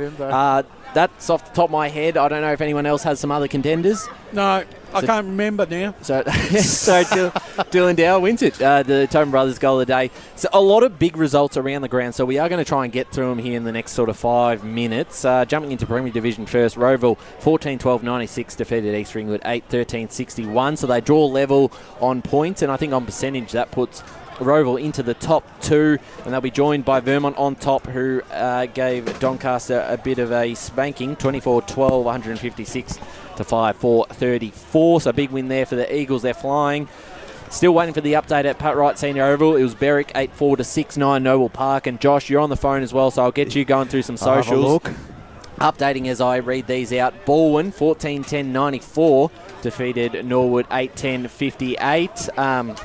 Another result out at Moreton Park. Park Orchards 13-8 to Blackburn 8-11. So Park Orchards will be in 10th position now. South Croydon in relegation trouble. That has Serious to be trouble now. finals chances over for Blackburn. And yes, that's another good point. That probably puts Blackburn out of the race and locks up. So even if Noble Park lose, I mean, technically they stay in at Blackburn, but they're not going to make it if they're losing these ones. If Noble Park loses, they've still got that 2-game buffer. It's basically 2 games with that percentage, I think. Yep.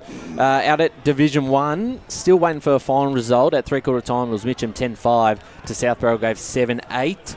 Croydon Oval, Croydon were 31 points up against Bayswater at three-quarter time. Again, we'll try and chase these ones up. At Quamby Reserve, it was a draw between North Ringwood and Montrose. I can't believe that. I just do not believe that. We've got to do now the calculations and everything with the draw and how that puts North Ringwood in probably the front position to make the top 5 from here. Beaconsfield led by 9 points 8 points there at three-quarter time over Wanturna South. So another one for us to follow up on. And Josh is busy going through the socials, hoping people update. In Division 2, as we mentioned before the ad break, big win by the Knox Football Club, 11-22 to 8-12 to East Burwood. It does 2 things. One, it probably keeps them mathematically in the hunt to stay in Division 2 and not get relegated, depending on where the Bears finish. They play each other in the final round of the season. Could be a relegation battle. And then also East Burwood puts them under the pump a little bit. They did get that win last week against Heathmont, which was key. But very disappointing loss there for the Rams. Out at Kings Park, 44 to 37, the Bears led. That's not a final score, so we'll follow up on that one. I believe this is the final score, Mulgrave 82 to Ringwood 69. So they're now really pushing for a top 5 position. They'll give East Burwood a real run for their money. Waverley Blues gave Heathmont a belting 105 to 53. So a 52-point win for the Blues has them in second position with percentage ahead of both now Templestowe and Heathmont. So they're in a good spot to finish in the top 2. Looking at Division 3, a draw out of Fair Park Reserve between Fair Park and Ferntree Gully. So 2 draws in the one weekend. Unbelievable. Very crazy result there. Out at Princess Highway Reserve, it was Oakley District 92 to Coldstream 30. So they're pretty much locked up their top 4 spot as well. Sylvan 144 to Whitehorse 69. So Whitehorse, big percentage loss there and puts them pretty much on par with Coldstream and a game behind. They could be in big trouble themselves. I don't know if they will survive from here. Warrandyte versus Donvale, 111 Donvale to Warrandyte 38. So a big win there for Donvale. That's a smashing Again, it's week in, week out. I was going to say. Churnside Park, 5 goals winners over Scoresby. Forest Hill, haven't had any update from them since quarter time against Nuttawading. I'm assuming they probably get the job done there, but with Churnside Park's win, that leaves them out of the loop. I do have one final score, Kilsyth 11-14, 80 defeating Croydon North Hemlock 6-6-42. Not a bad result there from Croydon North Hemlock. Their last 2 weeks have been really positive. They led a quarter time, and I think we're 4 points down at half time, so yeah, really positive effort against the ladder leaders from the Kangaroos. Yeah, definitely. Yep. So still waiting on that Beaconsfield result. The fact that they haven't posted with since an hour ago, they posted the three-quarter time score. bit worried for them. They may have lost that one. But I look at the time. It's already 5:15, so we are going to quickly head off. Thanks to Brett Beston calling alongside me. Pleasure, mate. Wayne Brasher and Paul Uconi Thank you very much. van tonight. Thanks, and Ryan. Josh Ward, Jared Beanlin on the boundary line, doing a great job as always. Lee Green doing the audio today, and Megan Green above us right now doing the camera work, has done a fantastic job as well with the women's as well in the morning. But that's it for us. I'm Ryan Long, Media Manager of the Eastern Football Netball League, and it is all over here for the Eastland Match of the round. Boronia 8-22-70 have defeated the Templestowe Football Club 6-5-41.